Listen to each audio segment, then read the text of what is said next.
Hello, everyone. Welcome to day 2 of Save Ancient Studies Alliance's 2022 virtual conference. We're so happy to have you here today.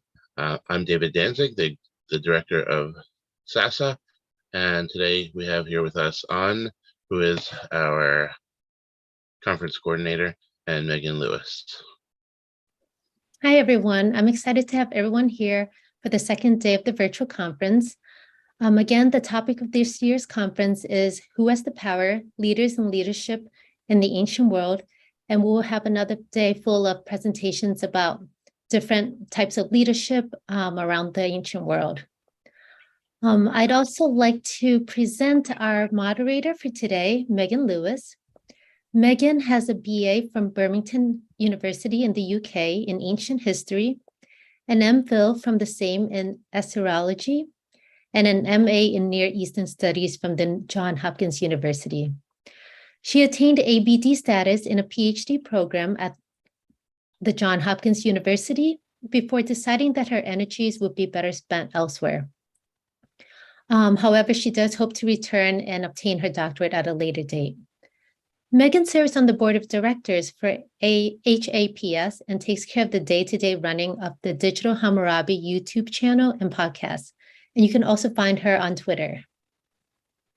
Good morning, everyone. I'm very much looking forward to today's events.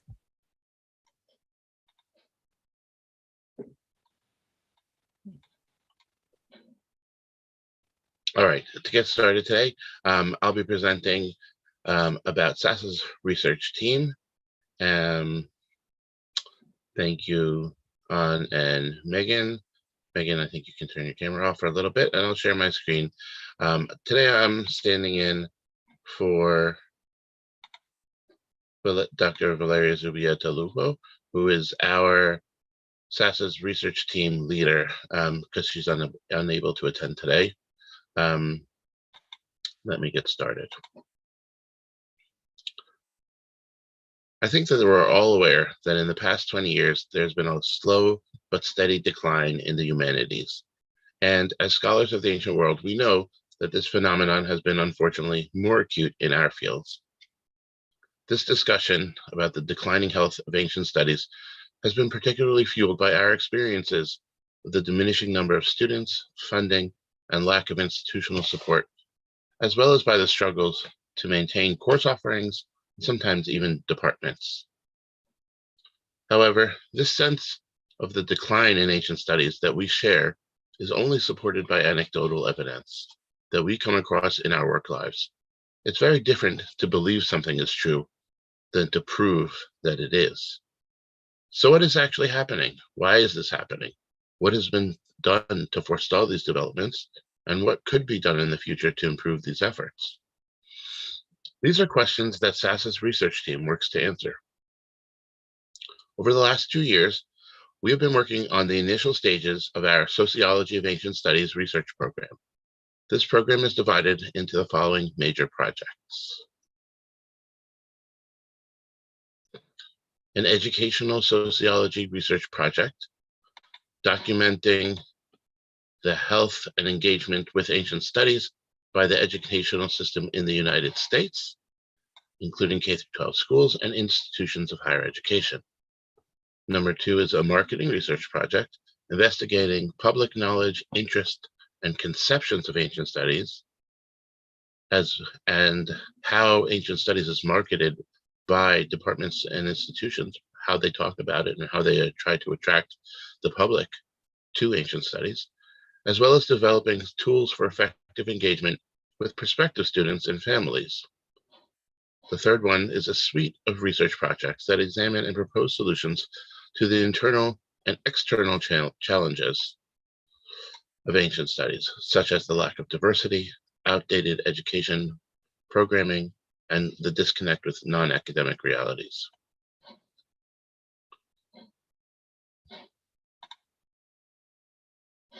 Before continuing to give you a taste of our preliminary research, it's important to first define what we mean by ancient studies. The concept of ancient studies, as encompassing a variety of academic disciplines, is not yet widespread and accepted. SASA includes the disciplines you can see in this slide within ancient studies, As is apparent in this list, ancient studies includes some disciplines that study all time periods. Nonetheless, the concept of a deeper past exists in all disciplines of historical study. This deeper past is what we mean to encompass by the term ancient, taking a global perspective on deeper human history and culture.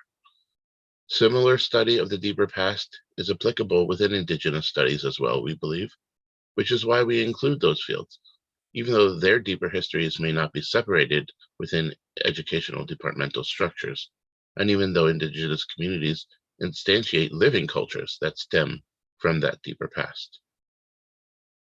The potential gains in accepting this moniker and associating these fields with one another is appreciable. The collaboration of our fields will allow for the creation of a larger place for those fields within the humanities, helping to prevent their downsizing and rather creating a unified advocacy platform within the humanities. In essence, forming an alliance of ancient studies fields puts us ahead of this downward trend and enables us to reposition ourselves as newly vital, flourishing fields. In the rest of this presentation, I will present our initial partial findings of research on documenting how engaged institutions and students are with ancient studies. We modeled this research on the Humanities Indicators Project of the American Academy of Arts and Sciences. We identified 5 categories of indicators to study, which are quantitative metrics related to academic participation in ancient studies. These are degree completion, language course enrollment, demographics, funding, and accessibility. To date, we have completed the analysis of the first 2 and have been working on the others. The first 2, particularly in the context of higher education within the United States. By examining the indicators degree, completion, and language course enrollment, we sought to find answers to various questions regarding the health of ancient studies, including how many degrees and programs of ancient studies are actually offered, what type of ancient studies degrees are offered, what type of institutions offer ancient studies degrees or programs, how has the demand for ancient studies degrees changed over time, and how broad-based is the interest in ancient studies course offerings. In studying the degree completion indicator, we measured the number of students who have completed a degree in any ancient studies field at the levels of associate's, bachelor's, master's, or PhD degrees. This is one of the most fundamental indicators of the state of the field. For this category, we collected data from the National Science Foundation's online data system, which gathers information from the U.S. Department of Education, the Institute of Education Sciences, the National Center for Education Statistics, and Integrated Post-Secondary Data System, as well as data from the Humanities Indicators Project of the American Academy of Arts and Science. These data cover the years between 1997 to 2018, and they are updated every 2 to 3 years. 27,009 bachelor's degrees in disciplines of ancient studies were conferred in 2018 in the United States. The numbers might seem high, but it marks the 6th consecutive year of decline and a significant reduction from the 2012 apex by 33%, a difference of almost 13,000 fewer awarded degrees. It is also the lowest number since the beginning of the records, which dates back to 1997. This is in contrast with the trend observed before 2013. In fact, from 2002 to 2012, there's been a steady growth, which according to the findings of the Humanities Indicators Project, is in line with almost every discipline in the humanities. We chose to show 2 potential trend lines for the future of the bachelor degrees in ancient studies. The green line shows a very optimistic increase by 2030, while the prediction of the red line confirms the reality that we've been experiencing in the past 3 years. Nevertheless, the truth is that the next few years will probably see a further decrease in the number of students, and this without taking into consideration the catastrophic potential impact that the pandemic may have brought to our fields. However, through segmenting types of schools, we expect that this trend will level off well above zero. The indicator of language course enrollment provides information about the number and demographics of students who enroll in language courses. This data is segmented into underclassmen, upperclassmen, and graduate students. We chose to investigate this indicator because it provides a portrait of interest in ancient studies through the progress of students' educational careers along the way while they study. Since introductory language courses are commonly taught to freshmen and sophomores, we have a view of interest at the beginning of students' studies in ancient studies. We can then trace the continued interest in ancient studies by students taking minors and majors as they take on higher level language courses, which we expect to better parallel the degree completion data.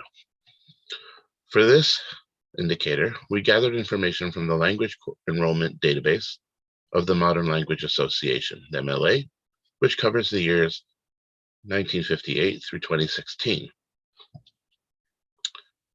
The MLA 2019 report on language course enrollment in higher education revealed a continued drop in overall language enrollment in all languages since 2006, apart from the major world languages such as Korean, Chinese, and Japanese, which enjoyed modest gains.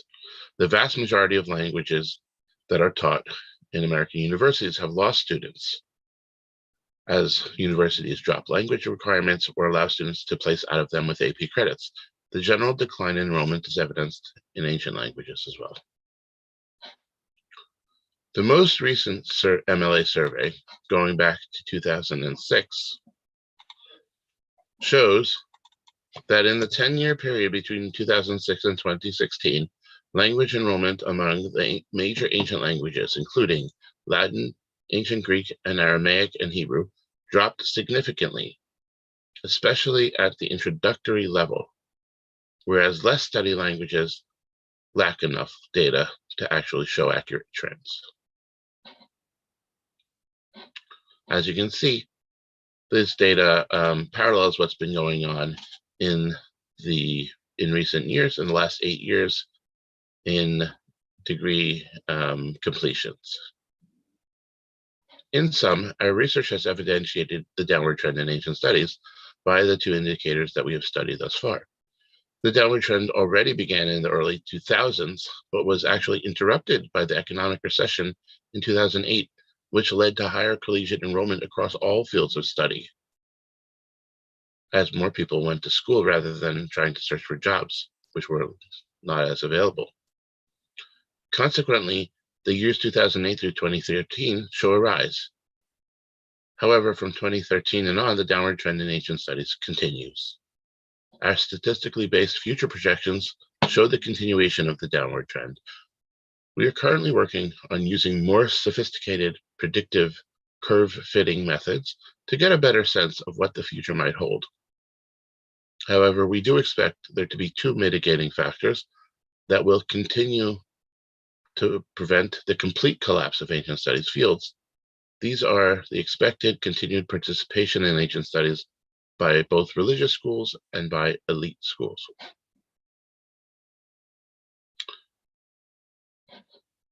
As our research continues, we will investigate the three other indicators and expand to a worldwide perspective. We will construct a database for ongoing monitoring of the health of ancient studies, which will be publicly available, so other researchers can use our data. Beyond just describing the state of ancient studies, we are also working on finding solutions to this problem. This will take the form of research on the current ways in which ancient studies and the humanities are promoted or marketed, and our creation of a marketing package, which we will disseminate to university departments and ancient studies organizations for their use. We are also applying to foundations for financial support for this project, so we can continue doing this good work. In addition, to support our research program and help guide its development, we recently created an advisory board consisting of a group of excellent scholars and leaders in the humanities. These include, beginning from the top left and proceeding counterclockwise, Joy Connolly, President of American Council of Learned Societies, Charles E. Jones, Tombros Librarian of Classics and Humanities at Penn State University, James Cork Webster, Reader in Classics, History and Liberal Arts at King's College London. Stephen Hunt, Lecturer and Senior Teaching Associate for PGCE Classics at Cambridge University. Robert Townsend, Program Director for Humanities, Arts and Culture at the American Academy of Arts and Sciences. John Kutzko, Executive Director of the Society of Biblical Literature. And Young Kim, Associate Professor of the Department of Classics and Mediterranean Studies and the Department of History at the University of Illinois at Chicago. Thank you all for listening, and I wonder if we might have some time for questions, but I'm not so sure.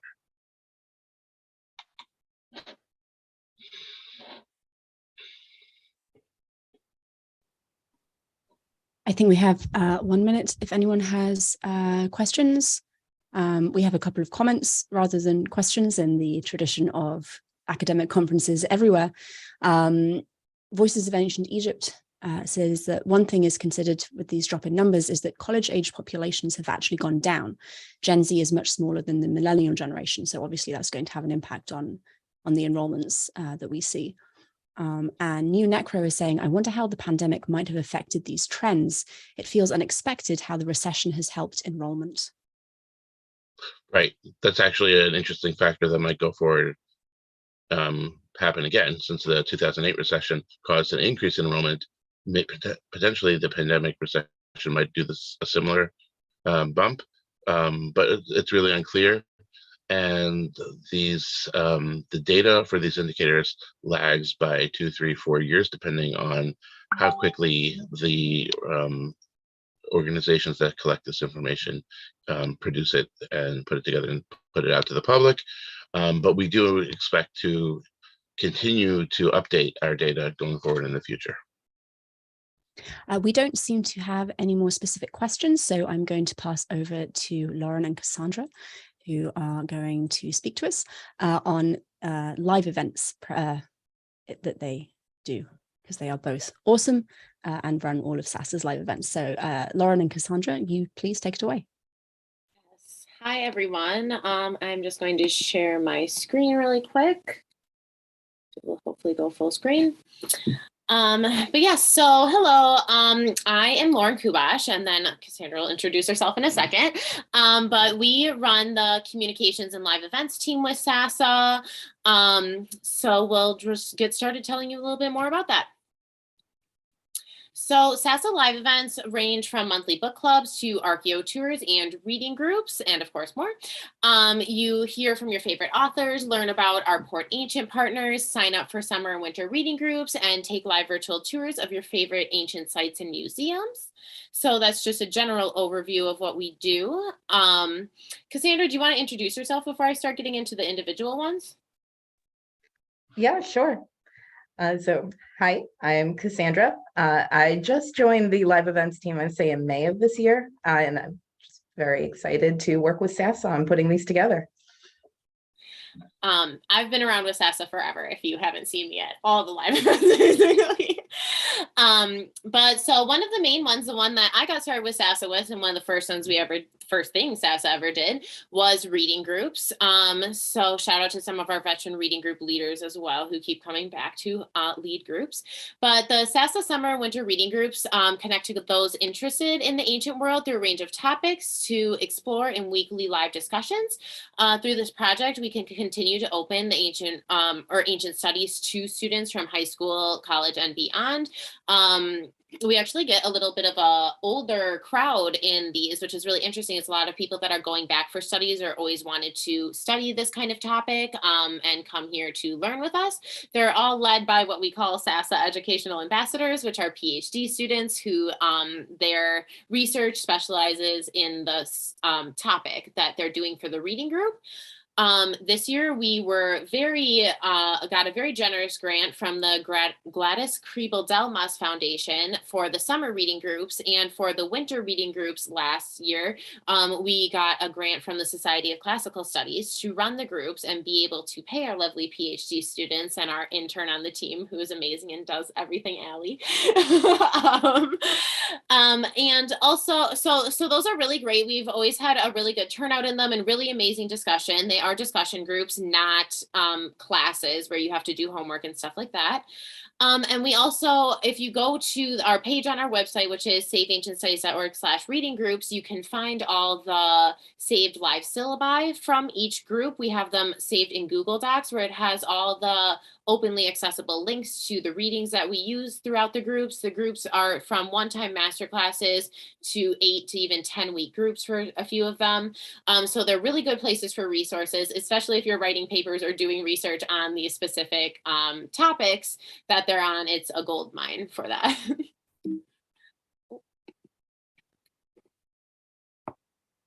All right, and this is me. Part of what I work on is the monthly book clubs. They're a great chance to delve more in depth with some ancient history authors. We like to target books as they're coming out, but we're always open to books of all types. In the past, we've worked with Dr. Kara Cooney, who's doing our keynote later today, I believe, for When Women Ruled the World and the Good Kings, Dr. Bart Ehrman and Natalie Haynes as well. We've got some great book clubs upcoming. Just this Saturday, Electra with Jennifer Saint. And in October, as yet to be determined, Nectar of the Gods with Liv Albert. That's going to be super interesting, I think. Yeah. Nectar of the Gods is a cocktail book, which we always have high demand for wine night at SASA. So we're hoping to plan something similar to that going along with this book. And Liv also came on one of our Archaeogaming live streams, which was one of our highest viewed videos with Liv from Let's Talk About Myth Baby podcast. Yes, and Crewing the Ship, our Port Ancient partnership highlights. What Port Ancient is it's a partnership network through which we share a variety of projects that focus on different aspects of ancient studies. So really things of all types, from podcasts to tourism, gaming. World History Encyclopedia is a big partner. We've got a list on the bottom of the slide here of some of ours that we've posted most recently. What we believe these projects do is they help pave the way to save ancient studies, focusing on public outreach, accessibility, and engagement. And our dedicated outreach team works to recruit partners that share our vision. I believe we have a link on our website for people who wish to reach out to us to join this. We're always looking for new partners. Oh, and then so the live streams for them, we just started introducing some of our partners on short 20 to 30-minute live streams. And going forward, hopefully we will have more partners highlighting more of their projects and stuff that they have coming out, like new books or videos or things like that. Then we have Destination Ancient, which is our Archeo tours. So we've actually done most of these with Darius Aria from Save Rome and the American Institute for Roman Culture in Rome, in Italy. And then also our good friend, Lillian from Travolution Tours.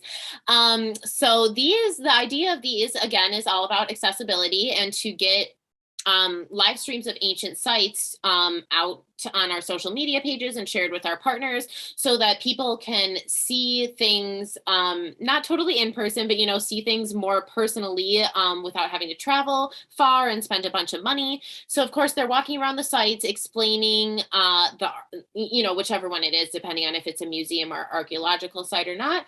And they are usually experts in these fields of what they're talking about, so they give a little bit of a more ancient studies view on these archaeological sites that are hot tourist locations too.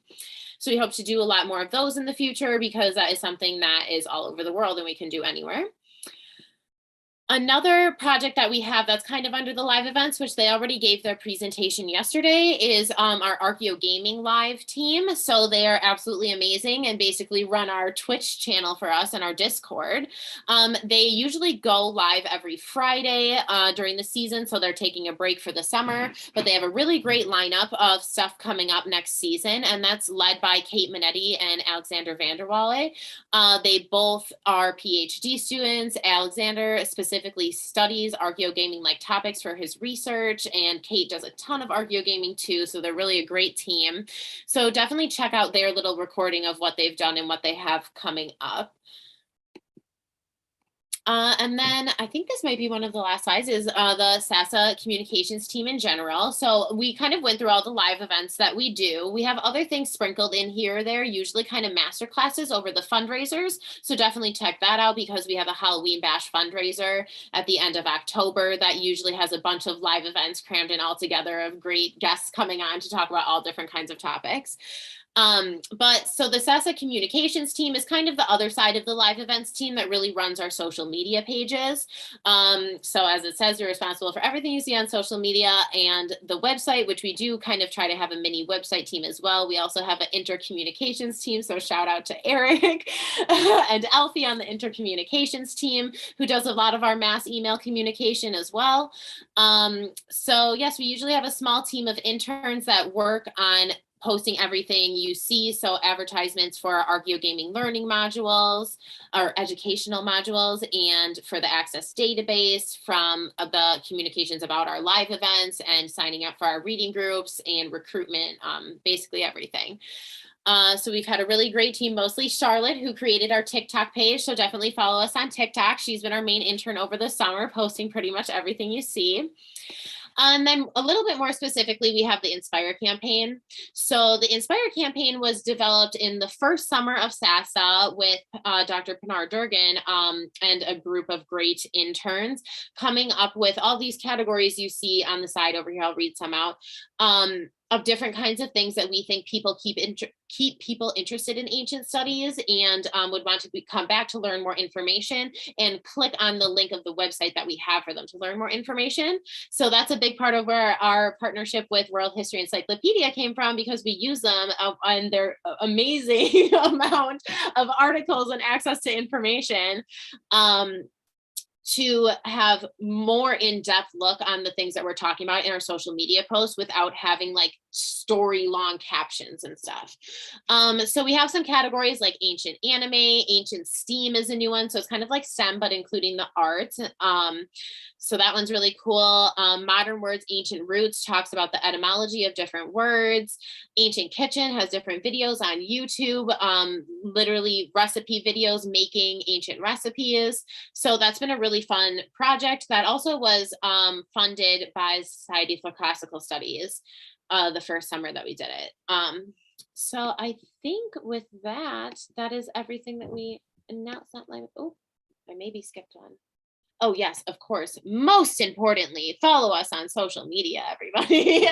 We are everywhere. You can basically Google Save Ancient Studies Alliance. Our links are all at the bottom of our website, too, at the bottom of every page. Please do follow us on social media. It really makes a huge difference for us, and including our partner organizations with Port Ancient and stuff.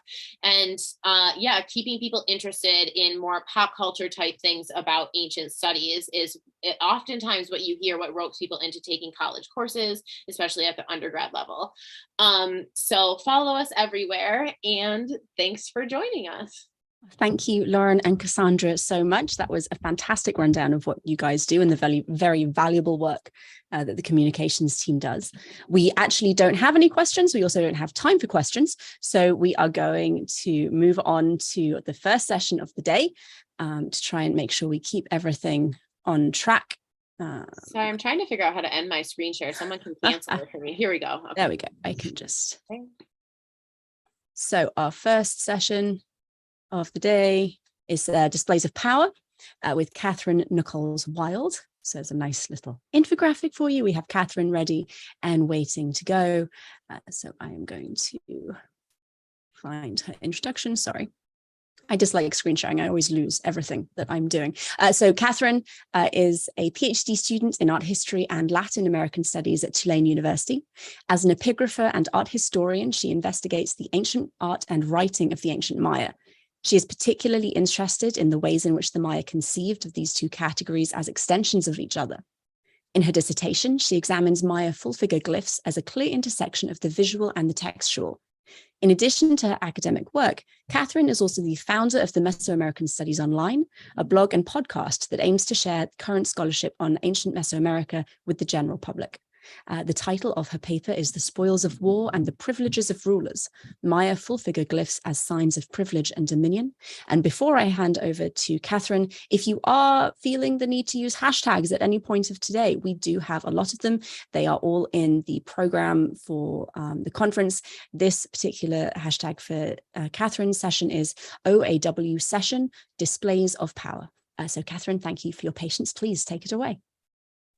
Thank you so much. I'm going to go ahead and share my screen. And we are set to go. All right. So thank you so much, first of all, to SASA for putting together this conference and giving me the opportunity to present. I'm really excited about it. I'm also currently in Mexico working on an extension of this research. My internet should be good, but I'm apologizing in advance in case it's not. It's not my usual internet. So I wanted to go ahead and just get started with this presentation. I have made a slight change to the title, The Spoils of War or the Privileges of Rulers, which will come into play throughout the presentation. In the 8th century CE, in the 8th century CE, Maya scribes at the sites of Quirigua and Copan, among others, began carving unique inscriptions using glyphs formed from the bodies of full-figured deities. These inscriptions use standard Maya hieroglyphs, but build on their iconic properties to create a moment in which the glyphs appear to be living creatures, grappling with each other, straining to free themselves from the glyph block containing them, and in some cases, sitting quietly and affably with each other in the civil attitude of rulers.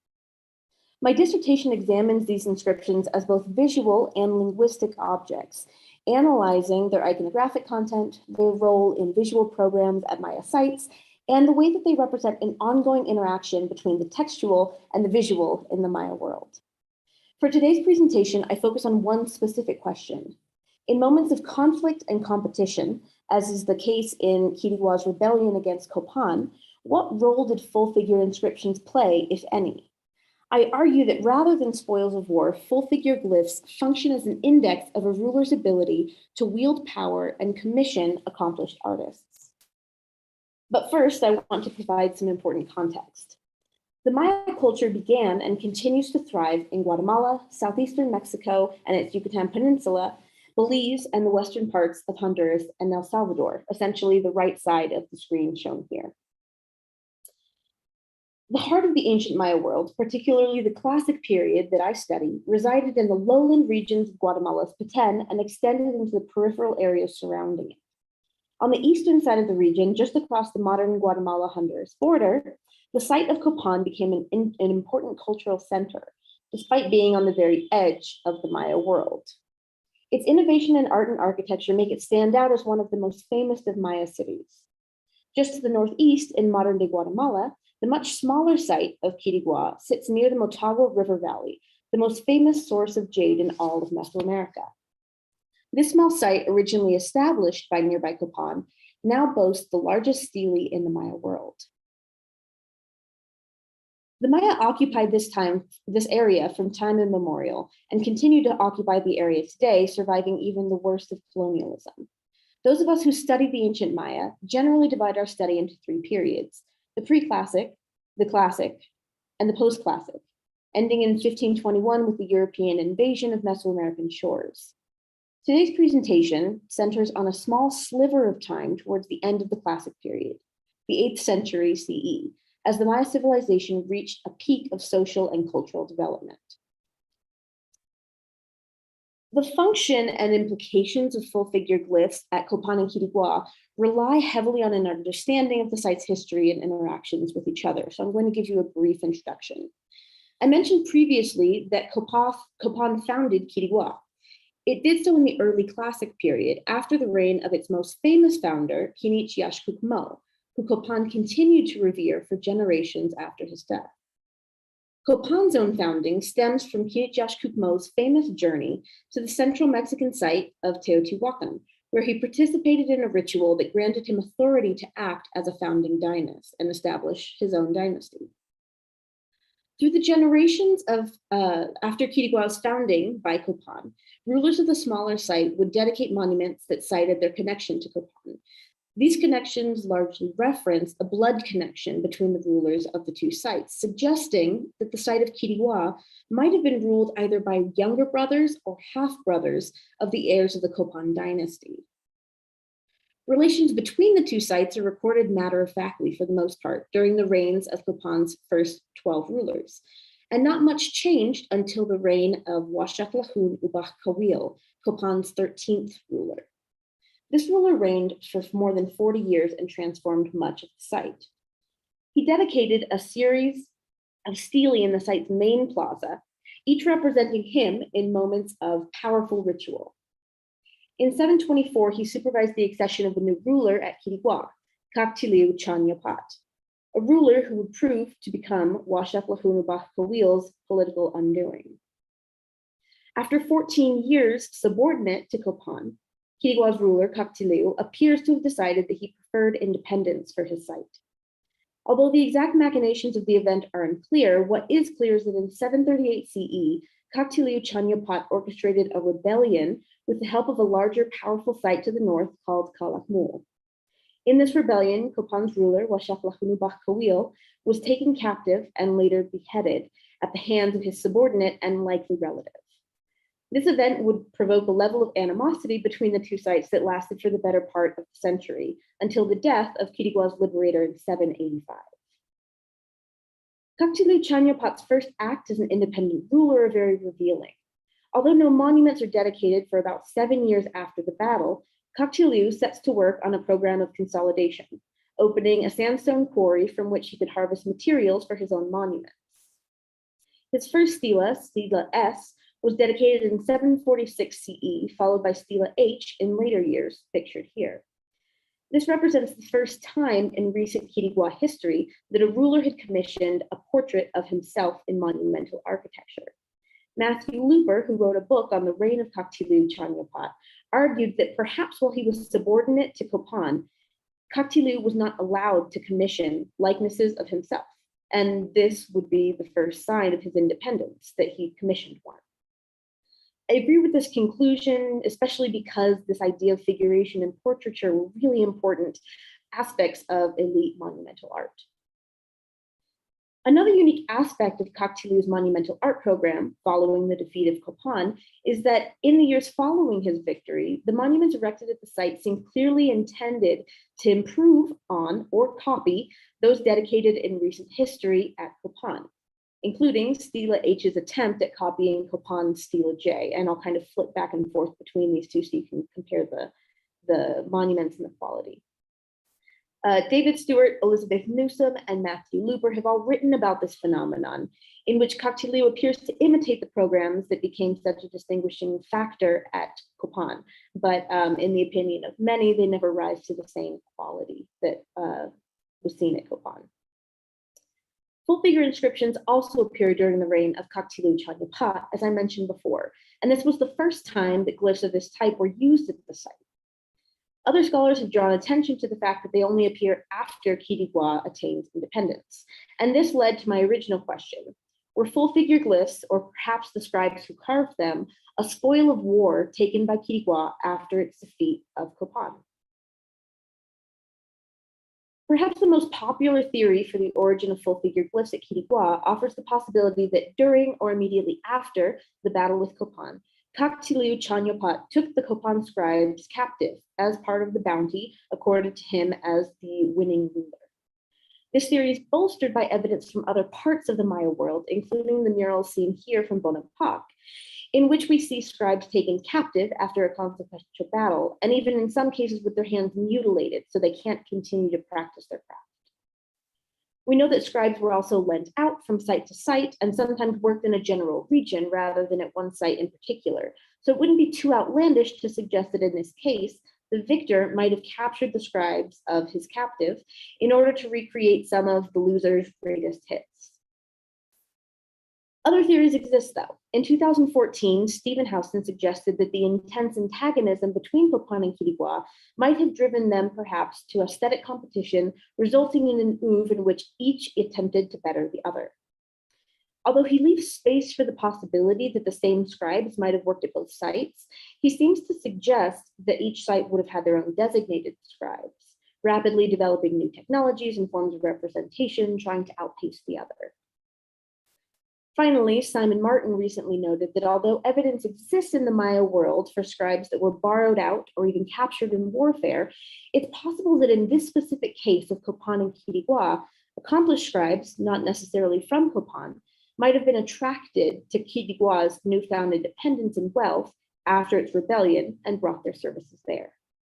He expresses doubt in the likelihood that a master capable of creating full-figure glyphs was present at Quiriguá and simply awaiting the opportunity to show off his skills. And he instead suggests that there's a greater likelihood that an accomplished artist would have been attracted to Quiriguá after it grew because of its defeat of Copan. Each of these theories that I've presented here has merit in its own right and formed an important part of the foundation of my own study. However, these represent single sentences, at most a paragraph, in larger works that barely touch this event that shook the bedrock of the Eastern Maya world. By and large, no one has looked in detail at the immediate context of full-figure glyphs within this political context.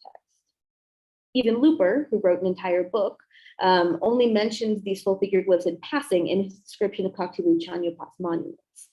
So for the remainder of my presentation, I'll describe the advantages and disadvantages to each of these theories and present a few ideas of my own in an attempt to sift out a potential explanation for the emergence of full-figure glyphs at Quiriguá after the rebellion. So to create a clear understanding of the context in which full-figure inscriptions emerged, I began by creating a timeline of the events that occurred at both sites during this time period and the monuments with full-figure inscriptions that were dedicated. Previous scholars, including the ones I just mentioned, have done excellent work compiling the history of these two sites and their interactions and the order in which important monuments and buildings were dedicated, alongside a careful chronology of each site in particular. I've in turn compiled their data into the timeline here, placed within the context of full-figure monuments. And when we examine this timeline, an interesting gap emerges. You'll notice that these yellow triangles are full-figure inscriptions dedicated at Copan, and the gray ones are inscriptions dedicated at Quiriguá. 738 CE, we see a full-figure monument dedicated 2 years before at Copan, and then the fall of Copan at the hands of Quiriguá. And then we have a huge gap between that moment and the first dedication of a full-figure inscription at Quiriguá. So rather than immediately using full-figure glyphs as a way to demonstrate his newfound power and to taunt his defeated enemy, Kaktilu waited to commission the first full-figure monument until 766 CE, nearly 30 years after Copan's defeat. So if full-figure glyphs were truly taken as spoils of war, why wouldn't Kaktilu flaunt them immediately? After the decisive 738 defeat, Copan and Quiriguá underwent 4 different phases that I've highlighted here in 4 different colors, each aligning with a change in rulership at one of the sites and each showing a change in the relationship between the respective rulers.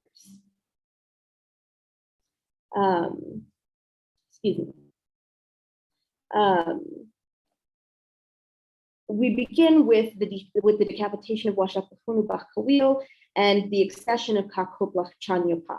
And we notice at this point that he actually does not dedicate any monuments besides this one that makes a passing reference to Quiriguá as its subordinate, a slight subtle jab referencing the fact that Quiriguá was still in fact under Copan's control. Quiriguá doesn't really seem to pay much attention to this and continues building, and we see the reign of Kakoblach Chankawil pass without incident. The following ruler, Kakyipiak Chankawil, actually commissions monuments that seem to more directly rebuff Quiriguá's independence at the hands of the ruler Kakyipiak Chankawil. He dedicates the hieroglyphic stairway that had been begun in the reign of Washakahunu Bakawil.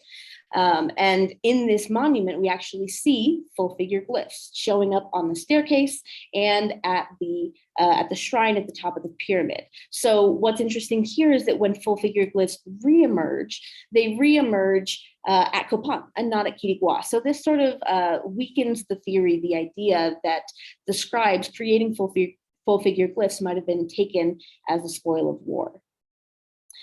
The rest of this time period sees the construction of huge monuments at Quiriguá, the tallest stele in the Maya world, but no full figure glyphs. This still has not happened yet. And so in the third stage, we see the accession of Yashpasach Chanyopat, excuse me, I wrote Kawil here, but it's Yopat, at Kopan as Kaktilu Chanyopat continues to reign. So he's got a very long reign. He's still alive, still as ambitious and proud as ever. And during this time at Kopan, Yashpasach Chanyopat is undergoing some social and political strife. So he's having to allow lower level elites to do things that previously they weren't allowed to do in order to garner their support.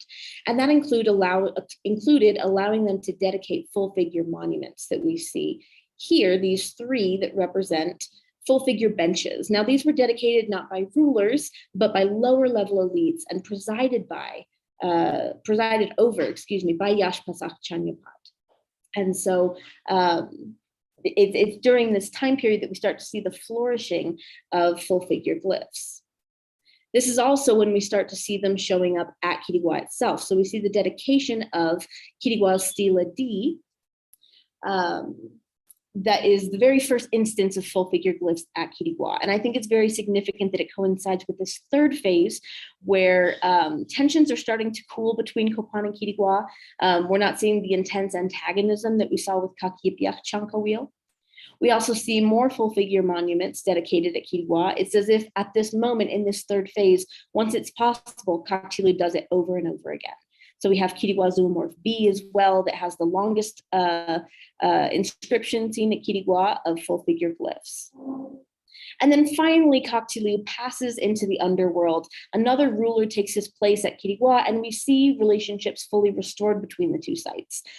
Jade Sky, the next Quiriguá ruler, actually carries out a ritual with Yashpasach. And so it gives a very clear idea that these sites are becoming friends again. We also see the dedication of one more monument with full figure glyphs, altar O is seen here, and the dedication of Zoomorph P, which has been argued to be a full figure glyph in its own right. And I'm happy to discuss that more in detail in the question and answer section. So looking at these proposed theories, the first we've already really discounted. The idea that scribes competed with Kopan doesn't make sense if these full figure glyphs are happening at a time when the sites are starting to get along a little bit better. There was aesthetic competition for sure, but not during the time that full figure glyphs were being created at Quiriguá. So the two theories that I like are first that Quiriguá's growing power attracted accomplished scribes from elsewhere, or my own theory that after reconciliation, Kopan allowed their scribes to work at Quiriguá and create full figure inscriptions. Now, I can't present anything for sure now, but I am currently beginning my field research to examine the style and authorship of these monuments to figure out if the scribes working at these sites were the same scribes or if they were different. And then I'll do a comparison to other glyphs on the western side of the Maya world as well. So just in sum, these full figure glyphs give us a really great opportunity to look inside the world of Maya rulers, the way that they communicated their power through the use and manipulation of visual images. And as we study these with more detail and looking closely at the interactions between these sites, we get an idea not only of the rulers that were in power, but the way that the scribes creating these worked, both within the political contexts and without them. Thank you so much. Well, thank you so much, Catherine. That was absolutely fascinating, especially as someone with absolutely no information and prior knowledge about the region you work in. And judging by the chat, a lot of people found this really, really interesting. We have several questions and we do have time before we move on to our next session. So the first question is asking about the people depicted on these glyphs. Are they, do we know, true to life? Do people actually dress in that way? Or is this a special style kind of reserved for pictorial depictions? Yeah, that's a great question. So for the most part, it depends on the glyph. So these glyphs represent deities, and they also sometimes represent rulers and ancestors, and the occasional animal, right? When it represents deities, we are seeing a true to life idea of how deities were represented in art. So they would usually wear a very simple loincloth. You can see one right here. And the loincloth itself, although simple, was usually dedicated with jade and other precious materials. And they would also wear headbands made out of materials as well, very precious materials. Here we have a representation of a ruler, and this was also true to life. The ruler would have worn these fantastic jade pectorals, earrings, and a headband representing his rulership. So yes, for the most part, these full figure glyphs are actually very true to life in the sense that they represent what is represented in figural art. And from what we know of everyday life of rulers, they would have been represented the same way as well. Thank you very much. Someone asking, could it be that during the 30 years after the war, it's just that full-figured glyphs fell out of fashion, or maybe the glyph makers were engaged in other occupations? That's a great question. And it's something that I'm really looking forward to digging into, because during these 30 years, we don't see full figure glyphs happening either at Copan or at Quiriguá. They happened once at Copan right before the big war, but then they fall into a hiatus. They do occur at Yaxchilan, which is a site on the western side of the Maya world during this period. So broadly, they still seem to be in fashion, but not at these two sites. And so it could be that maybe it was an ebb and flow of interest. It could also be that because of the materials and the words escaping me, but the things invested, the amount of effort invested into the war itself and recovery, they just couldn't afford the artists making these. So yeah, it's another really interesting aspect that I'm looking forward to digging into. Thank you. Did the Maya build roads of any sort? The questioner can't recall ever seeing one. And did they have the wheel for use with carts? Great questions. Roads, yes, we have huge roads that are actually becoming a lot more easy for us to identify with the advent of LiDAR. There's some really great documentaries about the use of LiDAR and the way that it's revealing roads and cities to us. So we know that they had a really intense networking system that connected all of the sites throughout the Maya world and throughout Mesoamerica in general. They had the concept of the wheel, but they did not use it for transportation. We've seen wheels only really for children's toys and for spindle whirls, but all of their transportation of goods was on the backs of human beings. Thank you very much. One final question before we move on, asking if this kind of change in glyptic style could be to do with the legitimation, excuse me.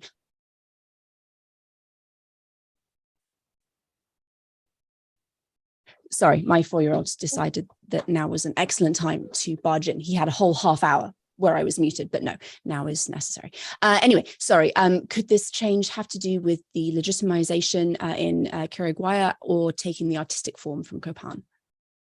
Yes, and this was something that I was really hoping to be able to prove it right out the gate, was that full figure glyphs were a sort of legitimization. And they don't seem to be a form of legitimization at the very beginning, because I think portraiture does that. I think there's a really good argument that this portraiture is the beginning of legitimization. But I think that it's really significant that Washak Lahunu Kawil's last monument was a full figure monument. I think that Copan and Quiriguá both pick up on that during their period of competition, and that Quiriguá sort of subsumes that or tries to use that as part of legitimization. And so it's something that I would really love to be able to prove. I haven't been able to yet, but I think that there's a decent foundation building for it. It's a great question. Thank you. And before we say goodbye and let you go, where can people find you online if they want to learn more about your work and what you do? Absolutely, yeah. So Mesoamerican Studies Online, you can go to my website, and from there it'll link to both Twitter and Instagram. So Mesoamerican Studies Online is the website. I'm also personally on Twitter, C_Knuckles_wild, and that's linked also through my through the Twitter page for Mesoamerican Studies Online. So yeah, mostly the easiest way is through the website, and it'll link from there to everything else. Wonderful. Well, thank you so much for an excellent and informative presentation. We have approximately 4 minutes before we start our next session. So in the interests of keeping things on time, I will put a holding screen up, have a walk around, go grab some water, and we'll be back in 4 minutes. Thank you.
Okay, so we are just about at 12. Slight change to the published schedule. We will be starting today's session or this afternoon session with Dr. Jackson Reinhardt, as our first presenter is not yet with us. So this next session is session 4, Resistance Against Leaders. Jackson Reinhardt is an independent scholar, podcast host, and freelance writer specializing in biblical theology. Not only has he published in a variety of peer-reviewed publications in patristics, biblical studies, and religious history, but he has been a longtime ally of SASA and was a former intern for the organization. The title of his paper is That Ye May Be Able to Stand Against the Wiles of the Devil, Divine Vice-Regency and the Armor of God in Ephesians. So I will end my screen share, and Dr. Reinhardt, please take it away. Thank you so much, Megan. Just one clarification. I'm sadly not yet a doctor, but maybe in the future. My apologies. No problem. It's no problem. So thank you so much for SASA for hosting this conference. Last year was absolutely fantastic, and the presenters this year have been even more extraordinary. So thank you again for the opportunity, and I will begin.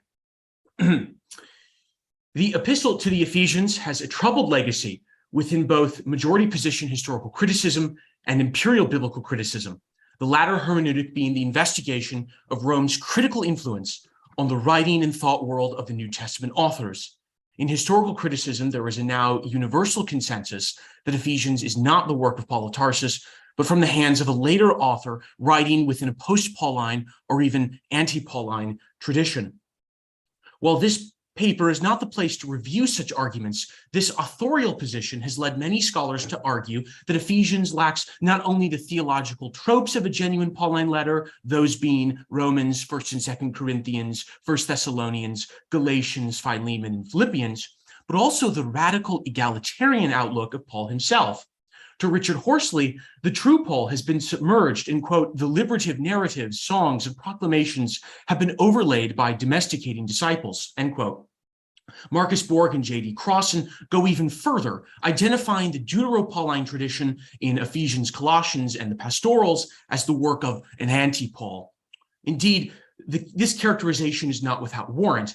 The political orientation of epistles like Ephesians is decidedly more accommodating, if not supportive, to the structures and systems of oppressive imperial power embodied in 1st century CE Rome than the apostle who, by subverting the motto of Pax Romana, wrote that those proclaiming peace and security will face sudden destruction during Christ's apocalyptic return, and that is 1 Thessalonians 5:3.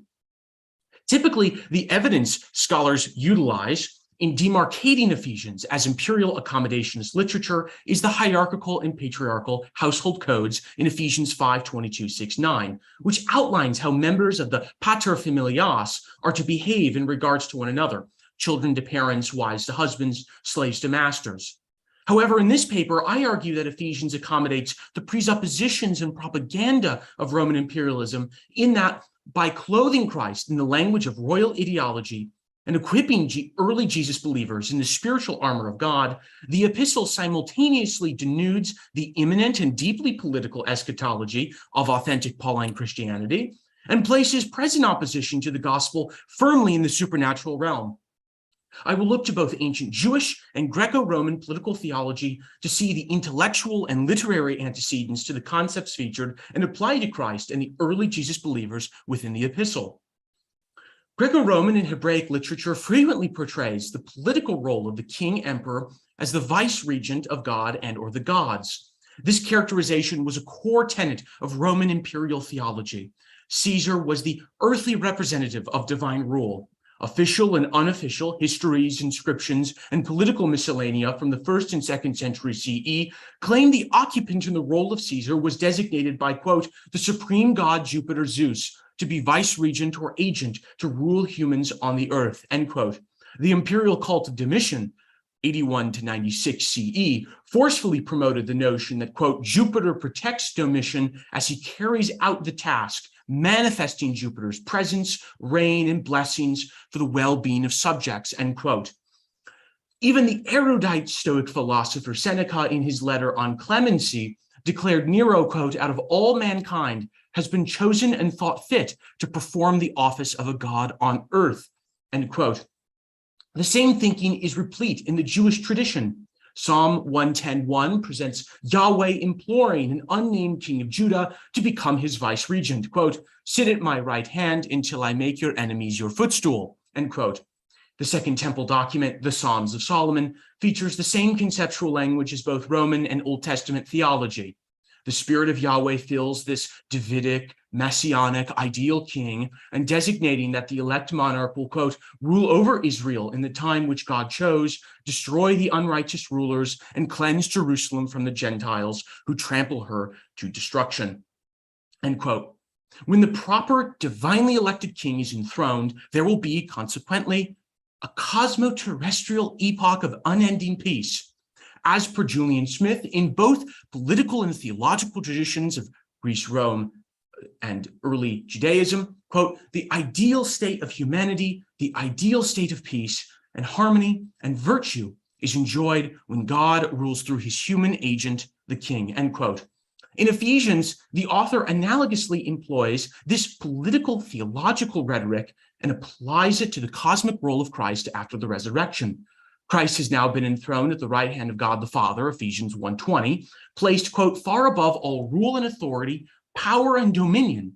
He has put all things under his feet and has made him the head over all things for the church," end quote, Ephesians 1:22, 21, 22. In the epistle, Christ is thus the ideal chosen king, acting from his enthroned position in the heavenly places, having ushered in an era of cosmic reconciliation and harmony. Christ has reconciled humanity with the Godhead, Ephesians 2:4-7, and destroyed the separation between Jew and Greek. Quote, "For he is our peace. In his flesh, he has made both groups into one and has broken down hostility between us," end quote, Ephesians 2:14. Christ also establishes concord within the universal church and individual household, Ephesians 4:16, 5:22-6:9. Like Domitian, Ephesians depicts Jesus' function as, quote, "the agent of God's blessing to the church, the ultimate aim of which is nothing less than the restoration of divine harmony to the cosmos," end quote. Christ has all but defeated, in essence, the powers and principalities now under his feet, through his crucifixion and resurrection. Thus, to the author of Ephesians, Christ's reign is effective and legitimate in both earthly and spiritual planes. Nevertheless, Ephesians' notion of divine vice regency deviates from common Greco-Roman Jewish concept of the divine warrior king. Instead of Christ preparing himself in armor to fight celestial and or worldly foes, the congregants of the church must wear these metaphorical military vestments. Quote, "Put on the whole armor of God so that you may be able to stand against the wiles of the devil," end quote, Ephesians 6:11. This armor includes a shield, sword, breastplate, and helmet, among other military accoutrements. But if Christ is king, why is he not wearing armor? As one scholar put it, quote, "in antiquity, the ideal king was nothing if not victorious," end quote. Military victory was a significant source of legitimacy for ancient kings. According to 1st century CE Roman poet Statius, a sign of divine election was not only blessing with an adequate food supply, but more importantly, triumph in quote unquote warfare. Indeed, the very foundation of the Pax Romana was military success and supremacy, or as the historian Tacitus put it, bloodshed. In the Hebrew Bible and Second Temple literature, Yahweh is described on many occasions as having put on armor before battling the forces of chaos or redeeming a forsaken Israel. See specifically Isaiah 59:15-20. The Wisdom of Solomon explicitly notes this, detailing that, quote, "the Lord will take his zeal as his whole armor and will arm all creation to repel his enemies," end quote, Wisdom 5:17. Indeed, when Ephesians speaks of putting on the armor of God, should not the author be speaking of Christ, who has valiantly placed all opponents below his feet? The congregational armament of Ephesians 6:10-20 subtly indicates that the author of Ephesians does not adhere to the belief in an imminent eschatological return of Christ. The authentic Paul fervently believed that, quote, "the rulers of this age are doomed to perish," end quote, in the Parousia, the return of Christ. That's 1 Corinthians 2:6. Those rulers being, according to Richard Horsley, quote, "human political actors the Roman Empire generally, end quote. As the apostle states in Romans 13:11 through 12, this perishing is coming quickly. Quote, the hour has already come. Our salvation is nearer now than when we first believed. The night is nearly over and the day is almost here, end quote. In Ephesians, however, Christ no longer must engage in battles against the forces of darkness opposed to the gospel. In fact, Christ, through the Spirit, has worked regenerating congregants who previously followed the quote-unquote rulers of the air, Ephesians 2:2. In other words, the cataclysmic conflict between Christ and evil has seemingly already occurred. The decisive battle has been in the past. While there was no war, Julian Smith notes, there is still bloodshed. Yet, quote, the only bloodshed is that of Christ, end quote, during his crucifixion. Christ is cosmically victorious, sans apocalyptical chaos kampf. And now the responsibility of standing firm, Ephesians 6:13 through 14, against oppositional forces to the gospel lays upon the laity. Moreover, just as Christ's victory occurred in the past, so is salvation a historical event. In Ephesians, quote, this realized eschatology corresponds with the letter's understanding of salvation, where the emphasis is on a salvation which has been already accomplished by the Christ event, end quote. Thus, even the salvific character of the parousia, in which Christ will judge the living, the dead, and especially the present governing authorities, has been historicized. All powers, wherever they may be and whatever they may be, are now beneath Christ's feet, and the salvation of all elect congregants is guaranteed. See especially the language of predestination in this letter, chapter 1 and 2. Thus, what are Jesus believers to do but live a life of normalcy and harmony, thanks to this newfound peace of Christ and implicitly the Roman imperial order of Pax Romana? Thus, what Ephesians illuminates is that the concurrent powers of the earth, Rome first among them, are not to be confronted with any type of actualized or even rhetorical violence from heavens or here on earth. Ephesians 6:12 states, quote, we do not wrestle against flesh and blood, but against the spiritual forces of evil in the heavenly places, end quote. Christ is our peace, claims Ephesians, and he, quote, makes peace in one body through the cross, end quote, Ephesians 2:14-16. As per Harry O'Meyer, quote, the author of Ephesians transforms a Roman ideology of imposed peace as a sign of cessation of hostility to a peace won through the death of Jesus, end quote. Marcus Borg and J.D. Crossan further elaborate on the notion of peace between the writing of the authentic Paul, which they argue is diametrically opposed to that which is promoted by Rome. To them, imperial peace is when all is quiet and orderly, while Pauline Christianity promotes a peace when all is fair and just. But Ephesians effectively collapses the two. The Pauline hope of a divinely sanctioned overturning of impressive imperial powers and the restoration of creation itself, see 1 Thessalonians 5 and Romans 8:18-23, is dashed in Ephesians, replaced by a realized eschatology of the past, which may be just considered a theology of pacification. Christians do not fight actively against wickedness, but merely withstand, stand firm, prevail. These are the languages and verbs that are used in Ephesians 6:13. Against what? Idolatrous temptation and tempting cosmic entities, which they are able to withstand with the help of God's armor. The rulers of earth are here to stay. And in fact, their peace to Ephesians in no way counters the gospel of Christ. What does counter Christ's proclamation on earth is the supernatural powers and principalities, evil cosmic forces, and idolatrous temptations, which I mentioned. Much like the authentic Pauline letters of 1 Corinthians, specifically see 1 Corinthians 10:20, Ephesians focuses on the issue of prior and or contemporaneous worship sacrifice to different deities, idols, and spirits. The author of Ephesians sees, quote, pagan deities not as imaginary or lifeless, but powerful and evil emissaries of the devil himself, end quote. One needs the powerful armor of God in order to resist such diabolical wickedness and perhaps the religious cultural allure of paganism itself. Ephesians operates within a worldview common in Hellenized Jewish literature that there existed, quote, a reality of evil spirit beings, end quote. In fact, the author of Ephesians does not in any way demythologize this occultic influence within the epistle, but instead reaffirms the relationship of the devil with other forms of sin, such as the flesh. As scholar Clinton Ardle notes, quote, "The flesh and the devil with his powers works in confluence, leading humanity into disobedience with God," end quote.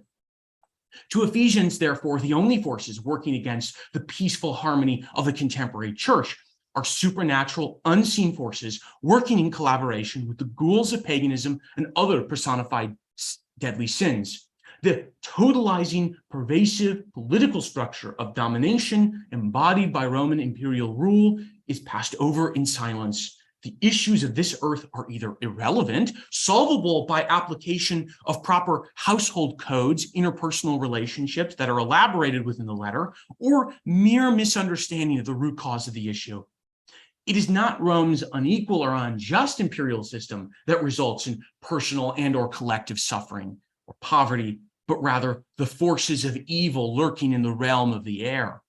Thanks to the Pax Romana, the only conflict a Jesus follower, believer, has to face is spiritual, for there are no longer necessarily battles occurring between cities and states. However, it is true that the Ephesians metaphor of a Christian decorated in military garb is not novel to the epistle. In 1 Thessalonians 5:8, Paul urges his audience to, quote, "Put on the breastplate of faith and love and a helmet, the hope of salvation." Also see Romans 6:13-23. Yet what differentiates the urging of the authentic Paul and the author of Ephesians is the purpose and nature of the armor. In 1 Thessalonians, putting on the armor is a matter of supernaturally, if not bodily, protecting oneself for the imminent return of Christ, in which the cosmic conflict involves both spiritual and physical realms. The imagery Paul utilizes in 1 Thessalonians is also typological. The frequent citation to Hebrew scriptures in 1 Thessalonians and beyond, which depicts the day of the Lord, referenced frequently in the minor and major prophets of the Old Testament, Hebrew Bible, this event is brutal and earth-shattering. It persuades a reader to believe that Paul himself thought a similar, violent, earth-shattering occurrence was to apocalyptically unfold when Christ's return. Ephesians lacks any such language. Truly, in the latter letter, the armor is practically unnecessary. Christ in Ephesians, especially 1:20-22, is already declared victorious over diabolic powers afflicting the church. Christ is not a divine warrior, but an ideal king who in Ephesians 2:14-17 is portrayed as a peacemaker par excellence. The armor of God is not a means for kingly or corporate protection for an imminent eschaton or global divine conflict. Instead, Ephesians constructs it as mere personal practice against the persuasion of false worship. In conclusion, Ephesians is de-eschatologicalization, I apologize for that word, and supernaturalization of the early Jesus movement experience demonstrates the means by which the text depoliticizes the Pauline tradition, accommodating thought, theology, and behavior away from direct confrontation or even acknowledgement of Rome. God's armor thus becomes a metaphorical invocation of personal struggle with contemporaneous idolatrous practice and belief, and those idols being agents of the devil. The enemies of the church and its gospel have become supernaturalized forces that have no actual bearing on the course of human events. They have already been defeated by Christ the King, and individual salvation of the believer is guaranteed through predestination. Now, there should only be harmony amongst members of the church and household, a harmony that reflects this hierarchical, patriarchal household code of the Roman paterfamilias, Ephesians 5:22-6-9. The question becomes, are Christians still to proclaim justice, righteousness, peace, and deliverance? Well, in Ephesians, justice is within the household. Peace rules both the earth and heavenly realms under Christ's authority. Salvation is a historical fact. Thus, Ephesians not only depoliticizes Paul's eschatological message and supernaturalizes Christian opponents or opponents of Christianity, but promotes a religion of normalcy, passivity, and accommodation. The only issue to watch closely for are the spiritual forces of evil temptation. Ephesians seems to turn Christian eyes away from the horrors of Rome to desperately having them try to find and resist demons in the air. Yet, it is problematic to classify early Christian texts like Ephesians as wholly pro-Roman or in contradistinction, first in Corinthians and Thessalonians as purely anti-Roman. Indeed, early Christian writers and communities engaged in negotiating their own communal and theological identities with various manifestations of Roman imperial power that surrounded and submerged them. While some scholars, such as Stephen J. Gaudet, rightly claim Ephesians represents a fundamental inversion of the utopian hope that pervades the authentic Paul's writings, these assertions converge on being simplistic and ignore the essential hybridity that existed within these communities, a complex mixture of ideological and theological affirmations, negations, and ambivalences that sought contextual ends for persons and collectives. In Ephesians, while the presentation of Christ is not a divine warrior in line with Roman and Jewish traditions, he is still portrayed as a king nonetheless, who has achieved victory, if in the past. Christians throughout the apostolic and patristic age, while not directly engaging in rebellion against Rome, would be clear and adamant that they worshiped only Christ and never the reigning Caesar. While Ephesians, quote, nowhere explicitly condemns Roman rule or lays out an alternative political vision, end quote, the letter nonetheless is still representative of an early Christian tradition that explicitly confirmed the kingship and lordship of a resurrected Jesus, who to them possessed authority over all sovereignties and powers. Thank you very much. Jackson, thank you. That was very, very interesting. I have a question. If anyone else has a question, please put it in the chat. Otherwise, after my question, we'll be moving on to our next presenter. What is eschatology? Well, eschatology is merely the study or recognition of the end of the world. That eschatology discusses last things. That's what it refers to. In theology, eschatology can either refer to personal eschatology, what will be the state of an individual after their death, or it can refer to the end of the world. So when we speak of eschatology or de-eschatologicalization, as I apologize for, what I'm referring to is that Ephesians does not include apocalyptic discourse within its letter. So eschatology refers to the end of the world, yes. Thank you very much. We do have one question for you from the audience before we move on, asking if it is hard to quantify pro-Roman stances on a spectrum between appeasement and full-on de-escalation. Yes, and I mentioned this with hybridity at the end. It's incredibly complex and impossible to put on a spectrum that you are either fully in line with the Roman system or fully against it. Even seemingly the most accommodative letters of the New Testament, the pastorals, for example, 1st and 2nd Timothy and Titus, and we could also say Ephesians, have elements implicitly that resist a full-blown accommodation or support to the Roman system. And so I would say that there's no way to quantify, but through exegetical analysis, through utilizing hermeneutics such as imperial biblical criticism and post-colonialism and feminism and the variety of different marginal hermeneutics of the margins that have arisen over the past 50 years, we can really see the ways in which texts do lend rhetorical or ideological support to imperial systems of domination. And we can also see, too, the ways in which texts that may have appeared apolitical actually are very radical in their affirmation of differing political alternatives and orientations and different ways of structuring communities, et cetera. I think the work of individuals like Richard Horsley and Neil Elliott, who have been very influential in my writing, especially with Horsley, who I quote several times in that work, definitely have shown the ways in which we can read the New Testament with a focus on how it reflects or counters or supports Rome and empire more generally. Excellent. Thank you very much. And I know I said that was the last question, but surprise, we have had a couple more. I love questions. And we still have a couple of minutes before we're supposed to move on, so we can have a go at them. What dates would you give to Ephesians, before or after the temple destruction? Now, see, that is extremely difficult and contentious. I know that there are some who discuss it before the temple. I think probably not. I think Ephesians most likely written towards the end of the 1st century. How that impacts the letter and how that impacts its orientation, it's very well possible that Ephesians, written in light of the temple's destruction, wants to cool down on some of the more radical elements of Paul, and some of those elements that I do believe led to his martyrdom. But I think regardless of when it was written, the arguments that I outlined in the paper still apply. I think they're flexible enough to apply to whatever kind of context it was written in with regards to the early Jesus movement's relationship and Judaism's relationship to the Roman Empire.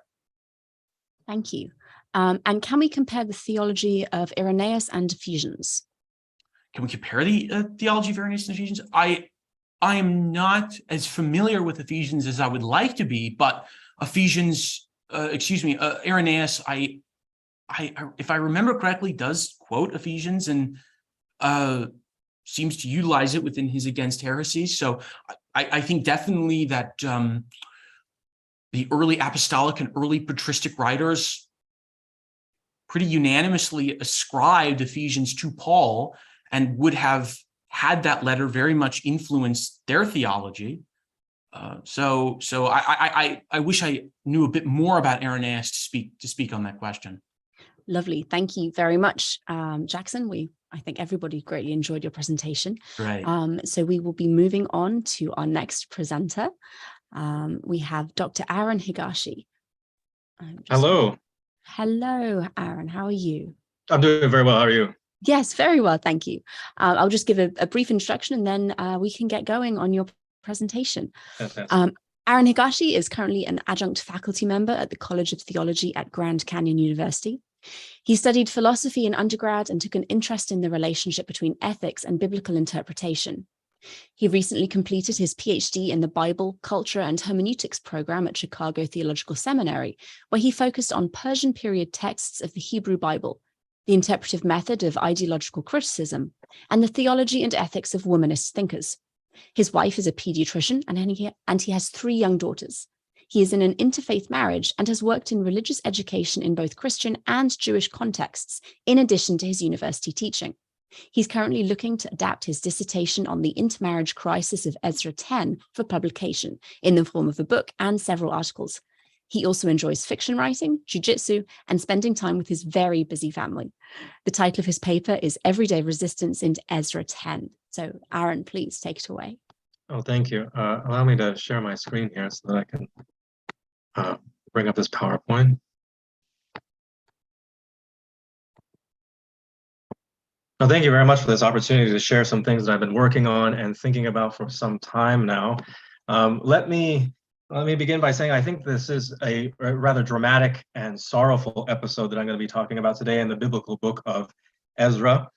In my mind, it has interesting implications for the way that we think about the relationship between leaders and those they presume to lead in at least one small part of the ancient world. So allow me to set the scene for you here. The year is 458 BCE, and Ezra, a scribe in what is then, who is knowledgeable in what was then the Hebrew Bible, travels from the heart of the Persian Empire to the province of Judea, where he quickly dispenses with some administrative duties that he's been assigned, and then goes about instructing this newly formed Second Temple community in the text of his trade. Several months later, a group of unnamed leaders approach Ezra and tell him that they and many other people in the Second Temple community are guilty of ethnic intermarriage with a vaguely designated peoples of the lands. Ezra mourns this discovery and then launches into this prayer of confession where he articulates that the intermarriage crisis constitutes an existential threat to the Jewish people's covenantal relationship with Yahweh and thereby to their continued existence in the province of Judea. Ezra is encouraged to take decisive action to rectify this crisis and for the people of Judea to rededicate themselves to Yahweh, and he does exactly this. Ezra summons all the people throughout the wider region to the temple courtyard under threat of property confiscation and expulsion from the community. Once the people are gathered together in a large assembly, Ezra announces that all the men of the assembly who have married foreign women must divorce these women and send them and any children they have had by them away to fates unknown. The assembly responds to Ezra's divorce imperative over the course of 4 verses, chapter 10, verses 12 through 15. And then the remainder of the chapter lists more than 100 men who are guilty of this ethnic intermarriage, and as a result, who probably do exactly what Ezra has demanded that they do and send away these wives and children. This is, so far as I know, the only narrated example of divorce in the entire Hebrew Bible, and it is a forced mass divorce imposed by a community's leader on those whom they presume to lead. What is both curious and surprising about this event, though, is its outcome. First, for a problem that's supposed to constitute an existential threat to the community and that is supposed to require immediate and unprecedented action to remedy, the fact that there are only 100 men involved is somewhat odd, given that the population of the Second Temple community at the time is probably close to 100,000. That would mean that there's only 0.1% of the population who are among the men that are guilty of this offense. That doesn't seem like a systemic or even prevalent issue. Indeed, the list of guilty offenders presented in Ezra chapter 10 is so small that it has led some scholars to speculate that the list is incomplete in its present form and was originally much longer. Further, given that a significant percentage of the names on the list of guilty offenders are from priestly families, it would seem that this problem, to the extent that it is a problem among those people who came up with the idea that it was a problem to begin with. And as a result of the assembly of rural people who are threatened to gather and submit to this divorce imperative is almost beside the point. It seems like the priests could have just handled this in-house among themselves and left out these coercive divorces of rural peoples. Therefore, a question that we might ask is, what happened between the beginning of Ezra chapter 10, where Ezra was encouraged to take drastic action against an existential threat, and the end of Ezra chapter 10, which reports this rather anemic result? We might wonder whether Ezra and his supporters overestimated the nature and scope of the intermarriage crisis and only realized this after the fact. But it seems like if Ezra and his supporters had a growing awareness of the true nature and scope of the crisis as it was resolved, and it was resolving in a way that they didn't like, they would have simply altered the process to bring about a more favorable result. Consequently, we need an alternative explanation where Ezra and his supporters are not the primary cause of the underwhelming result, and where even if they do that become aware of the crisis's true scope in the midst of its resolution, they're not in a position to change the result.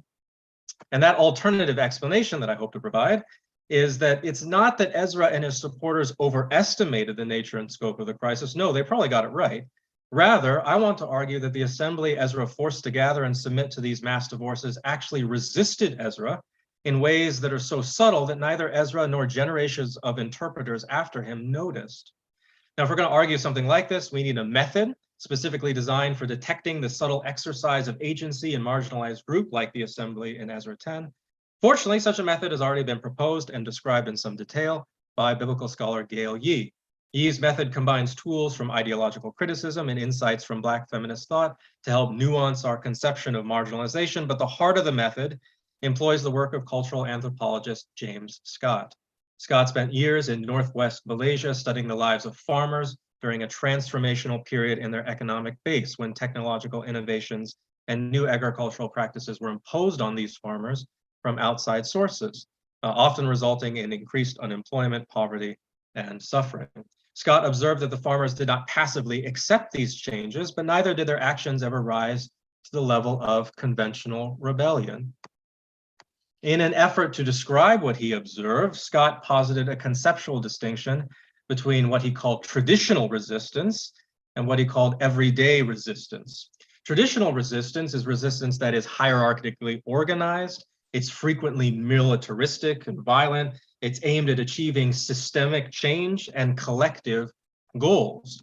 Everyday resistance is the opposite of all these things. It's often unnoticed, decentralized, and deorganized. It's nonviolent usually, and it's aimed at achieving temporary relief from exploitation for individuals rather than collectives. Traditional resistance is the kind of resistance that shows up in the official documentation and histories of superordinate classes, and also the kind of resistance that tends to, unfortunately, be summarily crushed by those same superordinate classes. Everyday resistance is less likely to be crushed by contrast, both because it's more difficult for superordinate classes to perceive and then to record it happening, but also because there's no real group to crush, even when it is perceived. Scott then goes on to distinguish between two types of everyday resistance, which he calls routine resistance and symbolic resistance. Routine resistance targets the material resources of a superordinate class and their ability to enforce exploitative practices on subordinate groups. Examples of routine resistance include foot dragging, taking longer to do than what you're told to do, false compliance, not actually doing what you're told to do, feigned ignorance, pretending like you don't understand, and petty theft and sabotage. Symbolic resistance targets the ideological resources of a superordinate class and their ability to enforce a coherent worldview that justifies their exploitation of subordinate groups. Examples of symbolic resistance include slander, rumors, ideological dissimulation, and the maintenance of a hidden transcript, which is basically an alternative story of the people's history that is invisible to those who are oppressing them. I think there are several examples of this everyday resistance in the assembly's response to Ezra in chapter 10, verses 12 through 15. And I think that these instances of everyday resistance are ultimately what caused the underwhelming result of Ezra's mass divorce. That is to say, I think Ezra and his supporters believed there were and then aimed to eliminate potentially thousands of ethnic intermarriages, but because of the assembly's everyday resistance, the end result was drastically smaller and also concentrated around the very priests who demanded the divorce to begin with. So let me describe for you 3 instances of everyday resistance in the assembly's response. Number 1, foot dragging. First, after Ezra announces that the men of the assembly must divorce their wives, and the assembly initially responds with what seems like an affirmation. They say in chapter 10, verse 12, "We must do as you have said, but," and as you know, anything that comes before a but doesn't really matter, "but the people are many, and it is a time of heavy rain. We cannot stand in the open, nor is this a task for one day or for 2, for many of us have transgressed in this matter." The assembly uses the weather and the ostensible severity of their own transgression as an excuse to change the mass divorce from a single decisive event to one that will take place over a long and drawn-out process. Indeed, in verse 17, we learn that it took 3 months for these marriages to be investigated and for the divorces to be enacted. This lengthy process recommended by the assembly contrasts sharply with the encouragement to act decisively that Ezra received at the beginning of the chapter, and Ezra's own demand that the assembly enact these divorces now. One can only imagine that as the sheer weight of time and months of winter weather bore down on the people involved in this process, that the original conviction which inspired their divorces would begin to lose its momentum, likely resulting in significantly fewer divorces than if they had all been enacted immediately and or over a shorter period of time. The assembly also exhibits foot dragging in another way. After noting the weather and the severity of their transgression, the assembly also recommends what might seem like a helpful and efficient act of delegation. In verse 15, the assembly says that they will send elders and judges from their own villages to represent themselves and to aid in arbitrating these divorces. Ezra and his supporters might have been happy for the assistance, but this means that there is no longer just Ezra and his supporters deciding what does and what does not constitute an illicit intermarriage, but also people whose ideologies of ethnicity and identity are probably closer to the assemblies than they are to the priestly class of the Second Temple complex. These elders and judges may have been able to secure results in months of deliberations that are more favorable to the assembly. Regardless, it would involve more cooks in the kitchen, so to speak, and as Joseph Blenkinsop has pointed out, the most common way of shelving a proposal is to send it to committee. The assembly sends it to committee, decreasing its ultimate efficiency rather than increasing it. Number 2, false compliance. A second potential example of everyday resistance utilized by the assembly in Ezra 10 is false compliance. In verse 15, after telling Ezra that they will send elders and judges to assist in the process of the divorces, the assembly says that they will cooperate in the process until, quote, "the fierce wrath of God on this account is averted from us." Now, doing something until Yahweh isn't mad anymore simply isn't the same thing as doing something until it's done. This allows for the possibility that the assembly will cooperate, but only to a point. And what would that point be? How does the assembly or Ezra or literally anyone else know when Yahweh isn't angry anymore? I will recommend a potentially subversive answer to this question, and I think it's implied in the weather that the assembly previously mentioned. So let me back up for just a moment. In Ezra chapter 9, verse 1, where the unnamed leaders first brought the intermarriage crisis to Ezra's attention, the unnamed leaders said that the peoples of the land that they had intermarried with had practices comparable to those of ethnic outsiders from Israel's past, namely the Canaanites, Hittites, Perizzites, Jebusites, Ammonites, Moabites, Egyptians, and Amorites. That list of prescribed ethnic groups combines groups from several previous lists in the Pentateuch with whom the people of Israel were not to intermarry. It includes several groups that are unique to Deuteronomy, indicating that the theology of Deuteronomy greatly influenced these unnamed leaders' conception of this crisis. One example of this list of prescribed ethnic groups can be found in Deuteronomy 7. In verses 3 and 4, after listing 7 such groups that the people of Israel are not supposed to intermarry with, the text goes on to say that if they do intermarry with them, they will turn to idolatry and Yahweh's anger will burn against them, the same kind of language. 4 chapters later, in Deuteronomy chapter 11, verses 13 through 17, we get some additional information about what Yahweh's anger might actually look like in practice. Allow me to very quickly read the verses in full. This is Moses speaking about Yahweh's commands. He says, "If you will only heed his every commandment that I am commanding you today, loving the Lord your God and serving him with all your heart and with all your soul, then he will give you rain for your land in its season, the early rain and the later rain, and you will gather in your grain and your wine and your oil, and you will have grass in your field for your livestock, and you will eat your fill. Take care, or you will be seduced into turning away, serving other gods and worshiping them. For then the anger of the Lord will be kindled against you. He will shut up the heavens so that there will be no rain, and the land will not yield its produce. Then you will perish quickly off the good land that the Lord is giving to you." These verses indicate that the meteorological status of the land, the weather, and the covenantal status of the people directly correspond to one another, and at least the theology here in Deuteronomy that influenced this unnamed leader's conception of the crisis. If the people intermarry with prescribed ethnic groups, then they have not kept Yahweh's commands. Yahweh will be angry, and there will be no rain. But in Ezra chapter 10, there is rain. And if there is rain, then Yahweh can't be angry. And if Yahweh can't be angry, then the people could not have intermarried with prescribed ethnic groups and broken Yahweh's commands. To put it even more simply, if there is rain, then Yahweh's anger must already have been averted, and the assembly is no longer under any obligation to cooperate in the process of mass divorce. When the assembly says that they will cooperate until Yahweh's anger is averted, they are saying they will not actually cooperate at all. This is false compliance. Number 3, ideological dissimilarity. Third and finally, another example of everyday resistance the assembly makes use of is ideological dissimilarity. Scott mentions that one of the basic tests of whether or not a subordinate class has been mystified by the ideology of a subordinate class is whether or not the subordinate class is enslaved on the level of ideas, and thereby articulates their socioeconomic situation in the same language as those who are oppressing them. To express ideological dissimilation is to demonstrate variance of ideas by expressing variance of. Basically, does the assembly agree with Ezra's characterization of the intermarriage crisis or not?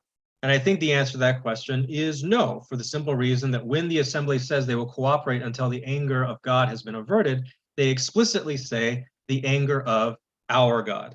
The danger of ethnic intermarriage is consistently presented in the Pentateuch and the following Deuteronomistic history as the danger of adopting foreign religious practices via marriage, committing idolatry, and thereby violating the people of Israel's covenantal relationship with Yahweh, which demands that Yahweh alone is worshipped.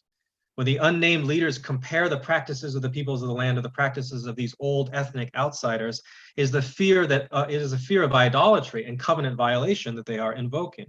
Does the assembly agree that whatever intermarriages they are involved in have led to idolatry? No, because they uniformly confess that Yahweh is their God. And that confession has always been one of, if not the defining ethnic differences between Israel and its neighbors. This is why in Deuteronomy 26, when the people of Israel swear their yearly oaths of citizenship, it is an oath to adopt a story as one's own, namely the story of the Exodus and Sinai experience. If the people of the assembly have adopted this story as their story and thereby this God Yahweh as their God, then there's no evidence of idolatry.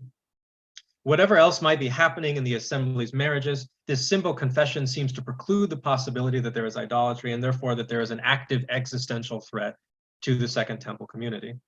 The assembly disagrees with Ezra and his supporters and is thereby ideologically dissimilar from them.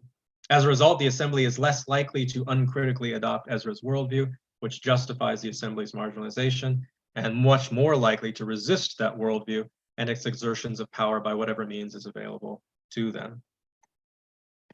In conclusion, I think the best explanation for the unexpected result of Ezra's mass divorce is not a failure in leadership, but rather the subtle, everyday resistance of the assembly.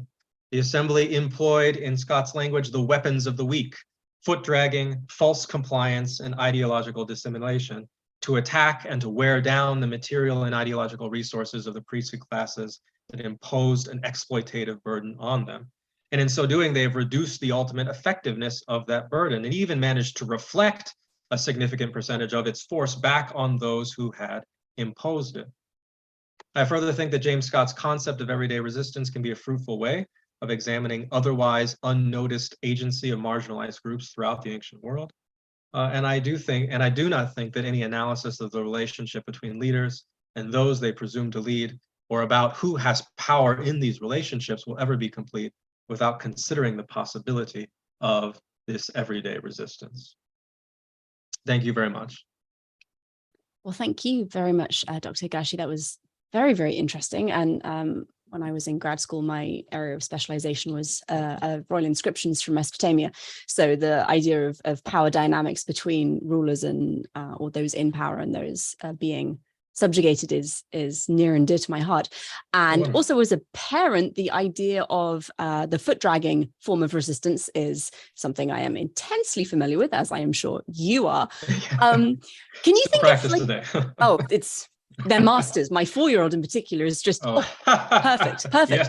Can you think of like any, like, and this is very much off the top of your head, so no problems at all if it's not something you can speak on.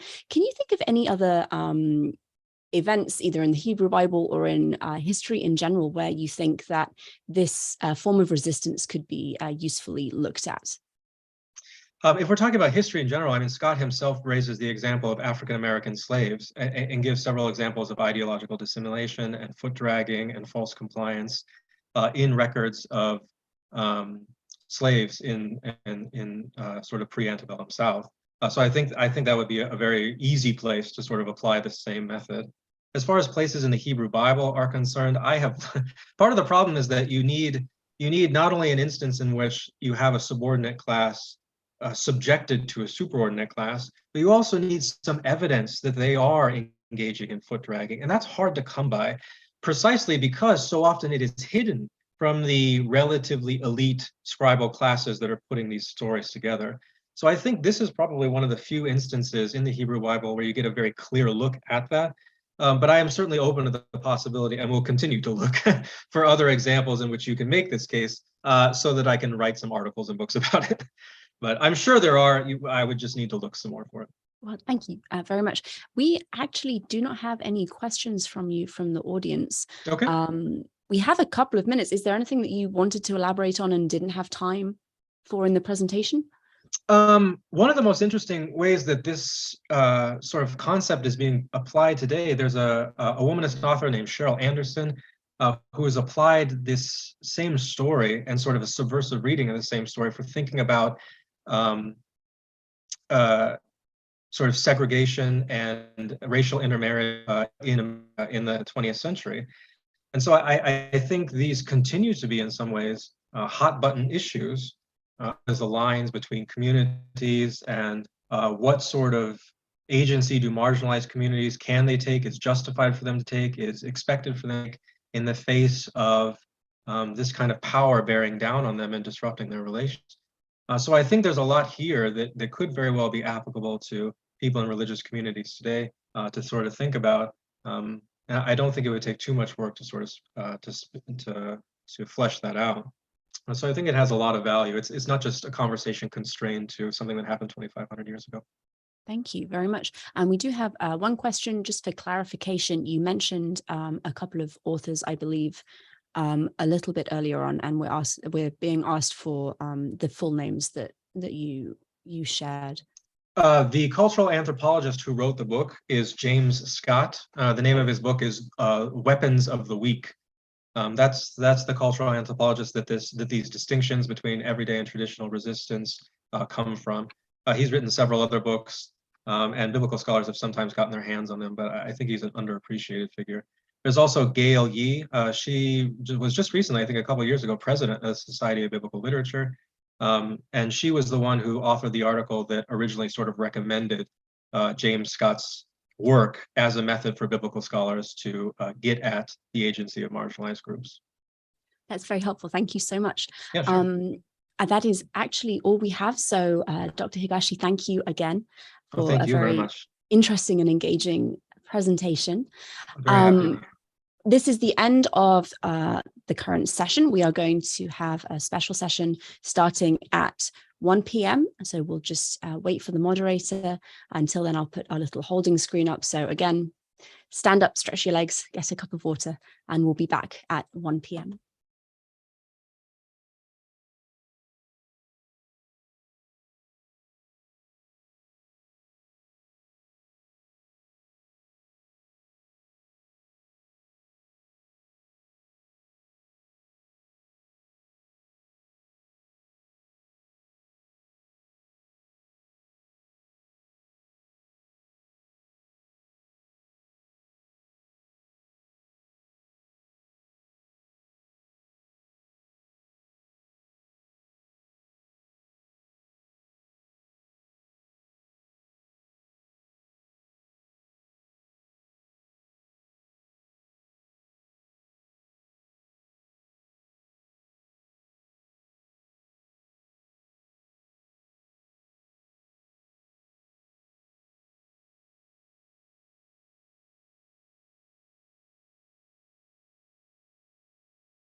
Okay, we are at 1 minute to 1, so we can get going with our next session, which is going to be moderated by Glenn J. Corbett, who is the editor-in-chief of Biblical Archaeology Review magazine and a specialist in the archaeology of the lands of the Bible, with more than 2 decades of excavation and field experience working on projects in Jordan, Turkey, and Israel. Prior to joining BAR, Glenn was Associate Director of the American Center of Research in Amman, Jordan, where he directed the award-winning Temple of the Winged Lions project in Petra. In addition, while working as Program Director for the Council of American Overseas Research Centers, he spearheaded efforts to help preserve threatened archaeological sites and museums in Yemen and other countries ravaged by conflict. So I will hand over to Glenn for this special session, Workshop on Publishing Forums. Well, thank you very much for the nice introduction, Megan. And it looks like we already have quite a number of participants for this special workshop. So no, it's really a pleasure to moderate this session, workshop on publishing platforms, which is really geared towards independent scholars and researchers who would like to learn more about publishing venues and platforms that are out there for folks who might want to publish their research, maybe even outside a traditional journal or book publication, other platforms that might be out there that you might be interested in. So we're very fortunate that SASA has brought together representatives from 5 different publishers, organizations, platforms that you might be interested in. And during our session today, you'll hear from each of them what their organizations are about, the types of things that they publish, and each of them will tell you a bit more about the publishing process, the editorial process, and ultimately how, if you want to get your work published with them, how you go about doing it. So this should be an excellent hour and a half. I'm really looking forward to it. The way we've set it up is each presenter will give a very brief presentation, and each one will follow after the other. Hopefully at the end, we'll have about a half hour, hopefully a little more, to take audience questions. And you can either use that when we get to that time, you can either raise your Zoom hand to ask questions with your mic and your video, or you can use that Zoom Q&A function as well to ask your questions. But yeah, other than that, I would just ask that, especially for those attending, if you could just keep your mic and your camera off during the presentations, that'll just facilitate the short presentations we have. And then, yeah, the Q&A will have everybody sort of chime in to discuss and ask questions. So with that, and as you see, we're already up to well over 20 participants, so that's great. So I'll go ahead and introduce our first speaker for today. Just getting out my bio screen here. Our first speaker will be Stephanie Budin, who is the editor of Near Eastern Archaeology, a journal of the American Society of Overseas Research, or ASOR. She is an ancient historian who focuses on gender, religion, sexuality, and iconography in ancient Greece and the Near East. Her published works include several titles, including Free Women, Patriarchal Authority, and the Accusation of Prostitution, published in 2021, Women in Antiquity, Real Women Across the Ancient World, published in 2016, and Artemis, published in 2015. She's also written numerous articles on ancient religion, gender, and iconography, including most recently a blog post that she wrote for our website as well, which was really great. She has also lectured widely in North America, Europe, the Middle East, and Asia. So with that, Stephanie, I'll turn the Zoom audience over to you. Hi, can you hear me? Yes, we can hear you just fine. Excellent. Always checking. Okay, hi. As Glenn was kind enough to point out, I'm the editor of Near Eastern Archaeology, which is the more popular print publication of ASOR, the American Society of Overseas Research. Meaning that contrary to BASOR, the more formal and larger publication, we do shorter articles, generally with much glossier pictures. So it ranges from armchair archaeologists, as you might call them, all the way up to very hardcore archaeologists in the field and back again. So that is the range that we're generally looking at. So I was asked to talk a little bit about getting published in journals and that sort of thing. So I'm going to start off with one statement, and I'm going to end again, if I remember, with the same statement. So making certain that I get this out very clearly to begin with. In modern times, and definitely with NEA, and this is now the standard practice throughout journals, academic journals, peer review is normal, all right? So all articles have to be reviewed. With NEA, it has to be at least 2 peer reviewers. Some journals will have maybe up to 3. 2 is normal. And the normal practice nowadays is to have what's known as double-blind peer review. What this means is the author has no idea who the peer reviewers are, and the peer reviewers have no idea who the author is. Now, the reason that I am saying this is there was concern for people about, well, what happens if you want to publish and you're not in a standard academic path, you don't have tenure, you're not working with the university.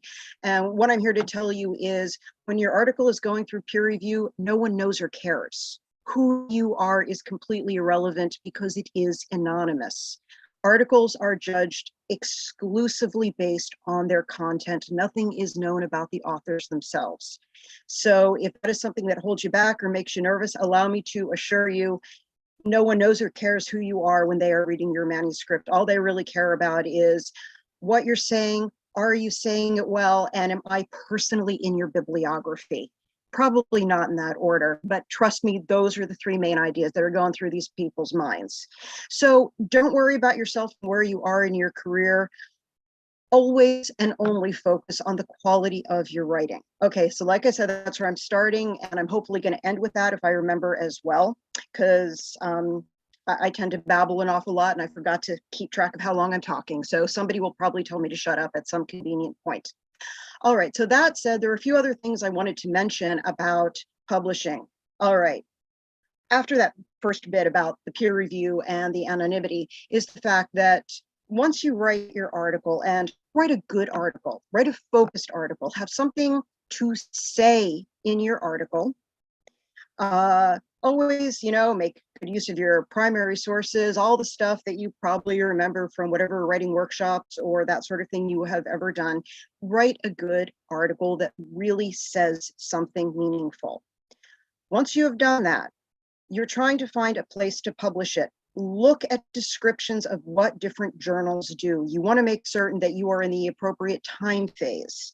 Near Eastern archaeology goes up to the late Middle Ages, by which we mean our cutoff point is the rise of Islam. So don't send me something about 17th century architecture. All right, it's already out of our field. Make certain the geography is right, the time is right. And this is really important, folks. So write it down if you're taking notes. Make certain your word count is right.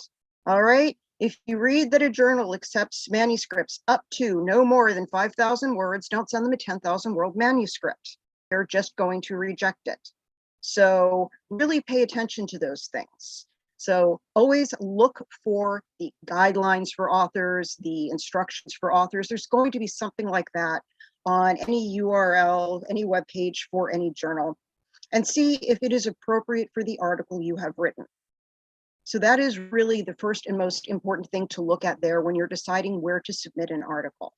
If they tell you you need a certain number of images, they need to be color, they need to be black and white, take all of that into consideration as well. This is really going to make things so much easier for the editor when deciding whether or not even to continue processing your article, your manuscript for submission. Because keep in mind also that we have to ask people to do peer review. This is a favor they are doing for us. People don't get compensated for peer review, at least not normally in academia. This is a favor, and we don't want to stress their patience or abuse them in any way. So if I look at an article and I say, yeah, this is never going to get through peer review, I don't even bother sending it out because I don't want to waste the time, patience, or good resources or goodwill of our potential pool of reviewers. So keep all of that in mind. So make certain your article fits. That's point number 1. Point number 2, now this is very specific to archaeology, but I figure that's why he asked me to come in, because that's what I'm doing here, and it's the ancient world. So if you do literature, this isn't as important, but if you do archaeology, this really is. This is the only time that who you are actually matters, because there are protocols involved with who gets to publish what when it comes to excavations and artifacts that come from excavations.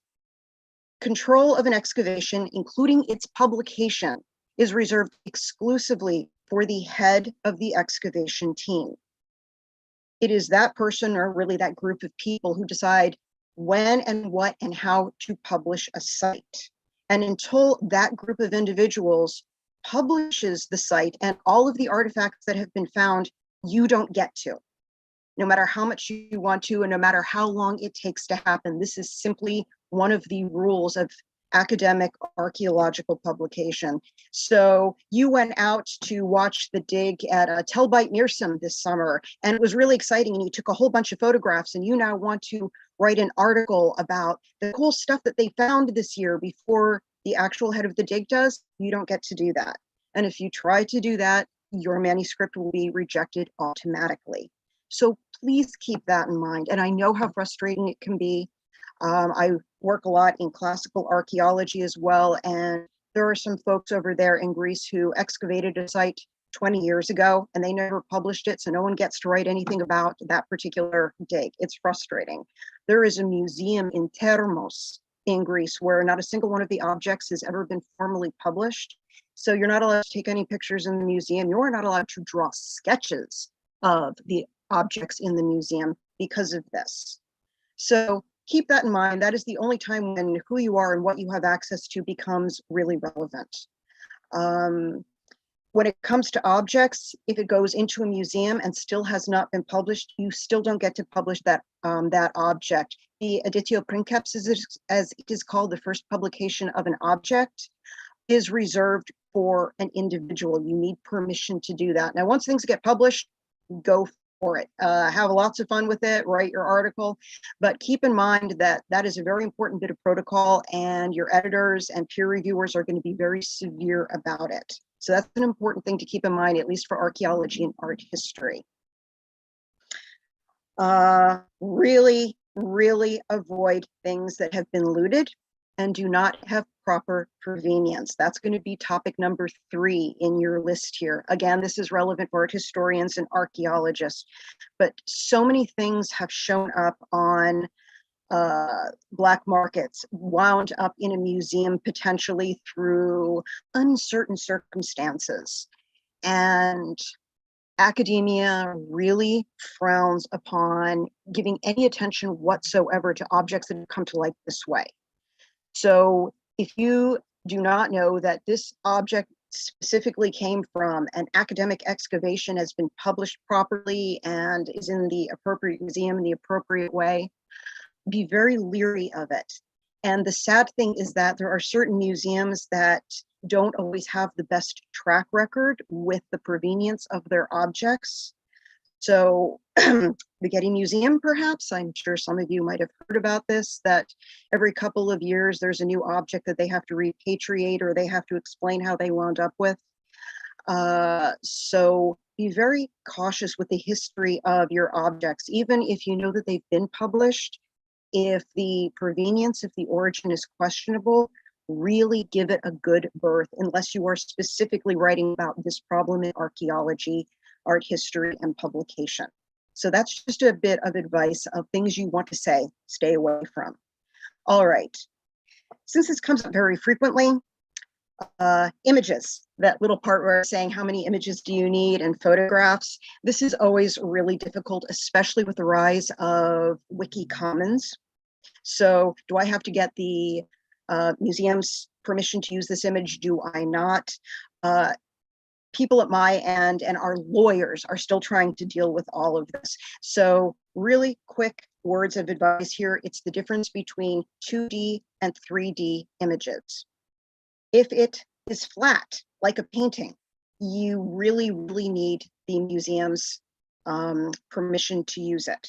If it is 3D, like a sculpture or a figurine, the individual photographers have some choice as to what angle they wanted to use, and this way or that way, and I want to see if I can get the light a certain way.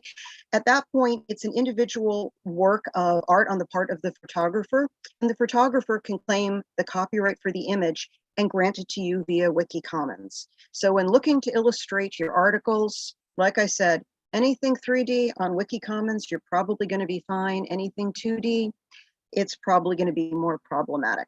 So those are the bits of advice that I can give you when it comes to submitting a manuscript and giving its best chance of getting published with little problem. And I'm going to end, as I said, I was going to end with, remember that ultimately it's peer review and it is double blind and no one knows who you are who wrote it until it comes out. So don't worry about who you are. Always just focus on writing a good article. Thank you. Thank you very much, Stephanie, and an excellent overview of some very key points. I also especially like the reference you made to images. I know at BAR and Bible History Daily, we're constantly sort of questioning our image use and what's appropriate and what's not. And so thank you very much for bringing that up. So we'll quickly move on to our next two presenters from New Classicists. We have two editors, Jordan Houston and Giuseppe Piccicelli. Jordan is chief editor at New Classicists. His work reconstructs the financial aspects of the organization of Roman entertainment between the 1st century and the 3rd century AD through various techniques, in particular comparative studies and globalization. Giuseppe is also chief editor at New Classicists. He is currently a PhD candidate in classics at the Institute of Classical Studies at the University of London. His research examines the economic history of Roman aristocratic wealth from the 3rd to 1st centuries BCE and how it influenced the political process. So with that, Giuseppe and Jordan, I will hand it over to you guys to arrange your presentation as you like. Thank you very much, Glenn. Alrighty, let me pull up these slides real quick. Okay, so yeah, as Glenn mentioned there, I am one of the editors-in-chief at New Classicists. I represent the early career side of things, and Giuseppe, Joey, who is also in the audience today, and I'm sure he'll chime up once we get to our Q&A session, represents our postgraduate side as an active PhD student himself. So who are we? New Classicists is a double-blind peer-reviewed academic journal that's run by postgraduates and early career researchers. And really, what we set out to do is to highlight this exciting new research that's coming from postgraduates and early career researchers. We kind of define that as 5 years post the PhD. And we kind of want to be the safe educational space for what most of our authors are first-time publishers. So we really do go through a lot of process on helping you get your article to a point where we think it's going to have the best possible chance in the peer review process. And and that, you know, you kind of learn what is acceptable, what isn't acceptable, and how to really efficiently publish an article in pretty much every other peer review journal out there. We don't only publish Greco-Roman and Egyptian stuff, while that is our bread and butter, and a lot of our articles do relate to that area. We do also have articles to ancient India, ancient China, and really we kind of accept anything archaeological, literary, artistic, anything like that, as long as it refers to the ancient world, we're happy to take it on. So how do we work? Essentially, the author sends in their initial draft to our submissions coordinator. They will go through the draft and give you any initial feedback. And really the purpose of this step is just to make sure that your publication covers as much of the basic points, and that we know that once it goes out for peer review, it's not going to get kind of shredded to pieces because of some really obvious mistakes or typos, grammatical mistakes, those sort of things. And this will kind of go back and forth as much as it needs to until our submissions coordinator believes that it's up to snuff, essentially.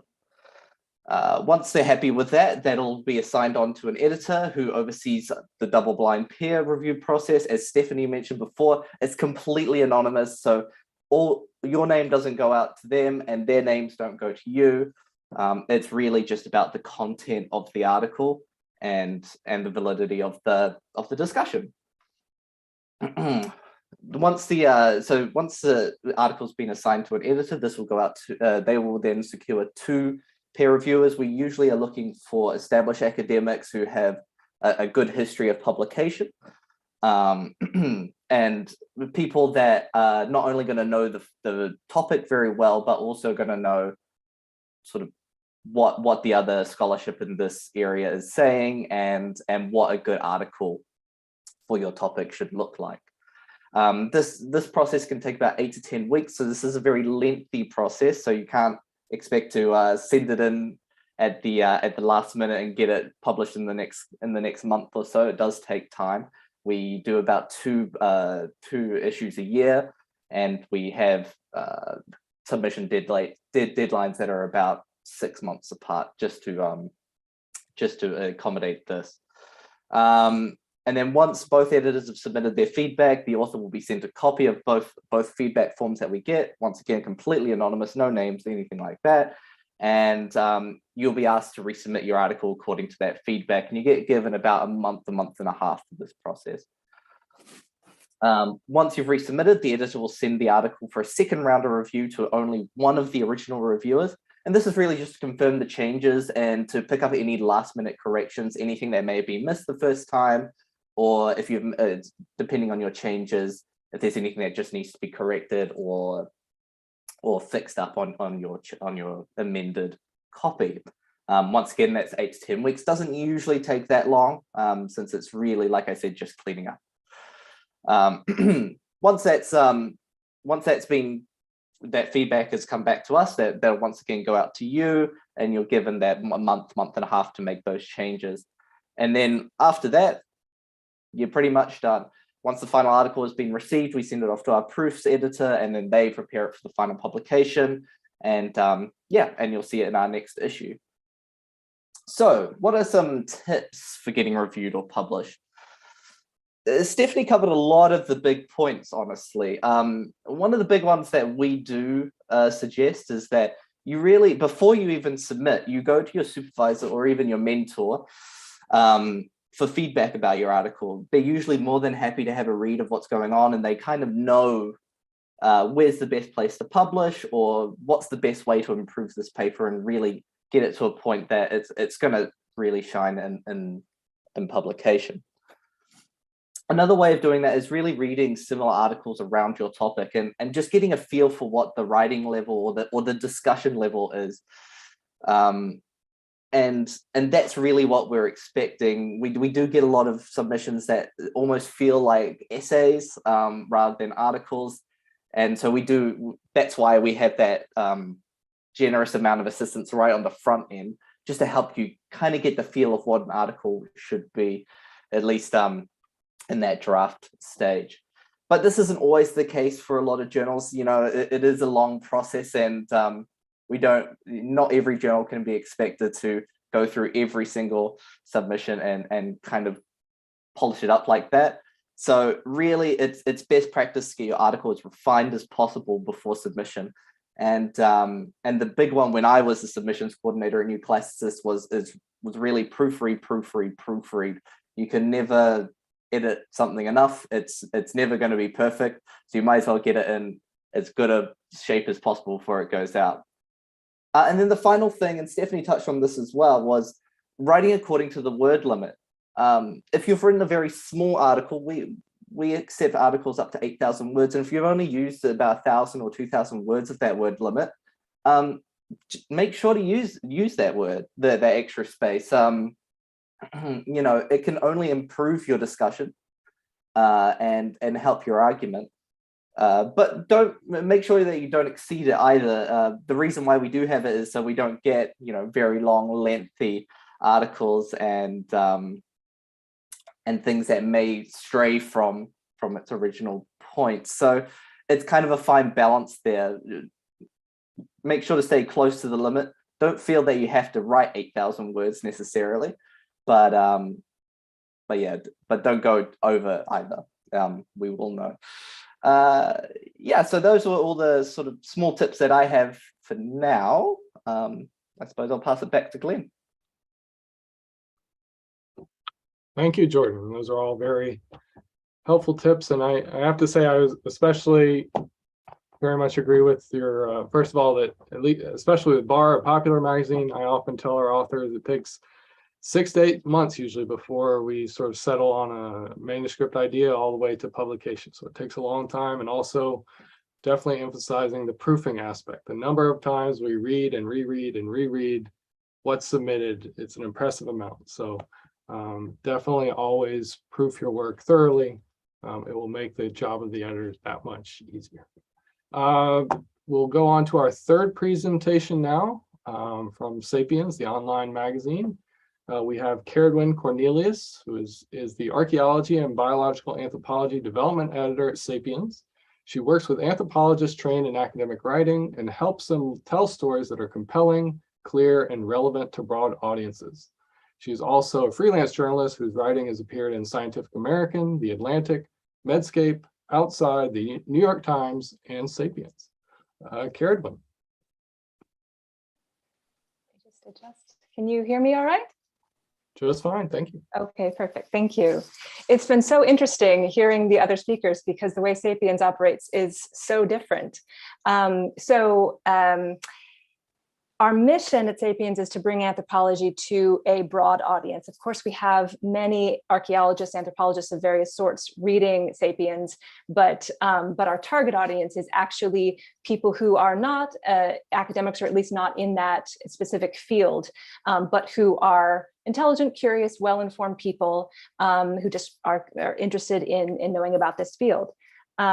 So our articles are journalistic in style, meaning that we assume that people don't necessarily know anything about the subject, and therefore each article has to be calculated to tell the reader immediately why this article is important, why it's relevant to them and their life, and essentially why they need to read it. And then basically every paragraph after that is calibrated to get readers to read the next paragraph.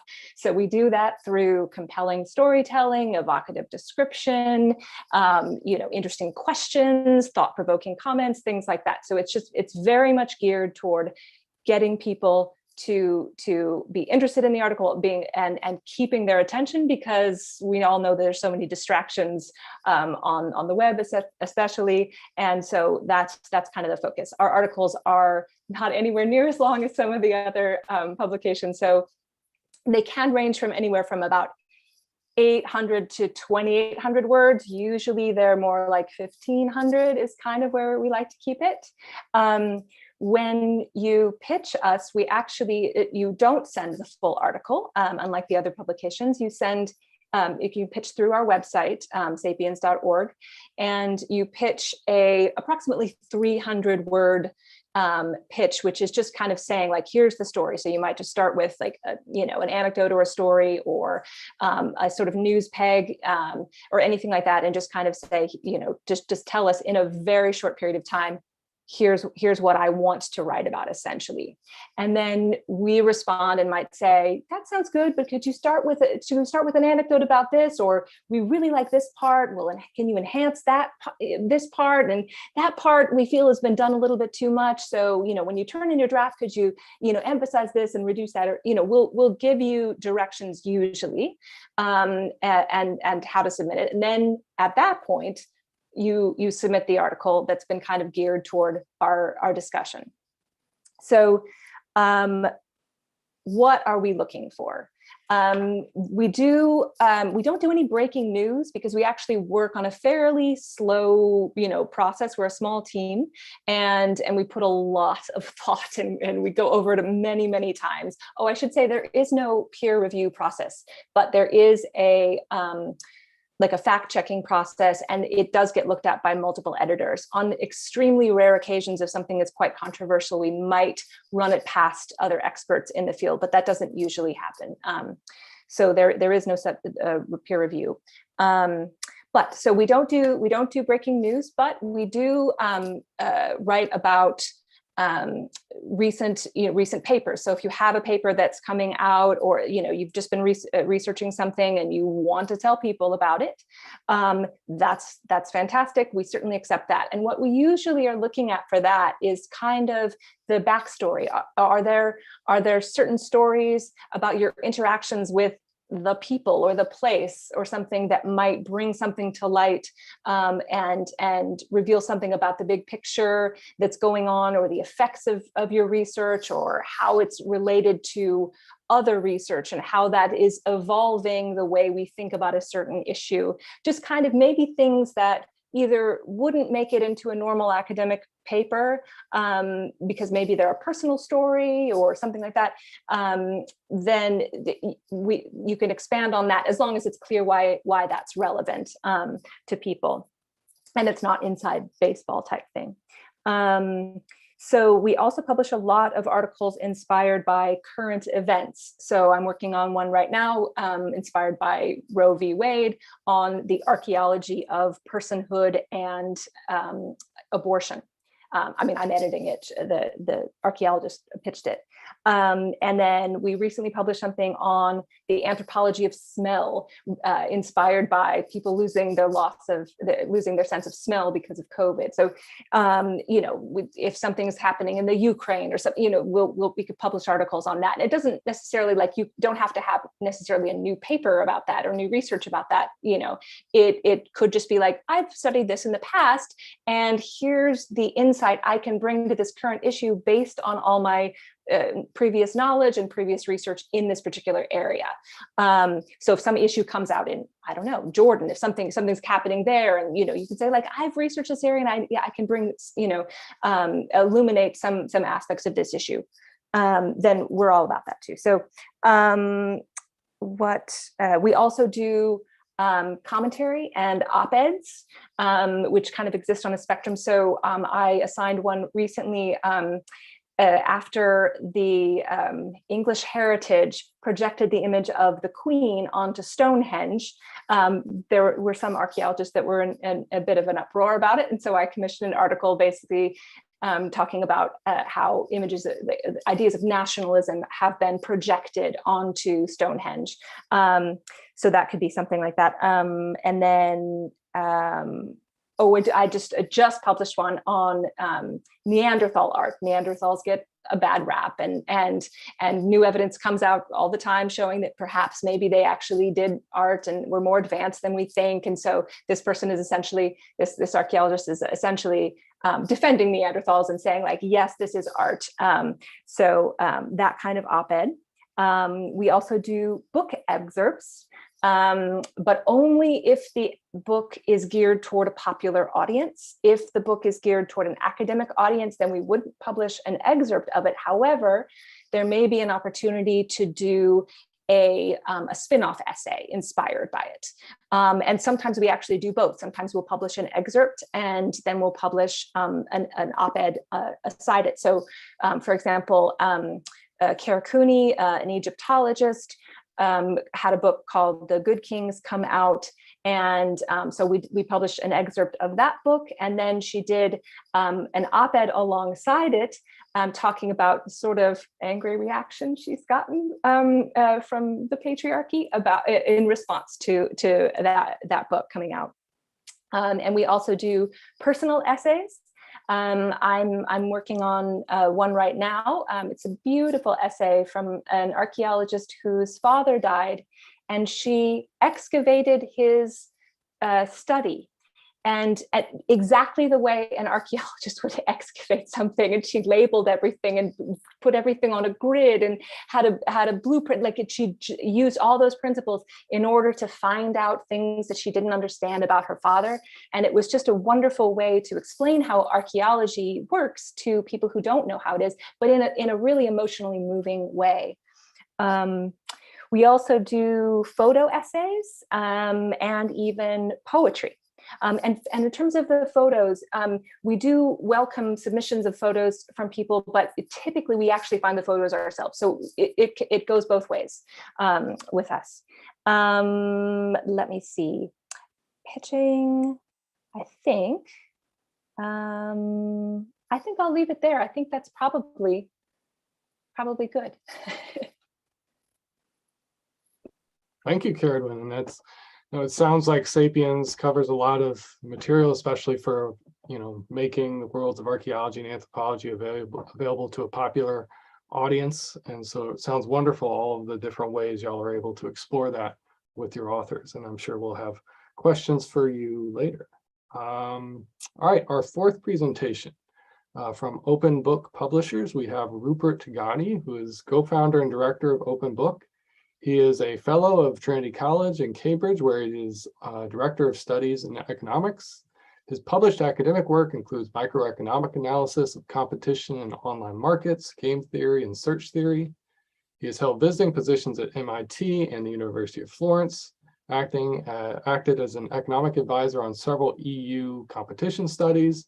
He's on the advisory board of a range of open access initiatives and speaks frequently on the open access movement. Rupert, I'll turn it over to you. Thank you very much, Glenn, and everybody for the invitation. So yeah, although I'm an economist, clearly that's not why I was invited here today. It's more about open access book publishing, and particularly to talk about the book publisher that I co-founded with Alessandra Tosi, who unfortunately couldn't join us today. So let me share screen, and I think probably the easiest thing is if I just go to the website and we just chat about, the thing about open access is that everything should be accessible. So this is always one of these tests. It's now that that everything dies or the website doesn't work for some reason. But anyway, so hopefully people can see that. Yes, that's coming through. Open Book Publishers is a open access academic book publisher. We're a non-profit organization set up by some scholars based in Cambridge in the UK. So I recognize that there's quite a lot of differences between ourselves and the other speakers that we've heard. So first of all, of course, we publish books, academic books, and we can go back a little bit to some of those. Second is that they are all open access, and that's something I'm happy to talk about more, but open access is becoming an increasingly common part of publishing in academia now. It means that the works themselves are available for free online so that they can all be read online in their entirety for free. And it also means that they come with some sort of in our case, with some sort of Creative Commons license, which allows various degrees of sharing of the content. So at the very minimum, somebody could share the PDF that with other people costlessly and without need for any permissions to do that. We heard about some of the copyright issues with images and things earlier. So if we just scroll down for a little bit, so we've published about 250 titles so far, and I guess the key thing about open access, as soon as you start making material available online for free, surprise, surprise, there's a lot of demand for it. A lot of people are interested in accessing materials and a little frustrated by the ability to access high quality academic works when they've got large paywalls to them that are preventing access. And so that's one of the motivations, and one of our key motivations is to make this accessible for people, not just in the elite universities, but generally around the world. And just to put a little bit of perspective on it, there's been quite a few reports coming out recently looking at academic book publishing. The typical university press book published, a high quality, peer-reviewed academic university press book has sales of around between 200 and 300. So it's tiny. It's tiny sales, and so the ability for global audiences to interact with that material is very limited. As we will see, is when you put things online, suddenly the interaction with it and accessibility of the work becomes increasingly by orders of magnitude larger than that, and we can have a look at that in a second.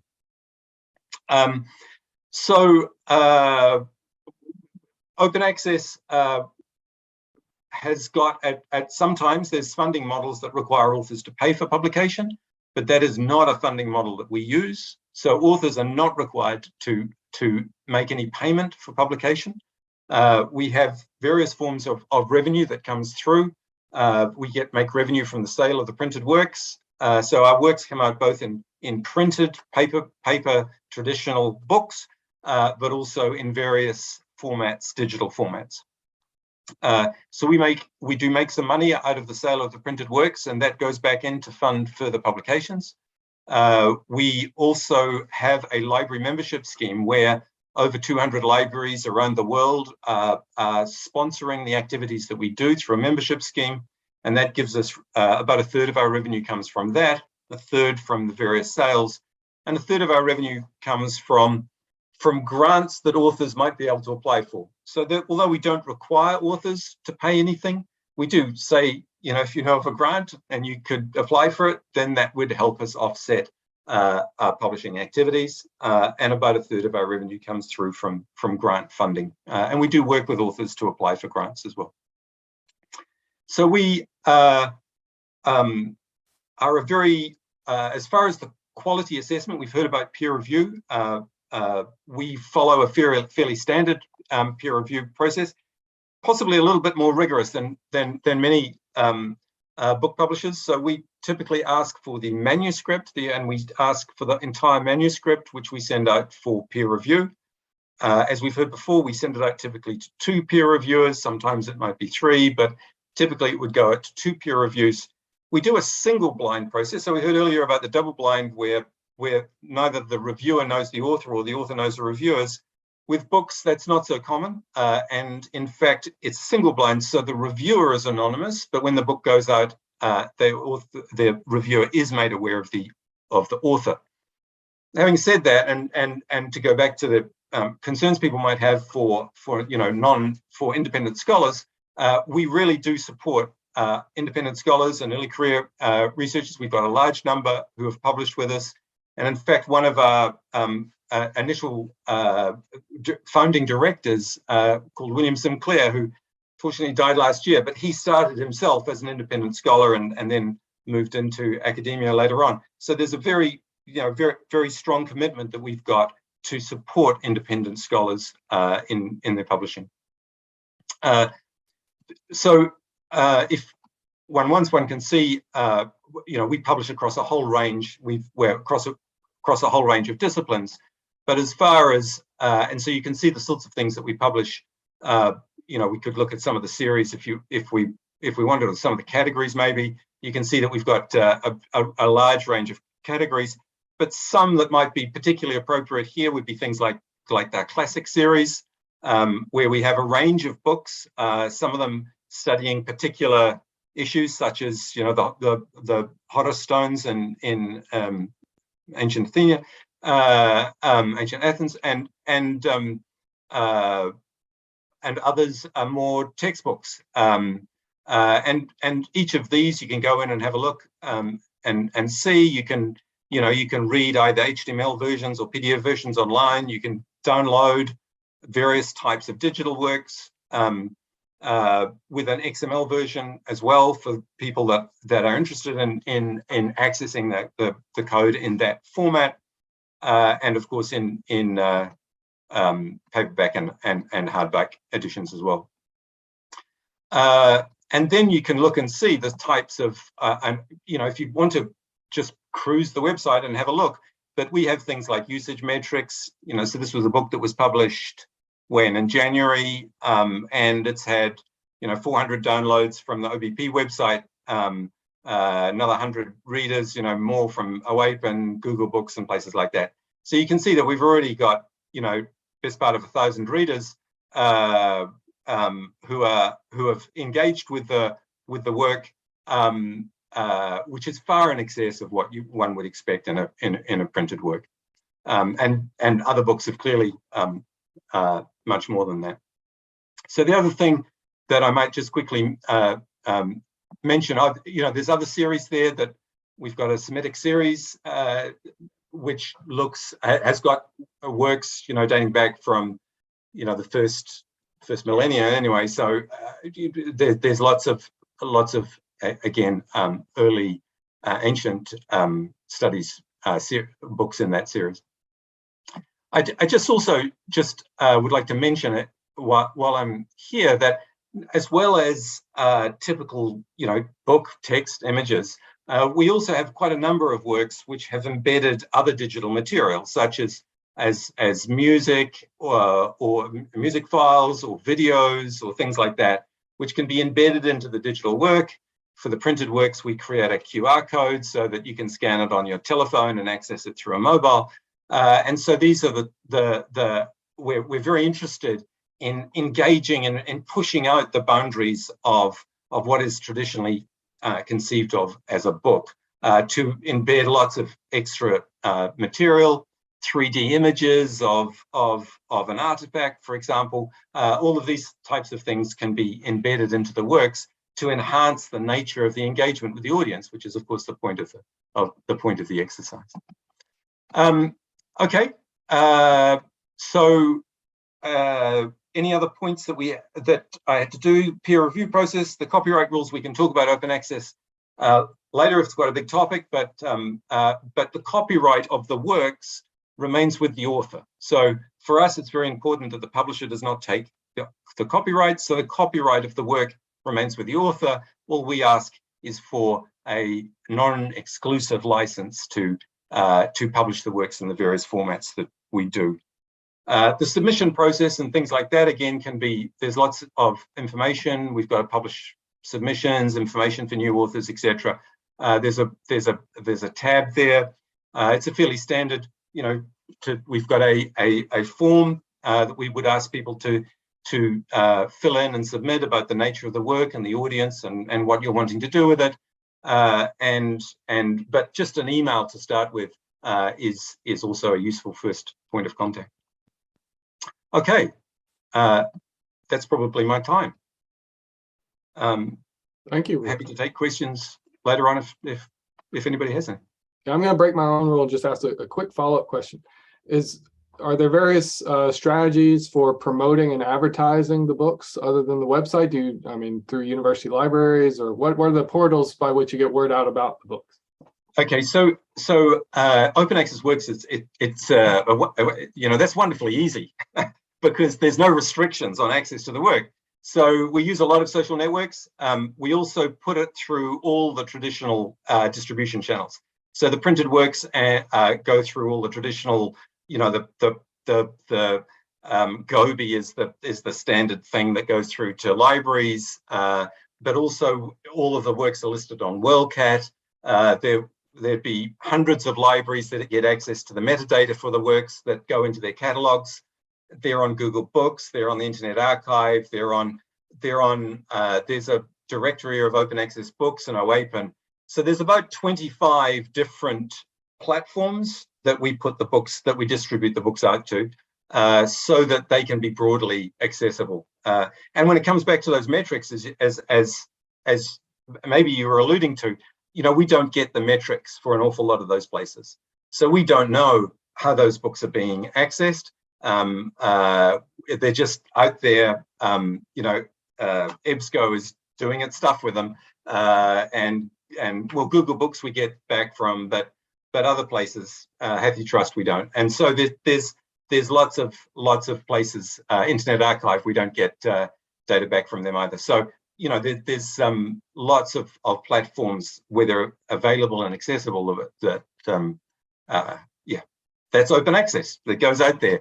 It's distributed by Twitter feeds by people saying, "Hey, look at this!" There's the link to it. Certainly a different world than it was 15 years ago. That's for sure. Very good. Thank you, Rupert. So we'll move on to our fifth and final presentation for the workshop from the World History Encyclopedia. Jan van der Kam is the founder and CEO of World History Encyclopedia, one of the world's most read history publications. The organization's mission is to engage people with cultural heritage and to improve history education worldwide. He has worked in the field of history-related digital media since 2006 and holds an MA in War Studies from King's College London, as well as a BA in journalism from the University of East London. Jan. Thank you very much for the introduction, and thank you for inviting me to speak here. I'm going to go ahead and share my screen shortly. Give me a second. There we go. 1 second. Sorry. Okay. All right, so here we go. Yeah, I just want to quickly talk about World History Encyclopedia, who we are, what we do, why we do it, and how you can get published with us and why you might want to. So we're a nonprofit organization. We are also an open access publication like some of the others before. And for us, really, the kind of the tagline that we have that we kind of present is history grows the mind. We think that history in all the academic fields actually takes a very special place because it is the one kind of discipline that truly informs how we understand our cultural identity, our national identity, and how we see other cultures, right? It really has an impact on exactly that. And obviously that changes the way we see the world, which is why for us, the mission is to engage people with cultural heritage and to improve history education worldwide, as Rupert just said. Now, you know, because the historical importance, the importance of history for understanding our cultural identity and so on, we think that history is something that is not just an academic discipline, but it should really be for everybody, because the more people know about history, the more open-minded and less xenophobic our culture and our world can be. I mean, we can look at, you know, what's happening in Ukraine to see how different understanding of history and cultural identity actually causes wars. We can also look closer home, for example, in the United States, where there are very serious discussions about what is acceptable to be taught in history class in high school, you know, particularly related to slavery and certain censorship potentially going on, right? Now, the more people understand history, the less they can be influenced by politicians and pundits who like to use and misuse history for their own, you know, political gain. Which is why we think that open access, which we consider ourselves an open access resource and an open education resource, open access, we think needs some redefinition. Open access isn't just about it being free and freely available. Open access should very much be also about being accessible. And by that, I mean that not only should it be easy to find and to get to, many journals that are open access are still very much hidden in university libraries, but it also needs to be understandable for the general public, the layperson, because only once the lay people can understand it, they can actually make use of it. And so we see ourselves a bit as the bridge between those two worlds, the world of the general public and the academic world, because obviously there's a place for academic publishing. It's a very important thing. But there should be the complement of speaking to the public, sharing research and knowledge with the public. So that's kind of that bridge that we see ourselves in. So shortly about us. So we're a nonprofit organization. We've been around since 2009, and we are one of the most read history publications in the world, not just on the web, but in general, I think. Yeah, we are mostly run by volunteers, but we have a core team of about 10 employees, soon 11, who work from all over the world. We don't really have an office, and we, you know, run this with a small team. I'll talk a little bit later on how we managed to do that, but lastly, a little bit more about our readership. So in the last 12 months, we had around 30 million individual people who read articles on our website. And at the moment, we have around 3,380 articles published. We have a large media library with images, maps, videos, and 3D models as well. And over 680 people have contributed to our encyclopedia. So now I want to talk a little bit about the publishing process. So first of all, our publishing platform is custom built from the ground up. And it is due to this that we are able to do this with a small team. Basically, the way it works is that our platform will, submissions come in through our platform. Our editors edit it in that platform. And then once things get published, the platform will also automatically figure out which articles it should link to. Everything gets interlinked automatically. Our editors, though, inform those links as well through tagging and keywords and so on. The same is true for the search.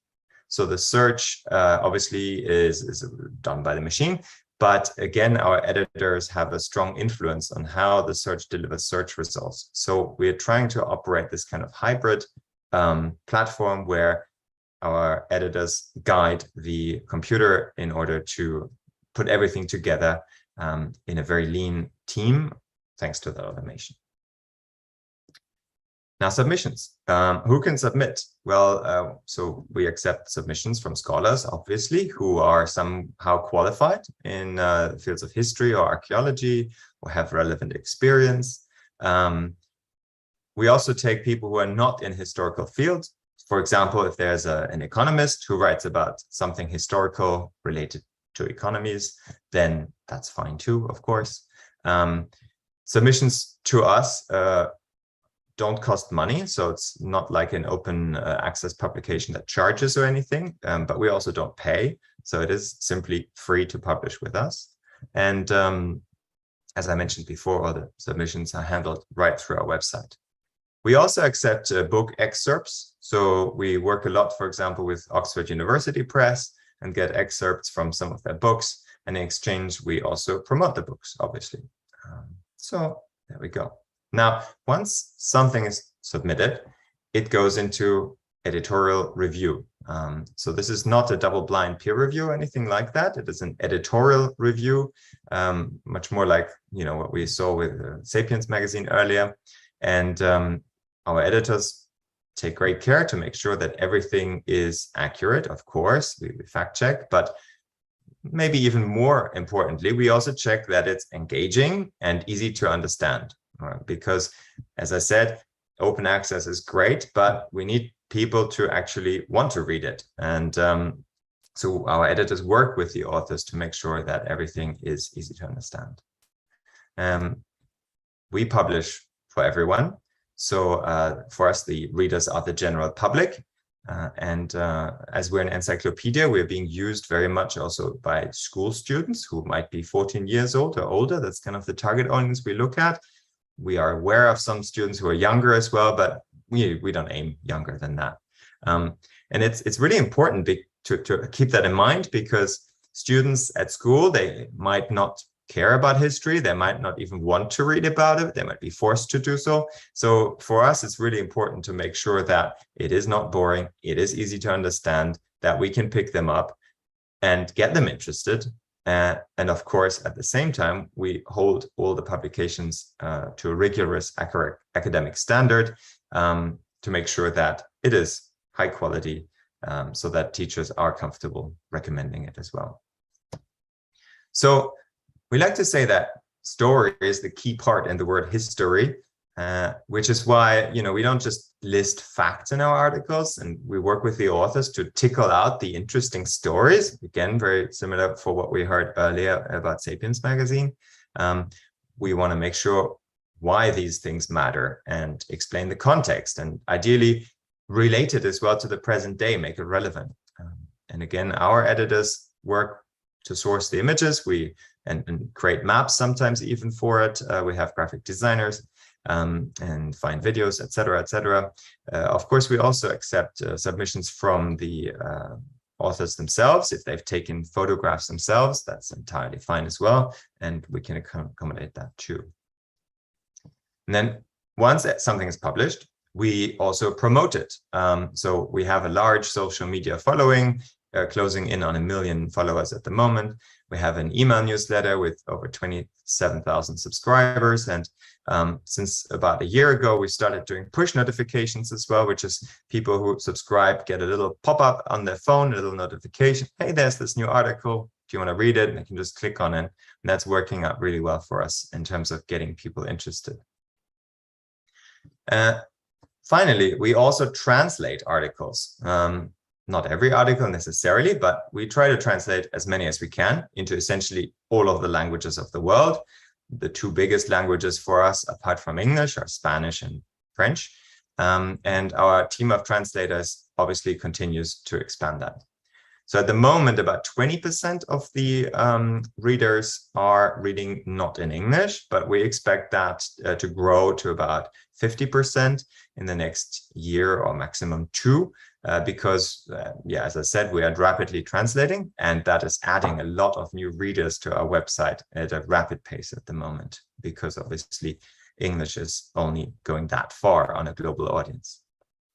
Now, speaking of a global audience, authors who publish with us, they can reach a very wide audience. And I picked a picture of a football stadium, which is not something you would usually associate with history. Rupert earlier said that the typical university press book gets about 200 to 300 sales. Now, we're talking in completely different dimensions here. So most articles published with us will gather tens of thousands of readers quite quickly, essentially filling a football stadium. And some of our authors have reached over hundreds of thousands of readers for their work. Obviously, not every article will attract an enormous audience, but it's entirely possible and very common. And what we do as well is we provide the authors with the stats on how many readers they've had and so on, because we're aware that in some countries, particularly in the UK, where I am at the moment, academics have to kind of prove to the university that their work had public impact, and that's what we want to provide. We want to provide that public impact for academic work, and that is a complement to publishing in journals and books, which is very important and has its place in the academic world because it's what's driving research forward. But we are essentially trying to be that complement to drive that public engagement. Finally, we are a respected publication. I hope many of you know us already, but many institutions recommend us. Oxford University, the School Library Journal. We've been peer-reviewed by Merlot 2 and Common Sense Education, and many others, universities, schools, and libraries. So, you're in good company here. So, write for us. Don't be shy. Tell your world about your research or your area of expertise. People want to know about it, and I think when people are used to publishing in academia, they are used to small numbers like 200 to 300 readers.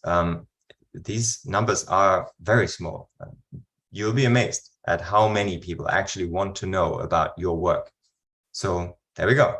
That's us. Thank you so much. Thank you very much, Jan, for that very good presentation. And I just had one quick follow-up question. And maybe you mentioned this, but do you actively seek for new submissions, new stories in certain subject areas, since you are an encyclopedia and covering such a wide swath of topics and time periods, or does it just kind of develop organically in terms of the content?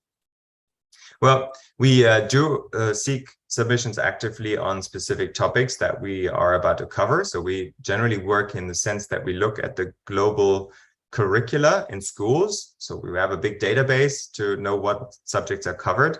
And so we kind of want to tick those off first. Now, we sometimes approach academics specifically where we know that academic might have a specific, specialty or expertise in the subject. But more often than that, academics will come to us and they will just write about the thing that they happen to know about. And in that sense, it does grow organically. But for example, we have one academic, she's a professor from Pittsburgh, and she writes about ancient religion. And so with her, because she's a regular contributor, we work to cover very specific areas within her field to make sure that the key things that people we know are interested in are actually covered. And we also have a needed content list. So It's on our website, and also people can just write to us and be like, hey, this is my specialty. What do you want me to write about? We get that sometimes. Well, thank you to all 5 presenters who gave wonderful, overviews of their organizations and their publishing platforms. I would now invite everybody who's comfortable anyway to turn on your camera, at least your camera, so we can see everybody who's out there. And yeah, we'll begin the Q&A portion of this. We have just a little bit less than a half hour to go over any questions or comments that people have. I don't see it in my Zoom, but if there's a raise your hand function in Zoom, in your Zoom interface, you can use that and I can call on you. Do we have that? Somebody see hands? I've seen hands clapping, but I haven't seen a raise hand. Wait, so, or you can use the Q&A chat function as well, if you want to use that to ask a question. So are there any questions out there for any of our presenters? I have a few loaded up in case we need them, but I definitely want to give it over to the audience first. There's a raise hand function in reaction.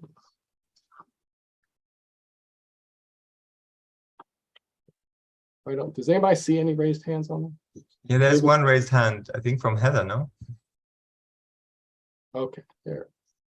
Yes, I'm demonstrating the raised hand function. Ah, there it is. Yeah, okay, you're in my upper left. Okay, please ask your question, Heather. Okay, great. Well, thank you to this amazing panel, and thank you to SASA for organizing this.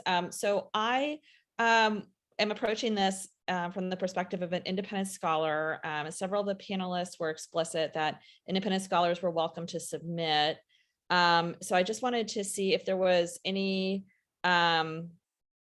hesitation on the part of any of the panelists. I noticed, Kerdequin, on Sapiens on your website, it says that you're interested in publishing anthropologists and specifically affiliated anthropologists or current students. So I'm just wondering if independent scholars should submit to your publication, and yes, that's a question specifically for you. There's no judgment here. I mean, every publication can apply its eligibility criteria however they want. I just want to know, for the purposes of a resource document I'm putting together for independent scholars, which publications are open to independent scholars. Okay, so that's one question. Another one is, if you have experience working with independent scholars who are submitting, are there any specific issues that have come up that we should be aware of as we're submitting? Is there, I don't really know what issues there would be, but I thought I would ask this expert panel if you have seen things come up when you're working with independent scholar authors that don't come up with academics or vice versa. So I'll just lead off since with the question for me is, yes, we do accept. So I think, I can't remember how our website phrases it, but it's like you have to have a degree in anthropology or be affiliated with an anthropology department. So if you have a degree in anthropology and you're an independent person, then that's totally fine. And it's really on a sort of case by case basis, but you're absolutely welcome to pitch. And I don't recall any issues that ever arising. I don't know either what issues would potentially arise with independent scholars. As far as I'm concerned, everyone's welcome. it's all good. Yeah, I know I'm doing a Q&A right now that I don't normally write for the website, but occasionally I do. And I'm doing a Q&A, and one of the people that I am interviewing is independent. Yeah, he has a degree in anthropology, but is not affiliated with anyone. And I was like, he has really interesting things to say, and he's worked with some interesting indigenous communities, and it's worked perfect for the article, so it's totally fine with me. Thank you so much for clarifying that. Yeah. I can maybe add to that as well. Sorry. I can maybe add to that from our experience, we publish independent scholars as well as affiliated scholars, but we have noticed that quite often independent scholars are actually easier to work with because they have less red tape. And also quite often they are a little bit less deep in their subject, in the sense that they are less academic about it in a way, which for us is a good thing because we write for the general public. And so there's less editorial work on our end to make it good for the general public. I'm not saying the quality is any better or worse, it's just the writing style is often easier for independent scholars. Super interesting. Thank you. And the other panelists want to chime in about that, whether there's any particular challenges or issues that come up when dealing with submissions from non-traditional scholars or independent researchers?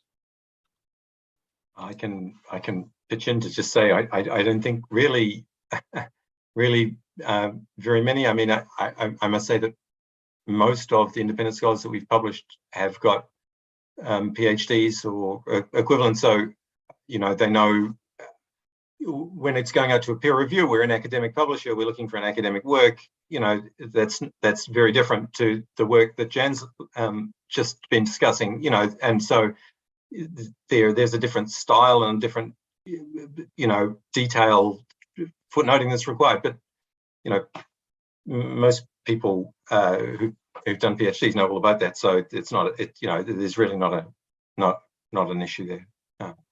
We do occasionally get, you know, as you'd expect as a book publisher, we do occasionally get completely wacky things that have come out of Cloud 9, and so we do a fairly serious desk assessment early on to decide what to send out to peer review and whatnot. Somewhat related question just appeared in the chat is, among those publishers here, are there opportunities for people at the undergraduate or maybe sort of immediate postgraduate level, sort of master's degree students, to publish in these forums? Again, is it more just the nature of the search and the quality of research, or are there certain minimum educational requirements? For new classes, at least we do accept things from master's students. So we don't really look at anything that's from undergraduates. We'd point those to other directions, but yeah, the immediate postgraduate, we definitely provide opportunities for that, and it's more about the quality of the content there rather than whether you have a PhD.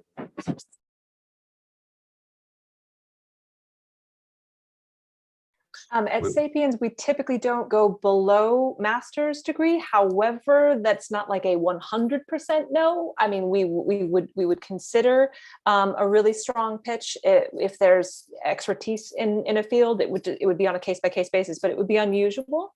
However, I mean, there are also many publications that are, I mean, journalistic publications that obviously don't care. They, you know, there's not, you don't have to have a degree to publish in journalism. So, you know, there are plenty of other things like Smithsonian or, you know, or that route that you could publish and say that you have a degree in that, and that might help you, but you would still have to have a very compelling pitch and show that you have expertise in this area. But it would still be possible. That's you know, journalism is open to pretty much anyone with a really, really strong idea. So I when I was, you know, getting my master's degree and I didn't have it yet, I turned in one of my homework assignments to the New York Times. So it happens occasionally, and it got published. So you never know. Can I just quickly add one thing? So we don't typically ask for a CV, so we've got no idea whether people, you know, what their educational background is when the book comes in. However, specifically, we do not publish PhD theses immediately. So we would ask for some revision from a PhD thesis to create the monograph rather than just the publication of the PhD thesis. And then, you know, as I said before, you know, one of our founding directors, you know, did not have a PhD, didn't have a master's degree. You know, it just was a very good scholar, and so you know that there's neither necessary nor sufficient conditions. Well, for us, we tend to look at completed bachelor degree and above, but again, it's not a strict rule. And another thing that we tell people who don't have necessarily the experience or the background is that we also publish things that are not necessarily fact-based, in the sense of, you know, a report about, I visited this museum and this is what I have to say about it, or this an exhibition review or a book review. These are all things that somebody who is an undergraduate student can easily do. And we would be happy to publish those without question. It's just when it comes to the, you know, like have an encyclopedic definition on something, then yeah, we want to be sure that it's good. It doesn't mean you have to have it necessarily, but it would be good if you did. At NEA, we publish original research, and generally at that level, you don't have anything quite original enough or significantly meaningful to say about it. Really let things incubate, give yourself time.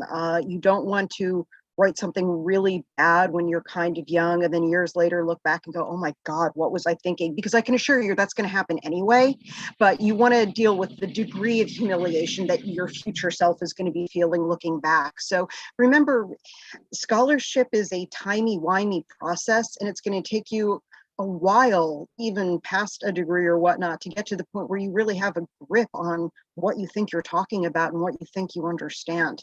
So you need to give yourself time to ferment. Anne actually has a good question I think that a lot of you can speak to is, do you have any advice for early career scholars on how to turn their dissertations into an article or a series of articles or an actual published monograph? And I don't know if one of you, maybe the book publishers can start with the monograph, and then the journal folks can deal with sort of maybe breaking it down individual articles. So Rupert, do you want to take a first stab at that? Typically what we would say for somebody who had a dissertation, a PhD dissertation has got a, you know, the first chapters of a PhD dissertation are, you know, I need to prove that I've read the work, I read my background, and I need to, you know, justify that you know, that I've really read all the stuff. A lot of that is not going to is not particularly useful in a final research monograph publication. And so we would be looking for the person, not necessarily to completely rewrite it, but to really focus about, okay, now your audience, instead of being 3 people who are going to decide whether or not you get a degree, and therefore you've got to prove some credentials and that things, you've now got a slightly different audience that you're addressing. And so the question is, how would you want to be addressing that broader audience? What's the information that they would find useful and engaging and bringing them in? And that could be that there needs to be, you know, another section that might really help it, or it might be that you want to cut things, change the way that things are written a little bit to make it, just thinking about the audience. You know, I think it's important that one writes for an audience. You know, you've got something to say, you want to say it, you want people to understand it, but you need to understand who those people are, you know, and how would they want to be engaging with it? What's the information that you can do? And that's probably the same for all the various publishers. But, you know, with books, it's you know, that why would anybody want to read this? And what's the material that you want to bring in to do that? And so it just requires a little bit of a focus rather than here's me showing off with my credentials, please give me a PhD, which, you know, it's a very different sort of mindset, I think. Jordan, Giuseppe, Stephanie, did you have anything you wanted to add, especially on more the turning sort of larger dissertation level manuscripts into articles or individual articles? Personally, I would say don't, or at least wait a very long period of time before trying to do it, because once you've finished your dissertation, you know it has eaten your brain. You are too close to the topic. So it's very hard for you to write about it in a way that a person outside of your brain can understand. There's too much that you're taking for granted that you think is expressed that is not expressed. And you cannot get into the mind of someone who isn't in your brain to see it from an outside perspective. I've seen a few too many articles that people submit and it doesn't get through peer review. And part of it is that, well, you know, you didn't address this and you didn't address that. And I wind up getting the rather uppity response of, well, it's in my dissertation. And I always want to say, no one's reading your dissertation. You have to write an article as an integral object in and of itself. So you need to give yourself time to get away from it. Secondarily, and this is something that freaks people out, you cannot summarize your dissertation. You cannot summarize a chapter of your dissertation. If you want to take your dissertation and generate an article from it, you get one sentence from your dissertation and you turn that sentence into an article. And if you try to do anything more than that, it's not going to work. So give yourself time, focus on something else for a while until you can come back at it. And it's like a bit more objectively and a bit not it eating your head, and take one sentence, maximum two, and see if you can turn that into a good, well-written, tight, integral article, but nothing more than that. Rupert and Stephanie made excellent points, and I would just add just something from a writing structure perspective. One of the most common things I see from people who are used to academic writing, who are turning in an article to Sapiens, is that they begin the article like they would begin a dissertation with the introduction. Here's the background. Here's the whole history of this story. That doesn't actually keep readers' attention. And so we always tell people, start with an anecdote, start with a story. And I would say that if you're trying to conceive of a way to turn your dissertation into something, start with a story, which may not even be in your dissertation. It may be some story that happened outside.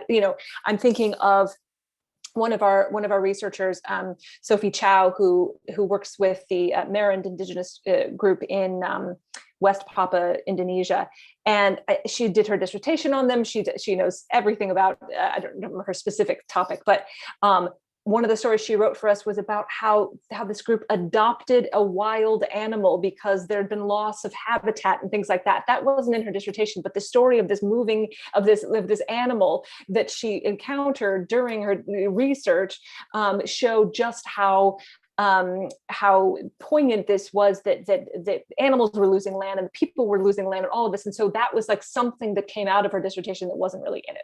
So think story is sort of what I would add to that. And if I might just say one more thing, with the dissertation, the focus tends to be on showing what you know. When you're writing, you want to focus on conveying information. And these things are so radically different from one another, because when you're trying to impress people, you're using all the jargon and all the shibboleths, and you're trying to sound extremely uppity and precocious. And when you're writing for, normal people, you want to convey ideas and you want to speak their language, and you don't want to intimidate them the way you want to think you're intimidating your dissertation group. So just the way you think about the writing is so radically different. So keep that in mind as well.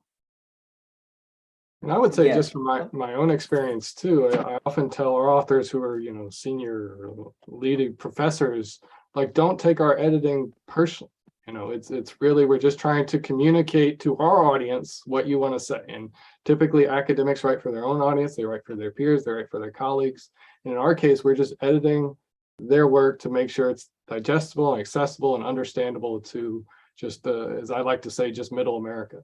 And so often you have to tell people, just, we're not trying to critique you, we're not trying to, tell you you're a bad writer. No, it's just, we're trying to help you communicate. So. Very good. I think somebody else wanted to make a point. Yeah, so I just wanted to add there as well that sometimes when adapting things like a dissertation or a thesis, the theses in particular, they're quite long and they have a lot of tangents, and sometimes you have one large general topic, but to make that argument, you need to build it up with lots of little things. Whereas with an article, you've got a lot less space to work with there. And so what I really recommend, and the way I think about, adapting these things myself, is really just picking one thing out of it and going with that and keeping it focused, or even just choosing an interesting tidbit that you discovered along the way that didn't actually fit within your dissertation, but kind of stuck in your head. And it's keeping it, manageable to the word count and yeah, exactly, writing to the audience. We have one more question in the chat, and I'm gonna, James, by chance, do you mind turning on at least your mic, and then, because I don't want to garble your question. I'll try to, but it's in the chat. But basically, if I understand James's question correctly, it's sort of in regards to those journals that have a double-blind peer review process. The idea that academia is basically really a rather closed group of people who basically know of each other and can therefore, even if it's not formally explicitly made clear who the reviewers are and who the authors are, that people sort of know. And is that a legitimate critique, I guess, of the double-blind review process? And James, I hope that reflects an accurate representation of your question. Sometimes it depends on what the topic is. If it is an incredibly niche topic, and especially if the author has written about it an awful lot, then people will probably be able to guess, but it is a guess. Beyond that, you will have things, remember how I said before that only people in charge of the excavation are allowed to publish the excavation? Well, if someone is publishing about Halas Sultan Teke, the peer reviewers are going to guess, it's probably Peter Fisher or one of the excavators at Halas Sultan Teke, and they are going to be right because no one else is technically allowed to do it. Something more general, something potentially more art historical is going to be harder and harder to guess. So unless you have an amazingly identifiable writing style, believe it or not, no, the blind is in fact very blind. And I've seen enough misguesses when someone says, oh, so-and-so wrote that, right? Like, nope, not at all. And I once had a colleague who thanked me so much for this positive review I wrote of the book he did. And I had to say, sorry, dude, that wasn't me. He's like, but it had to be. It sounded just like you. The person had a sense of humor. Like, I don't know who it was. So there are enough mistakes to indicate that no, blind is truly blind in this case. Yeah, I absolutely agree with that. We have had a few cases where we do send, proposals or abstracts out to reviewers, and they've kind of said, oh, I may have heard of something like this. And exactly, they guess. Sometimes they're right. Very rarely they're correct, in which case we probably wouldn't go with them. But yeah, you'd be surprised. It's a lot harder than it sounds, really. Could I just add one thing? Another part of that question was suggesting that, colleagues could be helping each other. I think very few journals would ask a colleague from the same institution or a known colleague to be a reviewer. And if for some reason, you don't know who everybody knows, but it is fairly common for a reviewer to come back and say, actually, I know this person, I shouldn't be the reviewer. So it's not really a closed net. I mean, there's lots of problems with peer review, as we all know, but there's a lot of care that's taken to make sure that you don't get those little closed groups all peer reviewing each other.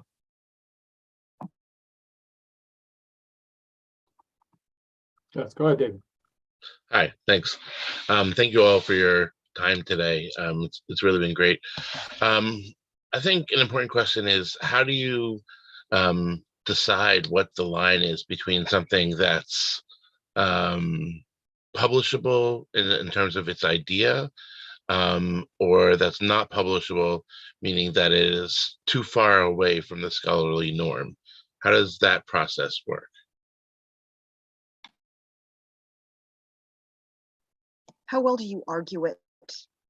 As someone who publishes an awful lot of things that are very contrary to received wisdom, you have to be amazingly explicit in your use of primary sources. And it is the argumentation and the data and the organization that is going to determine whether it's this really whacked out theory about where Noah's Ark is actually located. Okay, that's partially a joke there, but biblical archaeology, you get stuff like that. As opposed to, you can look at someone like Joan Breton Connolly, perhaps, who had a radically new idea of what the Parthenon frieze actually represented. and got it published, and I think won an award for that and did very well because she was meticulous with her data wrangling and her analysis and her presentation. So anyone can come up with what seems like a wacko theory because it goes against the currently received wisdom, but the currently received wisdom is frequently wrong, by the way, and it always needs to be readdressed, but you have to do it very carefully and very well, and always, always go back to those primary sources. So at least that's how I would make a call like that, either for an article or for a book or anything else. For us, it's a bit different. If it's not the consensus, we don't publish it because we're an encyclopedia. We have students in high schools using it. If a student comes back with some theory, then they might get a bad mark from their teacher, and we can't have that. So we will publish it when the consensus changes, but that is not our job. And at Sapiens, the approach would be more like what Stephanie does. So we would publish, something that would be controversial as long as it's definitely backed up. So I would say the same for new classicists. I think when I was editor, the first paper I was involved in the process for the double-blind review, one of the reviewers said, "Well, I don't really agree with the argument, but it was well argued." So yeah, go ahead. And I mean, I told the author, that's a great compliment, actually, that the person actually didn't agree, but said that it was well argued. So yeah, no, I would agree with Stephanie. It's just about argument and how well you argue it. Well, everybody, it looks like we are now at 2:30, and based on the SASA conference program, I think that's actually time for a much bigger thing, which is the keynote address. So I want to thank all of the really wonderful panelists during the session. It was a great pleasure for me to moderate as well, and I really enjoyed it, really enjoyed getting to know a lot of my colleagues and editors and publishers and other venues. So I really appreciate your time. And I'm sure for the audience, if you want to get in touch with any of these folks, I'm sure SASA can make their emails and contact information available to you. And yeah, hopefully we'll do this again sometime, David, right? All right. Thanks a lot, everybody. Enjoy the keynote. Thank you. Thank you. Thank you. Well, thank you very much to Glenn and to all of the members of that marvelous workshop. I don't know about anyone else, but I'm definitely going to be going back and listening to it again, because that was an awful lot of very explicit information that for grad students and early career researchers is very often not made explicit. So thank you all very, very much. As Glenn mentioned, we're now going to get underway with our third keynote, which is Dr. Kara Cooney. If you are tweeting along with us, the hashtag is OAW Keynote Cooney. Everything, all the hashtags for the day should be on the conference schedule. So if you're interested, you can go to that and use those. So I have a brief bio for Dr. Cooney before we get started. Kara Cooney is a professor of Egyptology at UCLA and chair of the Department of Near Eastern Languages and Cultures. Specializing in social history, gender studies, and economics in the ancient world, she received her PhD in Egyptology from Johns Hopkins University. In 2005, she was co-curator of Tutankhamun and the Golden Age of the Pharaohs at the Los Angeles County Museum of Art. Her popular books include The Woman Who Would Be King, Hatshepsut's Rise to Power in Ancient Egypt, When Women Ruled the World, Six Queens of Egypt, and The Good Kings, Absolute Power in Ancient Egypt and the Modern World. Her books, Recycling for Death, A Social History of Ancient Egypt Through Coffins of Dynasties 19 to 22 from American University in Cairo Press, and Ancient Egyptian Society, Challenging Assumptions, Exploring Approaches from Routledge are forthcoming. The title of her talk today is The Good Kings, Absolute Power in Ancient Egypt and the Modern World. Dr. Cooney, thank you so much for joining us. Thanks so much, Megan. Thank you, Sasa. I'm a little jet lagged coming from Hawaii on a red eye, but this is going to be great. And I think this keynote in many ways follows up on what you were talking about in your workshop quite directly in terms of speaking to the public, leaving the ivory tower, having conversations with a larger audience, and making ancient history as relevant as possible. And as we go through many of the changes in the world around us today, I think that all of us can see how very relevant ancient history actually is. So let's jump into that, and I'll keep this to 30 minutes, she said confidently, so that we can have a vibrant Q&A discussion. So I think we all know that in the ancient world, it was an easy thing to divinize rulers. Perhaps it was easier in ancient Egypt than in any other place, and more on that in a moment. But even those places that profess to hate the divinization of rulers, the connection between politics and religion in such an overt way, even these other places found methods of divinizing their rulers, whether explicitly or implicitly. And that's of great interest to me. But Egypt, I think, excels in the optics and packaging of that divinization, of that connection between state and God, in a way that no one else on the entire planet to this day has been able to do. They are able to present themselves as the good and perfect king, as the one who, sorry, that was a call from my son, the good, and he may do it again, so we'll just keep coming back and I'll keep declining that call. But the good and perfect king who is the one who connects the earth with the heavens, who is the one who knows literally in the Egyptian hieroglyphs how to do things. The Yirat Hut is the Egyptian for the ritualist, the chief ritualist. He knows how to make the offerings, as you see here, to light the brazier, to make things happen in the world as they should. He is the one that keeps your world safe. He keeps it protected. He is your last best hope between absolute chaos and all of the other bad things that could happen without a king. And ancient Egypt excelled in producing pessimistic literature of what the world would be like without a king. So there's positivism presented, there's fear mongering presented, but really the way this divine state is packaged is something that continues to draw our gaze, to make us be Pharaoh's groupies, as I call it in the book. And really that's going to be our starting point for how this is actually very relevant for us in, I apologize, that's my son again. I knew he would call again because that's what he does. Yeah, so this slide is probably my most controversial slide. So you think you don't have a king? What is the rise of authoritarianism? How are we to understand this? How can I jump from ancient Egypt to modern American politics? Should I even be doing this? What is this discussion? Well, you can read the book and decide for yourself, but I do go back and forth between ancient authoritarianism and modern authoritarianism, with the overt claim that modern exceptionalism is a myth, with the overt claim that what the ancient Egyptians did so well, we would love to do better, or many of us would love to do better, and that much of our democratic system is based on the very same divinization, this idea that some presidents deserve to be carved into the sides of mountains sacred to indigenous peoples, whereas others do not. But we do divinize our rulers as well. And we engage in many of the same practices that the ancient Egyptians do. And this is the book. The title is The Good King's Absolute Power in the Ancient World in the Modern Day. And I'm trying to get to a particular slide, this one here, where we may think we don't have these strange ideologies. We may think that we don't have this packaging of church and state.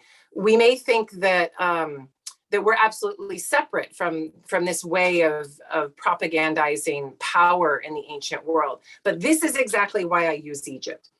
I apologize.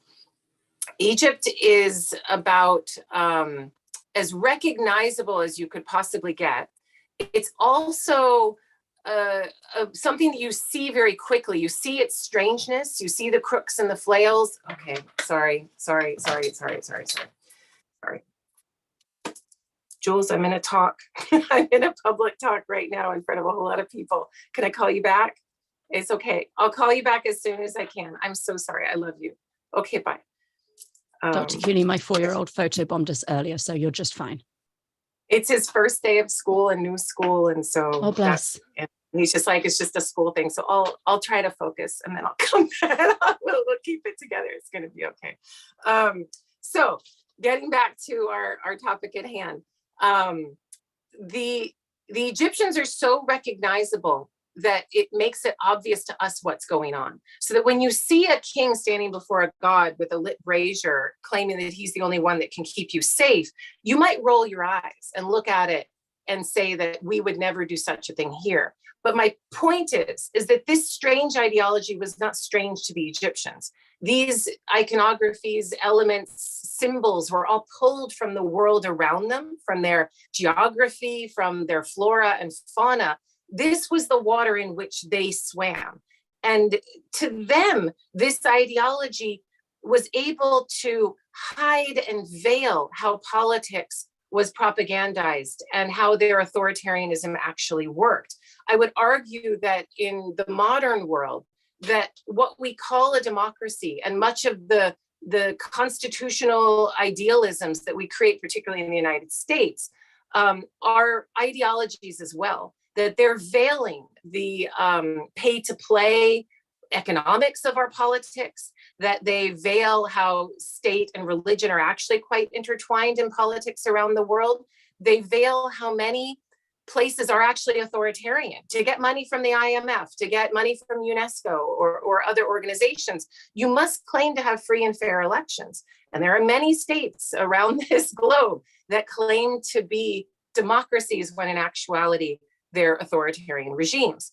And there are democracies that have presidents or parliamentary rulers who are authoritarian personalities. So the point is that Egypt is there to jar us and make us wake up and see something for what it is. And we can see it with Egypt.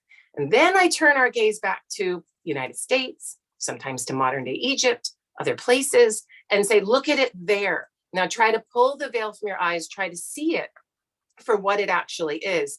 And then you can take a lot of the positivist tropes away from your history.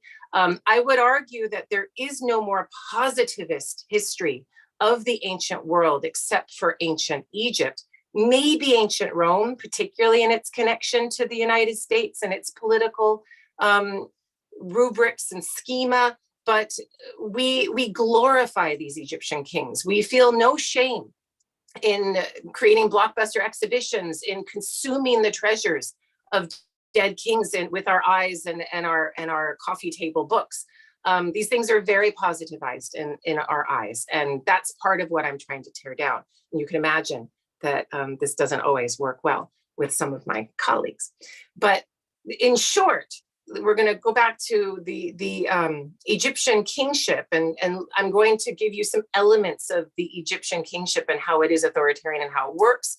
Most of this should be no surprise to any of you, but it sometimes is jarring to people who spend their lives dedicated to this ancient field.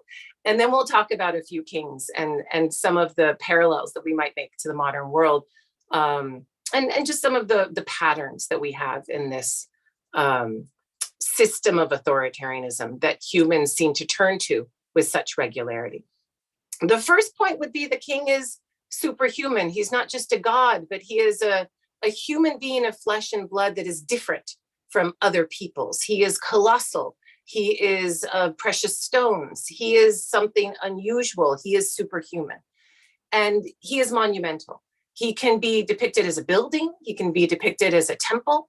He can be depicted in colossal statuary. He is greatness defined. And that is why so many Egyptian kings are called the Great, right?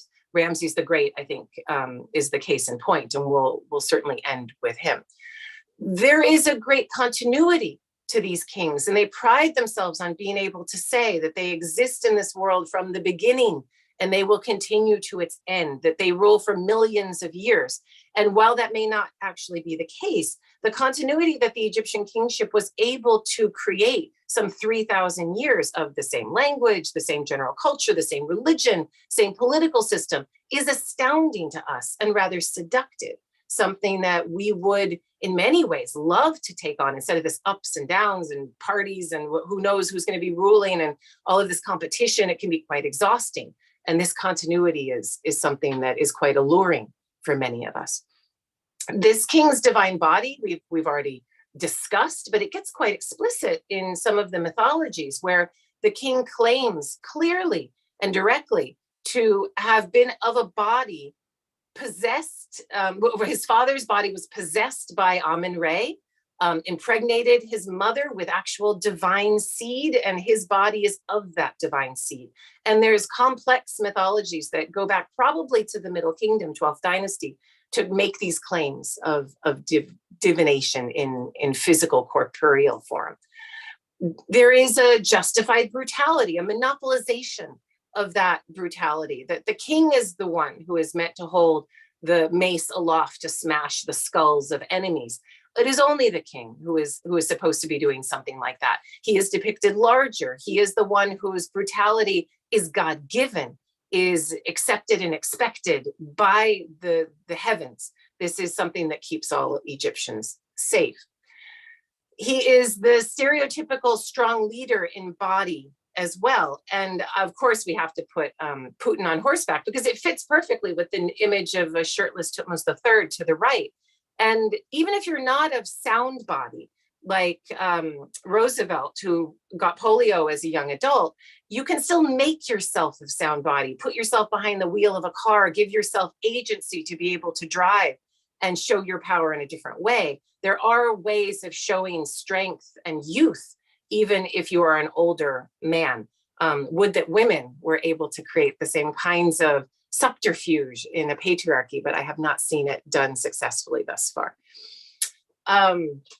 These patriarchal systems, and really is the first time we're bringing up the word patriarchy, the rule of the fathers, a system in which we still live, obviously, though I think many would try to say that we do not, because we've had this sexual revolution and all, and I'm speaking to you, but I would say that patriarchy is going quite strong and is cracking down on many liberties that have been grasped by the people at the grassroots of society today.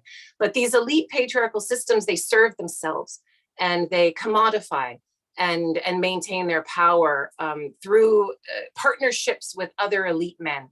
And these elite men connect with each other, have control of their women and their children and their families in a hierarchical way. And very much, the kingship is very much a balance between himself, his palace, and his elites. And that's a lot of what the book I was writing was about. Now, these authoritarian kings, they do seduce us, and the discovery of their treasures, their gold, their fabulous wealth, their coffins of 269 pounds of solid gold. And we're here on the centennial of King Tut's discovery. These things are very much in the news. We don't necessarily question this. We just assume, yes, a king is supposed to have this much gold. Yes, this is something that we will then put into our museums and share with the public. And very rarely do we actually bring up a critique of the hoarding of all of this excessive wealth in any sort of way beyond the simplistic. So I discussed 5 kings in the book, The Good Kings, and we'll only be looking at 4 of them here today, and I have some 14 minutes left, so we'll be flying through. But the book exists, and an article in Sapiens, or 2, an excerpt is in Sapiens, and I wrote an op-ed in Sapiens about this book and the reception thereof, so you can check that out. It was a hot and controversial article, so do check out the Sapiens piece on the Good Kings. But let's jump into Khufu, the first and in some ways the most integral of our discussion, and we'll really focus the most on Khufu and Akhenaten, though Ramses II will come into play as well. Now, Khufu's pyramid is usually discussed as something that you build because you can, like Mount Everest is there, that's why you climb it. You climb it because it's there. And I would like to reframe this, and I'm not the first to have done this. This is John Baines who was the first to have done this, but to claim that you build the pyramid because you have to, because you must, because there is a need for a reinvestment in the propaganda of kingship. Unless if some of you are worried about me using the word propaganda, I myself was skittish about it, but now I've gone all in and I'm using the word propaganda. We can discuss that too. But this pyramid, arguably in the 4th dynasty, not the 1st, not the 2nd, not the 3rd, it's built in the 4th, this straight-sided pyramid was built because the kings needed to reinvent themselves. They needed to become something bigger and grander than they had been before. And here you see the 3 attempts of Khufu's father, Sneferu, starting out with the bent pyramid the pyramid at Meidum, then the bent pyramid at Dashur, ending with the first straight-sided pyramid in human history, also at Dashur, known as the Red Pyramid. And this is then transformed into Khufu's well-known pyramid. We have Khafre there in the center, and then Menkaure, the smallest pyramid, in the group of 3 at Giza. And I go into much more close examination of the building of these pyramids, the reasons for building them, what they did to society. But let's suffice it to say that the pyramid, in my estimation, is a weapon, an ideological weapon of stone. It is a weapon on the mind, and it still works very well today, too well, I would say, so that you can turn on the History Channel and you can watch Ancient Aliens, and they'll tell you all about how pyramids can be used as electricity generating structures, as that they are not really burials, that the Atlanteans built them, that aliens built them, all of these different things. And while we may roll our eyes and call these theories racist, and all of these things are I validate all of them, it doesn't discount that if Khufu were looking down today, he would be like, ha, it's still working on their simple minds today, because it very much is. The building of the Great Pyramid was meant to do precisely that. It is meant to make people think that the person who built it, who ordered it, who constructed it, is beyond human, is superhuman, that this could not have been built by human hands. And what a functional thing that was. However, when Khufu built that pyramid, there were unintended consequences in so doing. And every time a king reaches an apex of power, we'll leave it here, there is a fall. And the seeds of the king's destruction, or the dynasty's destruction, are generally, in my opinion, sown at the very height of power, the most aggrandized, the most opulent, the most over the top. That's when the seeds of destruction are sown. Khufu is building this opulent, over the top, extraordinary structure, but in so doing, he must empower elites beyond anything that Egypt has ever seen. And some of those elites are related to him, some are new men. And these elites are now in the 4th and 5th dynasties, particularly in the 4th, showing themselves with personalities, with their own portrait, something that an Egyptian is not supposed to have, that only the king is meant to have. Only the king has a portrait that is recognizable and of a real person. Every other Egyptian gets some bland face X, face Y. You can see this on coffins, you can see it in tombs. They're not meant to represent the person. They don't deserve that. This elite empowerment that Khufu creates diminishes his kingship. And if you want, you can read Solon's engraver on this, that his kingship is so sacralized that he loses his power in the process of building that structure. So this is my point for Khufu, and we're going to move along to Senwosret III. I have like one main point for each of these guys, otherwise we'll never get out of here alive. Senwosret III is a Middle Kingdom king, 12th dynasty, and really this is the apex of power of that Middle Kingdom. And the main point that I want to make with Senwosret III is how to reclaim his power from a number of recalcitrant elites who have gotten too powerful, as longue durée result perhaps of Khufu's building of the Great Pyramid, that he builds a new capital. And that capital city is called Ichitawi. He extends a new capital, because Amenemhet the first king of the 12th dynasty, was the one who started this new capital. But it was Senwosret III who really cracks down on the elites and makes them come to the new capital. He populates this new capital in a way that it had not been before. These provincial elites had their own fabulous tombs, their own outlook on the world. They were lined up along the upper Egyptian landscape, some ostensibly in the Delta, though we have less evidence for them. And they show themselves with in a great stature, very similar to what a king might have. They show themselves with private armies in their tombs, and this is something that Senwosret III is done with. The kings before him of the 12th dynasty have tolerated this. He's not going to do it any longer. And as his grim visage shows, he is going to use a carrot and stick approach to get all of these elites to come to his capital. And the way that he does this is probably with a combination of threat and cajolery, bribery. In the same way, I would argue that they're doing today in modern day Cairo with a new purpose-built capital. And the same way that Louis XIV did with Versailles. A new capital gets around old systems. It swipes the slate clean. It allows a king to have a new starting area. It puts elites on the back foot. They don't have the networks that they used to have before. And it's a very useful way for a king to break down old and entrenched power and bring power directly to him. And meanwhile, to create a new bureaucratic class that cuts between the elites and the king. The comparison to Louis XIV, Louis XIV, and his construction of Versailles and his turning away from Paris, I think is a wonderful one. And it should surprise none of you that in the same way that a couple of generations after Louis XIV, we see the king's head getting cut off in Paris, a couple of generations after Senwosret III, the very height of his kingship, you see the dynasty utterly collapsing and moving into something of much less distinction than what it was before.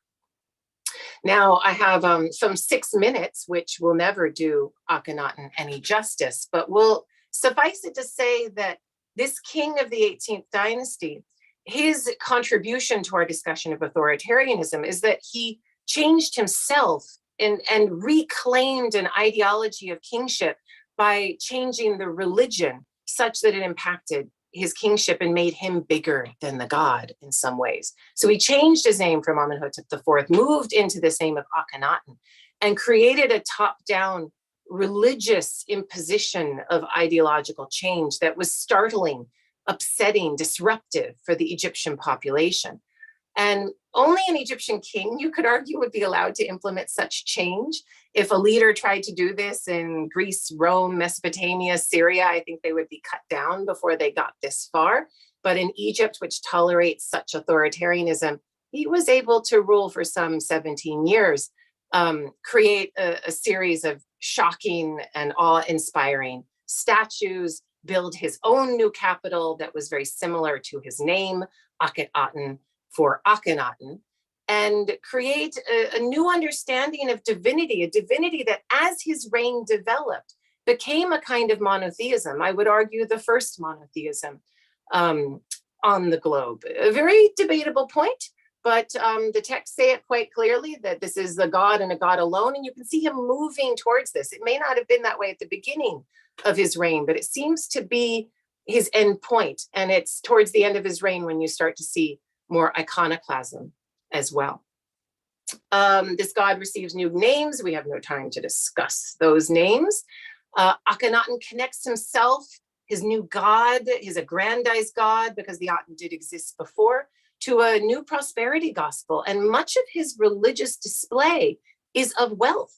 It's of money. It's of food in excess laid out on altars for everyone to see. He shows himself in his window of appearances, which with his wife and children, throwing out golden baubles to his grateful and loyal elite. This is a very clear, probably the clearest image of political religious co-option that I've ever seen.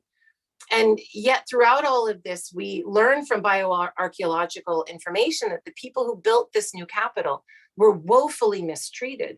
And there was a very dirty underbelly to how all of this happened. Now, the hymn to the Aten that he says he created tells us that there is a unique God, there is no other beside him.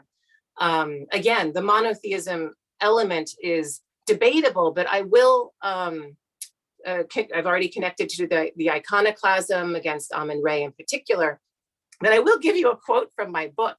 And I'll read it out loud, which is, I'm not saying that every practicing monotheist is an authoritarian. I am saying that monotheism was specifically invented to support authoritarianism.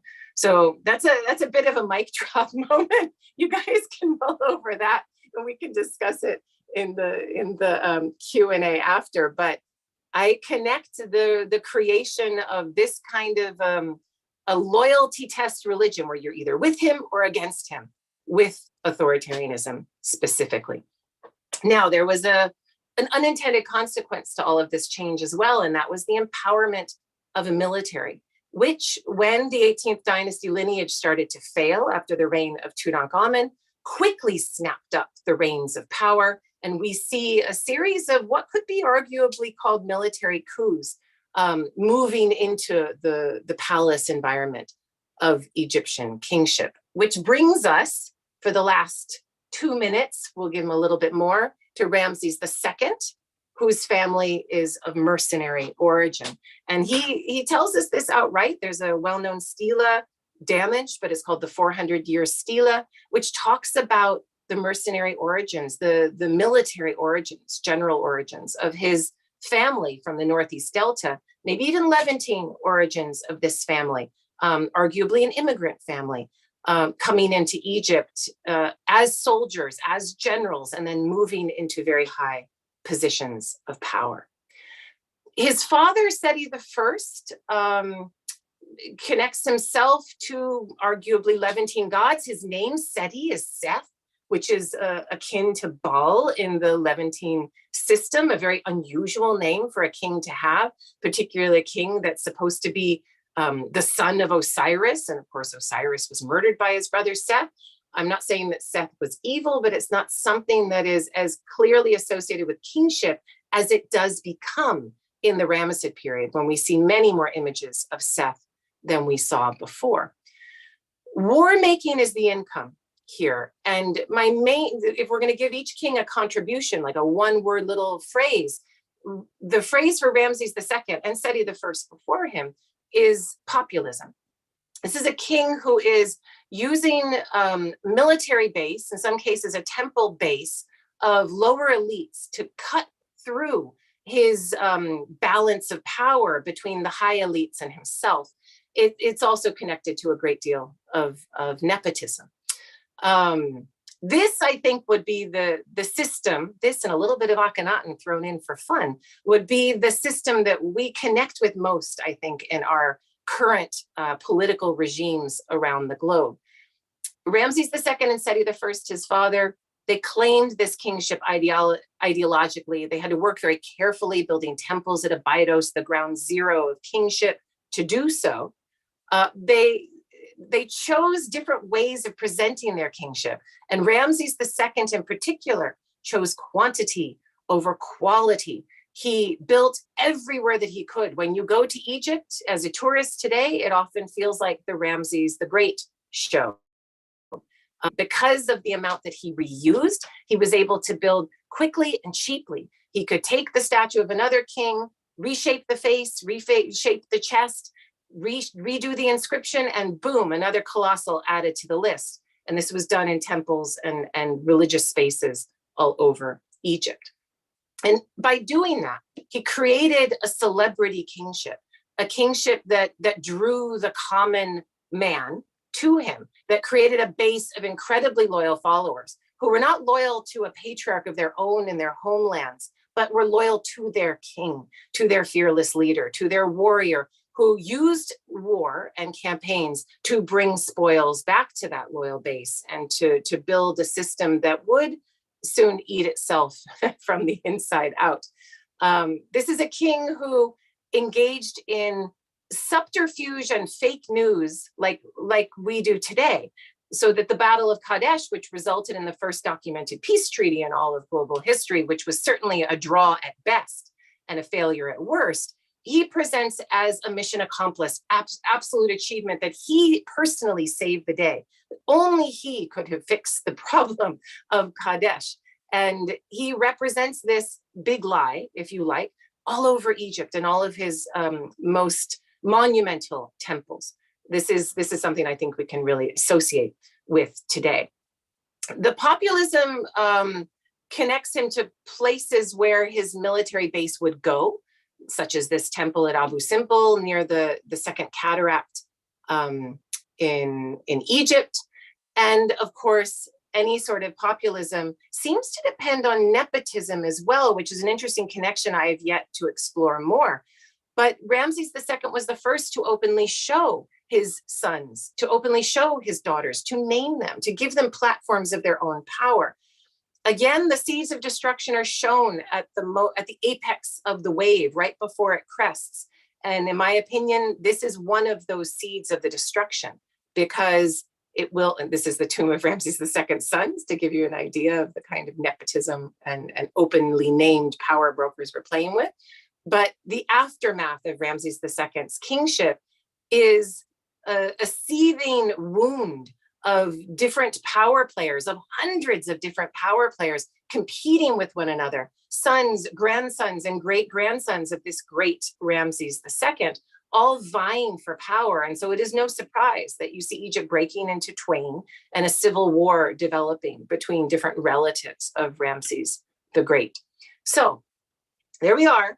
That's the end of it, and it's 12:03. My goodness. But you can see that my final point is that the authoritarianism, in my view, in the world is alive and well. Each time an authoritarian grows, they sow the seeds of their own destruction, they fall, but it is rebuilt in a bigger form each and every time. We continue to do this. We are no different from the ancient Egyptians. We keep going. The difference, in my opinion, and the last chapter of my book is about this, is that the earth is not getting bigger along with us, and there is a hard out in terms of climate change and climate devastations around the globe, in which this kind of growth, this patriarchal growth, hoarding, and monopolization of resources cannot be sustained. It won't continue if the human race wants to have its own continuance. And I will leave it there on that happy note. Thank you. Dr. Cooney, thank you so much. I have to say I am deeply impressed that you only overran by 3 minutes, because I normally go a lot more, and I'm never covering as much as you just covered. So many congratulations. That was masterfully done. For people who are watching, if you have questions for Dr. Cooney, we do now have a Q&A session. You can put them in any chat of any platform that you are currently watching on. They are being aggregated and relayed to me, and I will ask Dr. Cooney as many as we can get through in the time that we have. We can go till what, 3:15. So we're just going to go for it. So you spoke about elite empowerment and the diminishment of kingship following the empowerment of those elites. I was wondering if you saw a corollary in American politics at the moment. Have we reached the point where the diminishment is going to happen, or do you think we're not there yet? Oh, we have our elite kings. When a single person can be worth over $300 billion, and I'm talking about Jeff Bezos, the owner of Amazon, then you don't need to put that person into political power and call them a king. But what do you call somebody like that? How do you understand it? How can, and yet with that $300 billion in the ownership of that one person, we still have an ideology of don't tax me, that benefits him more than anybody else. So I think that, yes, indeed, we are reaching that point, but I don't know if we've reached the top of it yet. It is the most embellished, aggrandized, opulent period. We are sowing the seeds now. What that will actually be, we can all debate. So yes. We have a question. Would Akhenaten, do you think, be considered the worst or most dictatorish despotic pharaohs? I think that there's the most evidence for that, because Akhenaten, we have the blessing of this capital that he created that was only inhabited for a decade, and then it was bricked up and everyone left. And yes, while they may have destroyed some things or carted away other stones, things were left in a rather pristine condition, so that you can go there as an archaeologist and you can dig up the bodies, as many bioarchaeologists have done, and you're able to see the conditions that people were working in cemeteries that were set aside for laborers. And those bioarchaeologists, and I'm trying to remember a name right now, and it's not coming to my head. If I remember it, I'll bring it up. But they've found a graveyard of children separated from parents who show the same stress fractures, acute trauma, long-term stress trauma, malnutrition, that show the same conditions, work camp-like conditions that the adults were in. And you wonder, how does that work? I don't think that any DNA analysis has been done. How would you even do it to determine if people are Egyptians or not Egyptians? That gets really tricky with DNA in Egypt as it is. What you can say is that this regime depended on an empowerment of elites and corruption within that, and a breaking of patronage contracts, such that elites were given large amounts of wealth to do with as they wanted, to skim off the top as they wanted, but without social contracts that were functioning over a long term, because everyone's plopped into a new place, the abuses are able to mount pretty quickly. And people did indeed abuse their power and mistreat those who built that city. So I would say that he's certainly the most hated and reviled afterwards as well. That adds to this reputation of being, as you say, the most despotic of the pharaohs.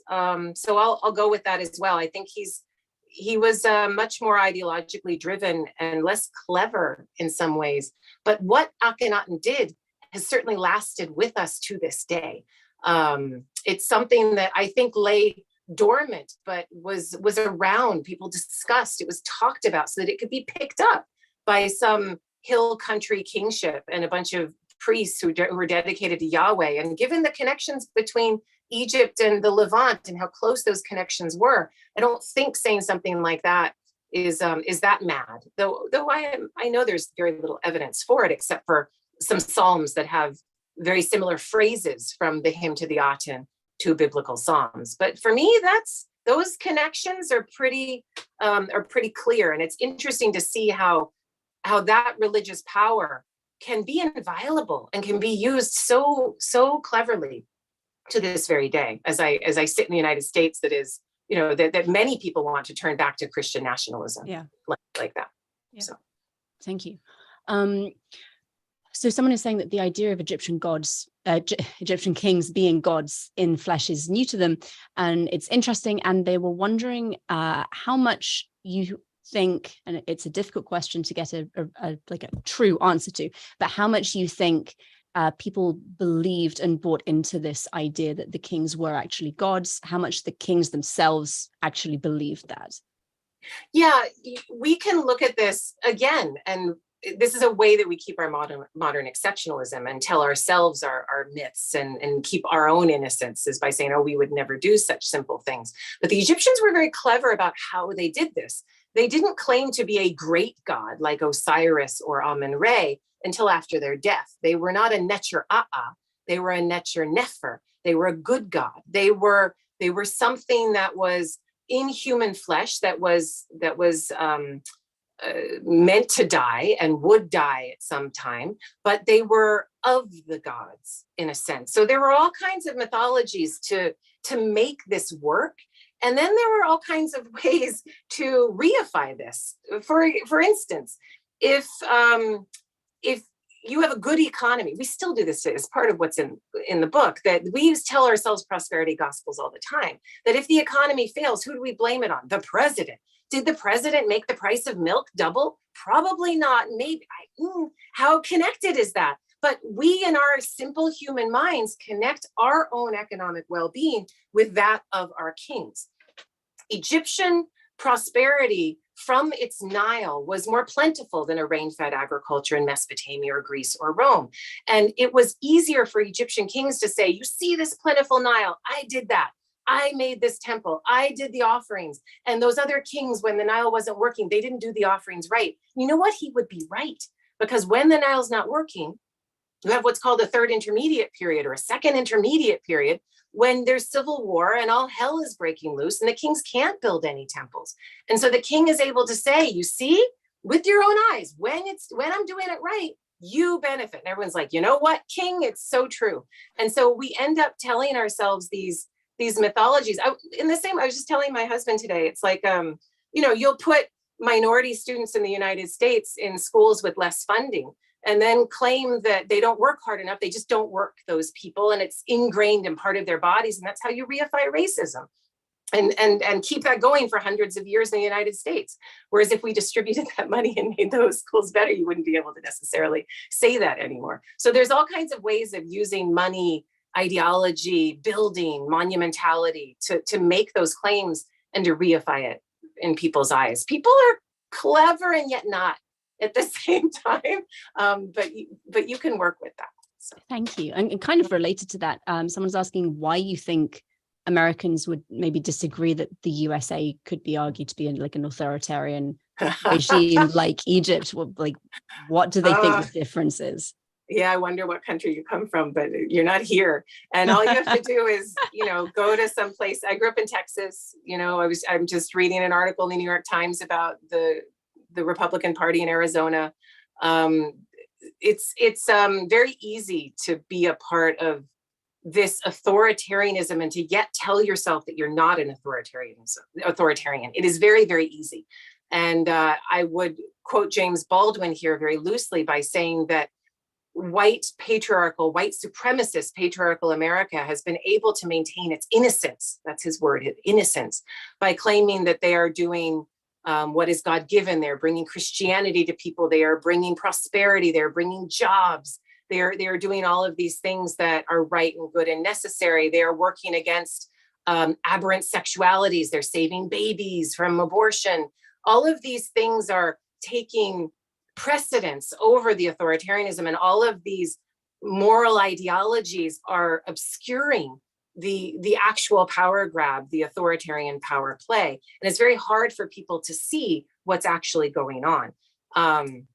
So I'll leave it there, but I don't think these things are only happening in the United States. I know they are happening in other countries, but it's quite easy for somebody who finds themselves suddenly in the white minority and not believed to be the kind caretaker of their people or the good and noble Christian anymore. They're going to push back harder than they had before, which is why in this moment, we find ourselves, in my opinion, in the United States on the cusp of a cold civil war right now, written but with different laws in different states, different taxes, different codes, different cultures that could soon become hot, that civil war. But there's this civil war and these differences of opinion are all led through ideology. They're all led through belief. And that is where Egypt helps us the most. How do you get people to believe that you are the good king rather than see behind the curtain that you are the authoritarian? You have to tell them that story instead. And this actually leads perfectly onto our next question, which I'm afraid everyone will be our last because we have run out of time. But who then has the authority over ideology in ancient Egypt? Is it the pharaoh or is it the temple priests and priestesses? This is a wonderful question and I love it. And I hit upon that many times in the book, but it is a combination of both. It can't just be one top-down situation. In the same way that with authoritarian personalities and leadership around the world, you must rely on your elite who are directly benefiting from the system that you are giving them. And those elites are generally going to be the most pious believers of the ideology that you are selling because they benefit from it so much and they see its God-given power. So it's like you could look at Ramses II. I'll just give this one example and then we can end this. But Ramses II, during his reign, you see the publication of a number of underworld books that were not visible before. You see the Book of Earth, you see the Book of the Heavenly Cow and the reign of his father, you see the Book of Day and Night, Book of Caverns, all of these underworld books that were not there previously. The king is not sitting down and creating this ideology himself. He is depending upon a group of intellectuals to create this ideology for him. He then decides how and where to publish it. And he does this in temples as well, not with those sacred books, but with other things, and publishes things that had not been previously published before to mix things up, to keep people on their toes, but also to allow a lower elite bureaucratic group to create ideology that cuts into the patronage that the upper elite was providing. So this creation of ideology can work one set of elites against one another. That's a bold statement that I've made, but I would argue it's a dissertation that could be written with some very careful analysis, and I will leave it there. There we have it, folks. If you're interested in this particular dissertation topic, Dr. Cooney is at UCLA and is taking applications. I'm joking. Please do not. We take applications. Well, thank you so much. Again, this was an absolute delight. And we will say goodbye and I will move on to our next and I believe almost final session of the day. So Dr. Cooney, thank you. Thank you. Take care. So our next session is session 5, Reinterpretations of Leadership. And we will be starting with Massimo De Sanctis Mangeli. I'm sorry if I mangled your name. Who is a PhD student in classical studies at the University of Pennsylvania. In the past, he worked with tragic fragments and published an interpretation of a fragment from Aeschylus' Edonians. Recently, he has been dealing with an application of political theory to Greek tragedy in the analysis of the tragic tyrant. Other interests of Massimo include power and power dynamics in Herodotus and the memory of the Roman Republic in the early Roman Empire. The title of his presentation is Finding Refuge with the Enemy, Implications of the Giving King in Herodotus. So Massimo, do we have you with us? Yes, I'm here. Beautiful. Thank you very much. Thank you, Megan, for this introduction, and thank you everyone for having me here. And it's a pleasure. It has been so many interesting talks so far, and I'm really looking forward to delivering this paper to you and to like hearing your thoughts, of course. So let me share my screen. Okay. So yeah, that's the title of my presentation. And so before going to the paper itself, I just wanted to spend like 30 seconds on context, just to give you this like, again, this context for like 1 minute.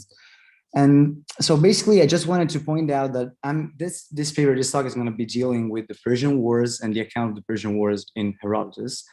But you should be reminded that whenever we deal with the Persian Wars and the Persians in general, actually, I'm not going to be dealing with wars a lot.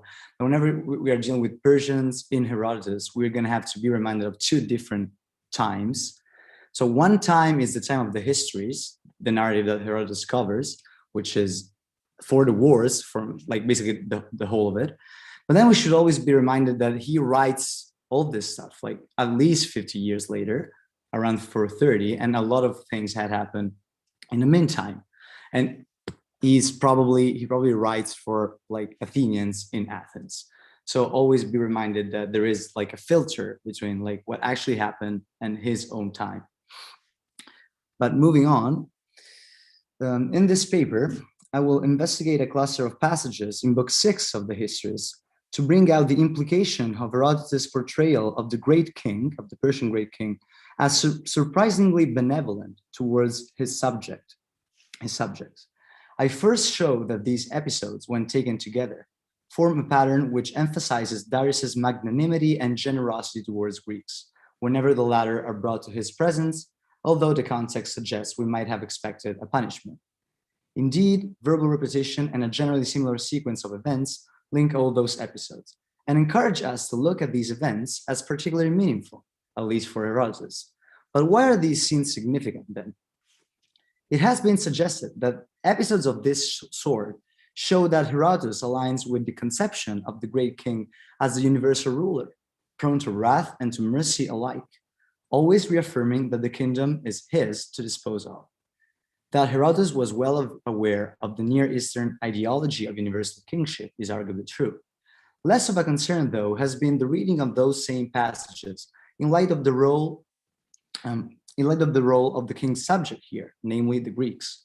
In fact, Darius's beneficence towards his Greek subjects in these passages is part of a pattern of the general good treatment the Greeks received at the great king's court, a theme which runs through the whole of the histories. For the Greeks pervade the European narrative even when it is focused on Persia, and the privileges granted to them are often both disproportionate and telling. In this paper, I will attempt a reading which focuses on Herodotus' audience and contemporary political issues. In particular, I will try to show that the magnificent Persian king was a way for Herodotus to hint at the attractive power of Persia, which affected several Greek figures who were active during the Penteconst idea, whom Herodotus refers to or has in mind in the course of the histories. For Persia continued to be a force to be reckoned with down to Herodotus' own time, and continued Medizing was likely the clearest threat to the Pan-Hellenic political project. In fact, recent scholarship has shown that the closeness between Greece and Persia, and particularly between Athens and Persia, was a theme running beneath the surface of the histories, and a major political concern of Herodotus' own time. So in the first of this set of passages, at 620, Herodotus is describing the aftermath of the capture of Miletus by the Persians. This involved a quite crude deportation of the Milesians to Susa to the presence of the great King Darius. There, Herodotus says, what you got here in the PowerPoint, but the King Darius, having done no other evil to them, settled them next to the sea called Red in the city of Ampus. It is perhaps expected for Darius not to do any further harm to a people who have just become subject to his own will. Nonetheless, being reminded of the many episodes of gratuitous cruelty perpetrated by former Persian kings, I was somehow surprised by Darius's magnanimity here. Also, I think the particle de in Greek has maintained its original adversative force, and therefore suggests that the following statement is somehow unexpected in light of what has just been said. This doing no harm on Darius's part has at least 3 other equivalents in the same book, in the context of episodes that bear at the same time many resemblances and differences to this one. Following not the chronological order of the episodes as they appear in the book, but rather the level of unexpectedness Herodotus elicits in Darius' benevolence towards his subjects, I now want to mention 619, namely the stories of the Eretrians captured and brought to Darius' presence, as a consequence of the expedition of Darius and Artaphernes. The 2 Persian commanders bring the Eretrians to Susa. Here, Herodotus first explicitly mentions that Darius used to cultivate a significant hatred, the non-Holon, towards them, since they were the first among the non-Ionians, he implies, to begin hostilities against the Persian Empire. This notwithstanding, when he has them in his own hands, epetede, however when, he does no further evil to them. In Greek, epoise kakon allo uden. Not only then does Herodotus here describe a situation analogous to that of the Milesians, where he seems to challenge the expectation of his listeners/readers of a possible further punishment of Darius' subjects. He does so using the exact same words. Those very words occur once again in the same book in a similar context, within the microstory of a Greek individual, Metiochus, son of Miltiades. At 641, Herodotus tells us that the Phoenicians fail in an attempt to capture Miltiades, but they manage to capture one of his ships, captained by his son Metiochus. The Phoenicians, as soon as they realized that he was a son of Miltiades, brought him at the king's presence. They did so, Herodotus notices, quote, in the hope to obtain significant gratitude, end quote, since Miltiades was the one who encouraged the Ionians to cut the bridge on the Danube, to the king's detriment, at least in Herodotus' own narrative. However, as soon as he contemplates Metiochus, he doesn't do any further harm to him. Again, Herodotus uses the exact same phrase to give the exact same image, as Darius does not do any harm to Metiochus. But here we have more, since the great king actually benefits Metiochus significantly by granting him a house, a possession, most likely in the form of land, and a Persian woman whose children had the privilege of being counted among the Persians. We don't know what happens to the Phoenicians who brought him, but it seems ironic that the only one to be rewarded here is Darius' former enemy. I conclude this section of my paper with Herodotus 630, namely the passage that deals with the death of Aisteus. After he is captured by Artaphernes and Harpagus, Herodotus puts forth a theory of what would have happened differently had Aisteus been brought to Darius. That's it. Not surprisingly, we could say, Herodotus states that, in his opinion, Aisteus, quote, would have suffered no harm. Notice that this is the same construction found in the first 3 passages cited, with the only change being that of the main verb from poieo to pascho, in accordance with the shifting of the subject from Darius to Aisteus. But Aisteus' fate turns out to be different, since Artaphernes and Harpagus impale him on the spot, quote, fearing that he might become once again influential with the great king, end quote. Then they embalm his head and send only that to Darius. At this, the great king reproaches them for not having brought Aisteus to his presence, and then gives a worthy burial to his head, quote, as belonging to a great benefactor, both to himself and to the Persians, end quote. This is again striking, since Herodotus clearly presents Aisteus as one of the main instigators of the Ionian revolt, and one who deceived the great king out of the hope of going back to Ionia. What makes Darius' benevolence even more significant here is that this implies a strong tension within the imperial system of power, since obviously the side of Artaphernes had very different ideas about how to deal with that fugitive. The text simply says that Darius accused both Aristophanes and Harpagus, but the imbalance is nonetheless significant. To judge from the similar sequence of events which links those episodes, and from the usage of the same sequence of words to describe Darius's generosity, I believe that these scenes constitute what Imervar called narrative patterning, in which Herodotus uses repetitions to link various episodes together into narrative units out of which he created a large unified work.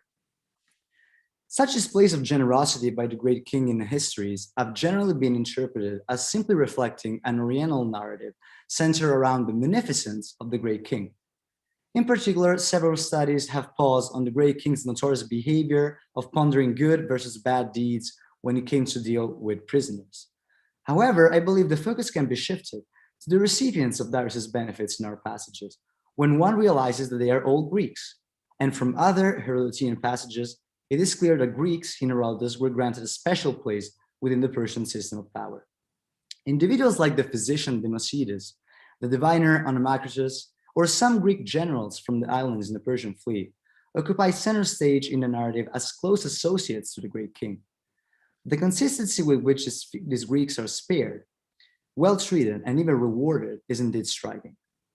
Thus, the passages in Book 6 that we employ to open the discussion are perfectly in accordance with what happens elsewhere in the histories, notwithstanding the initial element of surprise given the nature of the context in which they appear.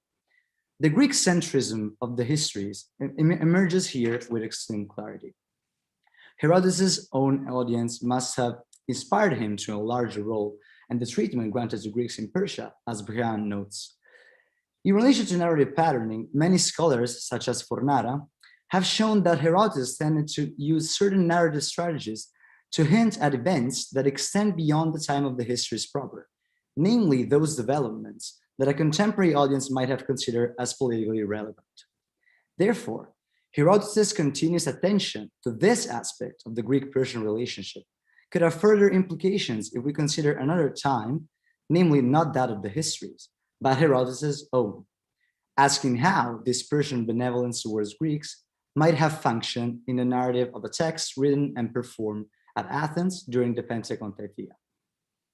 In the last section of my paper, I propose that by means of these narratives of Greeks who are benefited by the great king, Herodotus anticipates the vicissitudes of some other Greeks of his own time who ended up medizing, and encourages his audience to draw these parallels. In so doing, Herodotus could also suggest what it was that rendered the very acts of medizing alluring, namely, that it granted a life of luxury and political relevance under a benevolent king.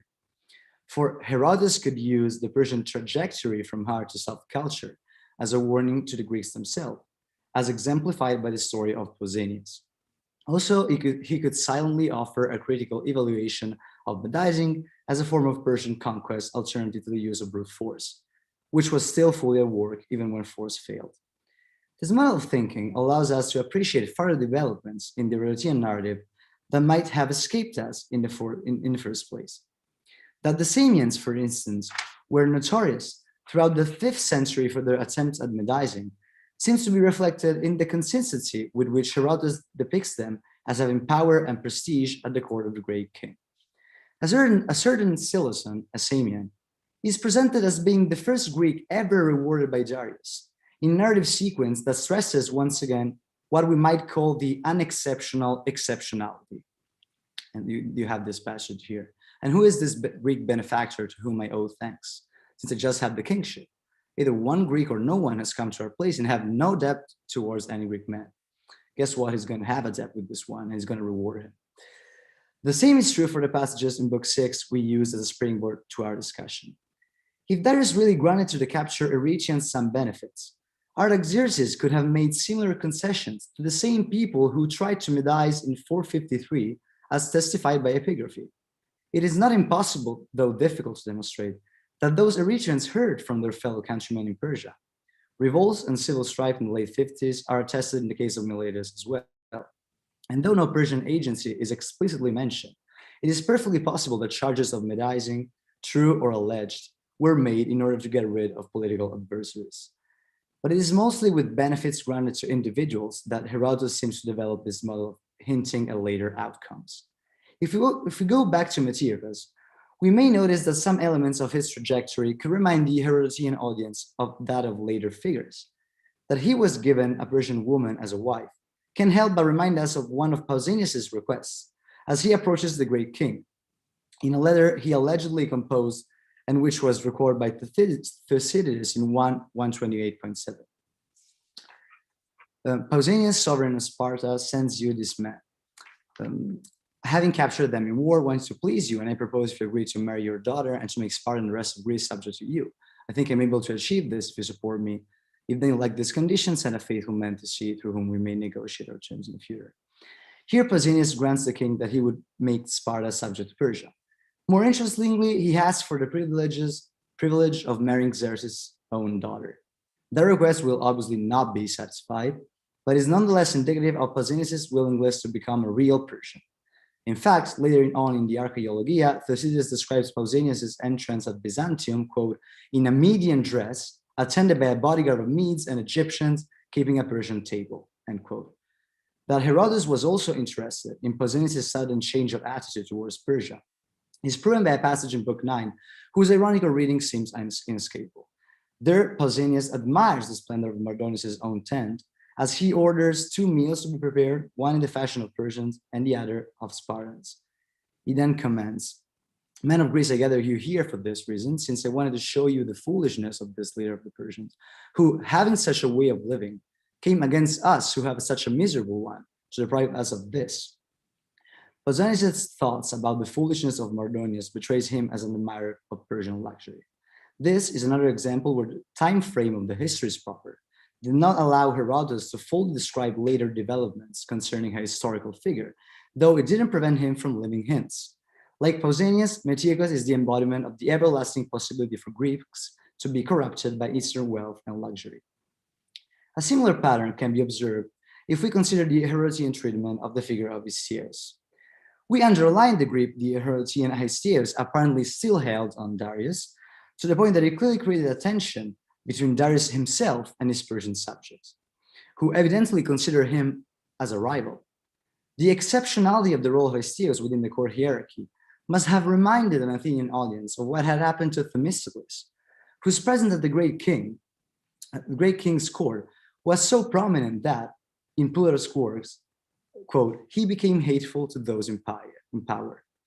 For the honors he enjoyed were nothing like those of other foreigners, but he joined the king in hunts and in household hobbies so that he used to see the king's mother and became familiar with her.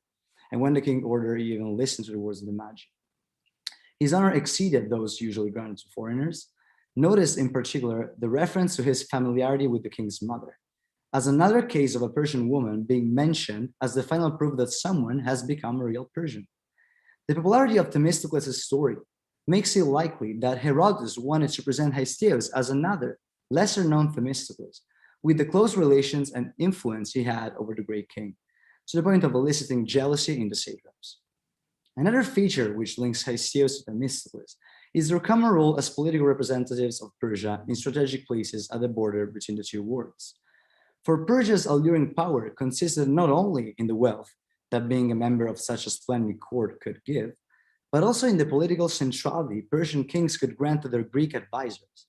As Brian notes, the historical reality seems to suggest that, even though the great king used Greek representatives consistently, this was mainly for the relations they maintained with the Greek cities.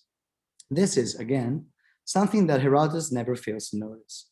Histiaeus' political power in a place of strategic importance is evident, but one must notice that elsewhere, Herodotus is still consistent in hinting at the roles of these first-order Greeks as recipients of land grants, either as proper tyrants or as simple administrators. Many of these figures, like Demaratus and Hippias, were politically dead in their homeland and looked for rehabilitation in Persia. Among the later figures whom Herodotus touches only tangentially, the same fate belongs to the aforementioned Pausanias and Themistocles, who perfectly exploit the charge of medism directed at them to make a good impression on the great king. Another figure who sees Persia as a perfect opportunity for a political springboard after his previous failure is Alcibiades, who, after a brief but intense stay in Persia, manages to acquire once again a predominant role in Athenian politics. Therefore, it seems a strong possibility that Herodotus used the great king's benevolence towards Greeks as a way of addressing the issue of this constant flow of individuals and peoples in Persia. The image of the merciful king encompassed all the stories of Greeks in Persia, while at the same time standing as a symbol of all the benefits that were open to any Greek who wished to change sides. Clearly, this also meant a much more subtle threat to the stability of the Greek world than that posed by open war. Herodotus seems to suggest that Persia could still conquer Greece by incorporating its inhabitants within the Persian borders with the prospect of a life of luxury and or political relevance. In this paper, I used 4 episodes in Herodotus' book 6 as a case study for analyzing what could lie beneath Herodotus' presentation of Persian great kings as being extremely generous towards Greeks. I moved the focus from the omnipotent king of the Persian narrative to considering these passages as being part of a Greek narrative, mainly intended for a Greek audience of the second half of the 5th century, where Persia was ideologically reframed and made dangerously closer to Greece and Athens. In fact, I observed that the given king was an embodiment of Persia's alluring power towards Greeks, and that those who benefit from him might recall other, more significant figures who, in the course of the Pentacontaethea, turned to the king and obtained privileges in the form both of simple prestige and political relevance. And these are the main works I quoted. And that's the end of my presentation. Looking forward to hearing from all of you guys. Thank you. Wonderful. Thank you so much. That was very interesting. We don't have any audience questions just yet. So everyone, if you do have a question for Massimo, please put them in the chat. We will move on to the next person. I did want to ask something that I run into a lot with Herodotus as an Assyriologist is maybe the lack of accuracy, let's say, for dealing with foreign cultures. Do you think he is more reliable for as a reflection of Greek views, both of themselves and then of the cultures that they come into contact with? More reliable, like in general? Do you think what he says about Persians maybe reflects more what the Greeks think of Persians rather than what Persians themselves would maybe describe as themselves? So yeah, no, that's a very interesting question. Recently, it has been shown that Herodotus used Persian sources a lot as well. So obviously there is this conflict that it's obviously difficult to determine exactly how much, okay, this is Persian, this is Greek. I think that's almost an impossible exercise. He wasn't just interested in Persia. He had material from those places.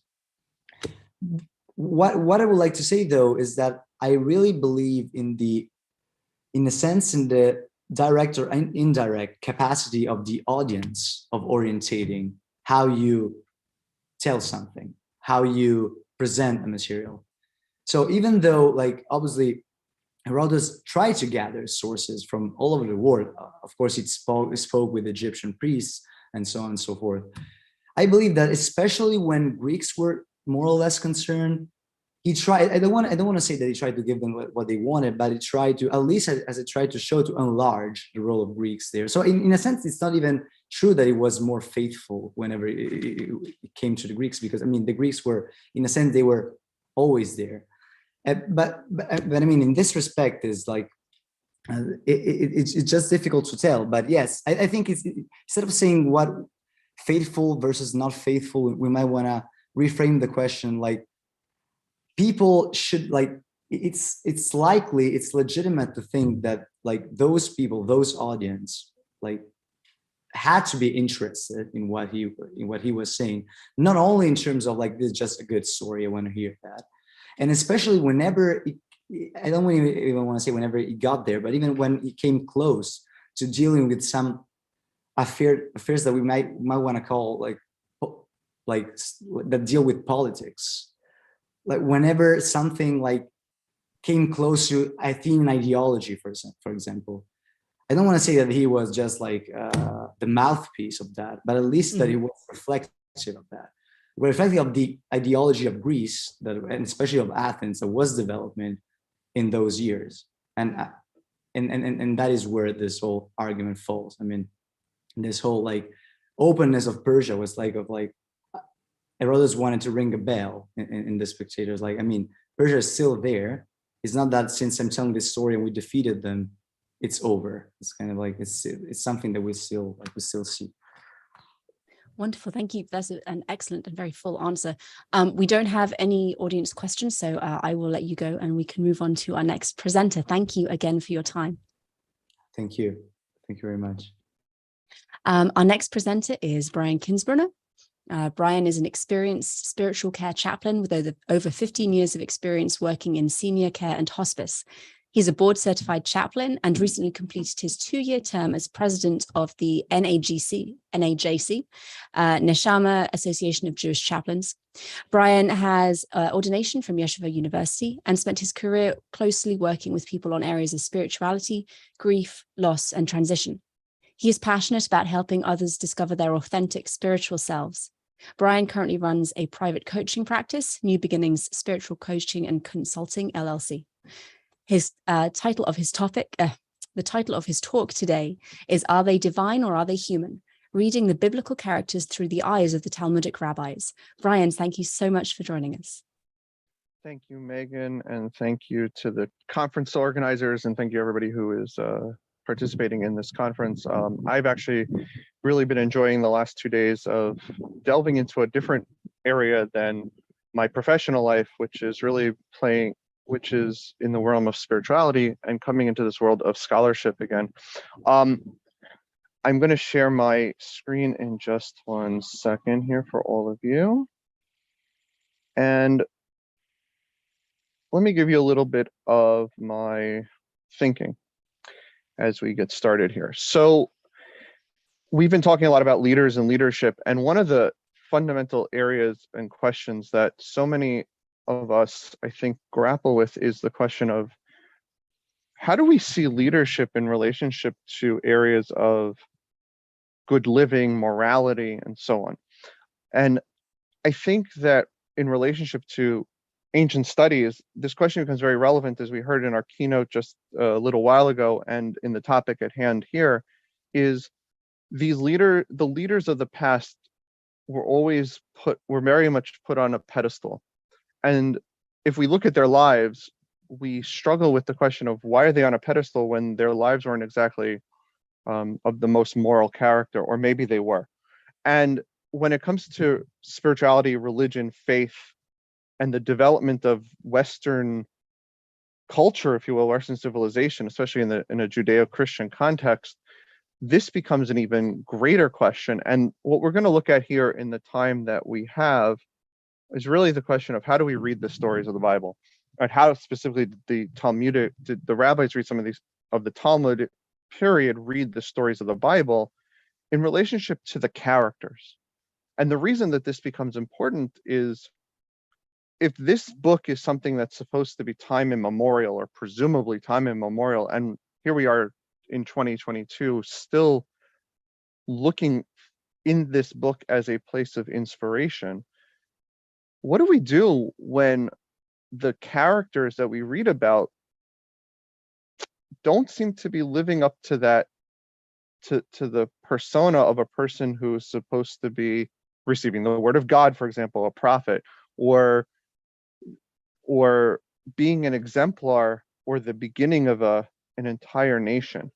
And part of where my thinking took me to was the question of when the Talmudic corpus was being written down, and it was being debated over the course of those few hundred years from let's say 200 to 500, and even going back before, because some of those interpretations go further back. What are they thinking about as they're saying these things? And there's a lot of material. I'm going to deal with just a couple of areas. One being a little bit about Abraham and Jacob. Of course, Abraham, we still talk about him today in political terms, right? The Abraham Accords in the Middle East that we have going on currently between Israel and some of the Middle Eastern nations, for example. Abraham is right there because he's considered the forefather of multiple nations. Well, how did the rabbis understand him in relationship to the Bible? And his grandson Jacob, there's a particular story, an issue with his life that is ultimately the result of how they interpret one of the interpretations that they give him. The other two topics are going to be is the question of why do human beings die, and why did the great leaders of that time die, and we'll see what that looks like as well. And then number 3 is this whole section, which I'm not going to get too deep into because of time constraints. There's a whole Talmudic discourse about the question of if you say so and so sinned, well then you made a mistake, not that they actually made the mistake. And we will see all 3 of those as we go through the. And keep in mind there are myriads of other ways that one could approach this subject. There's actually a whole genre of educational literature that's been written about over the past 30, 40 years.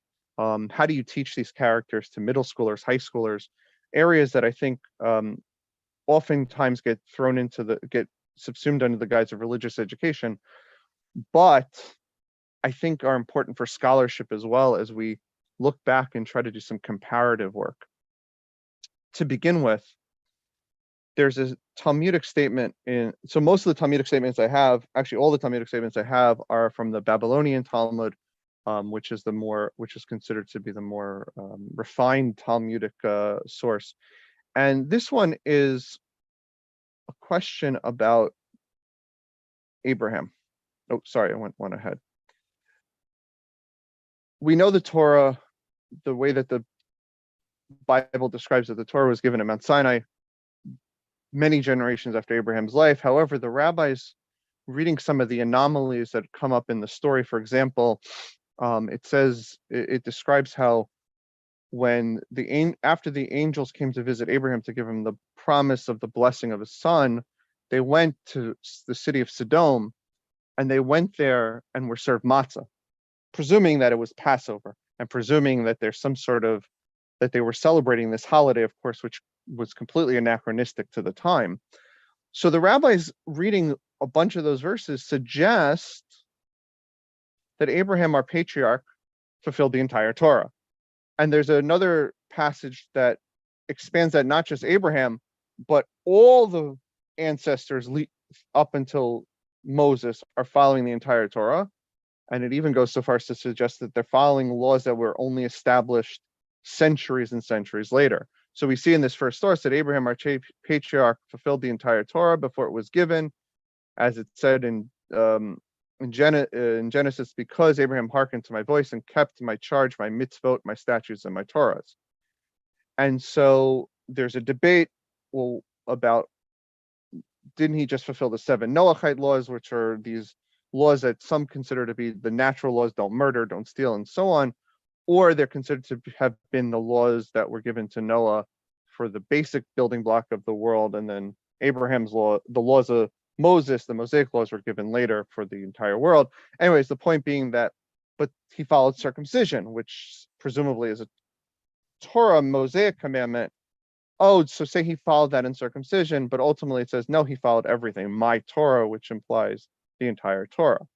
Now, I bring this up for 2 reasons. Number one, it puts a heavier burden on the ancestry than a reader of the text in a very literal sense would necessarily want to put on.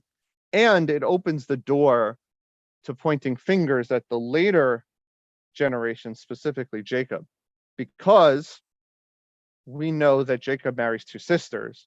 And right there in the Leviticus law, in Leviticus, in chapter 18, the whole section regarding that describes the ancient Israelite ideas regarding sexual morality, and you shall not take a woman with her sister in marriage as rivals. So if you say that they follow the entire Torah, you put yourself in a position where now you're saying that Jacob, the forefather of the 12 tribes, the nation of Israel, was an out and out, was not fulfilling one of the laws of the Torah. And so the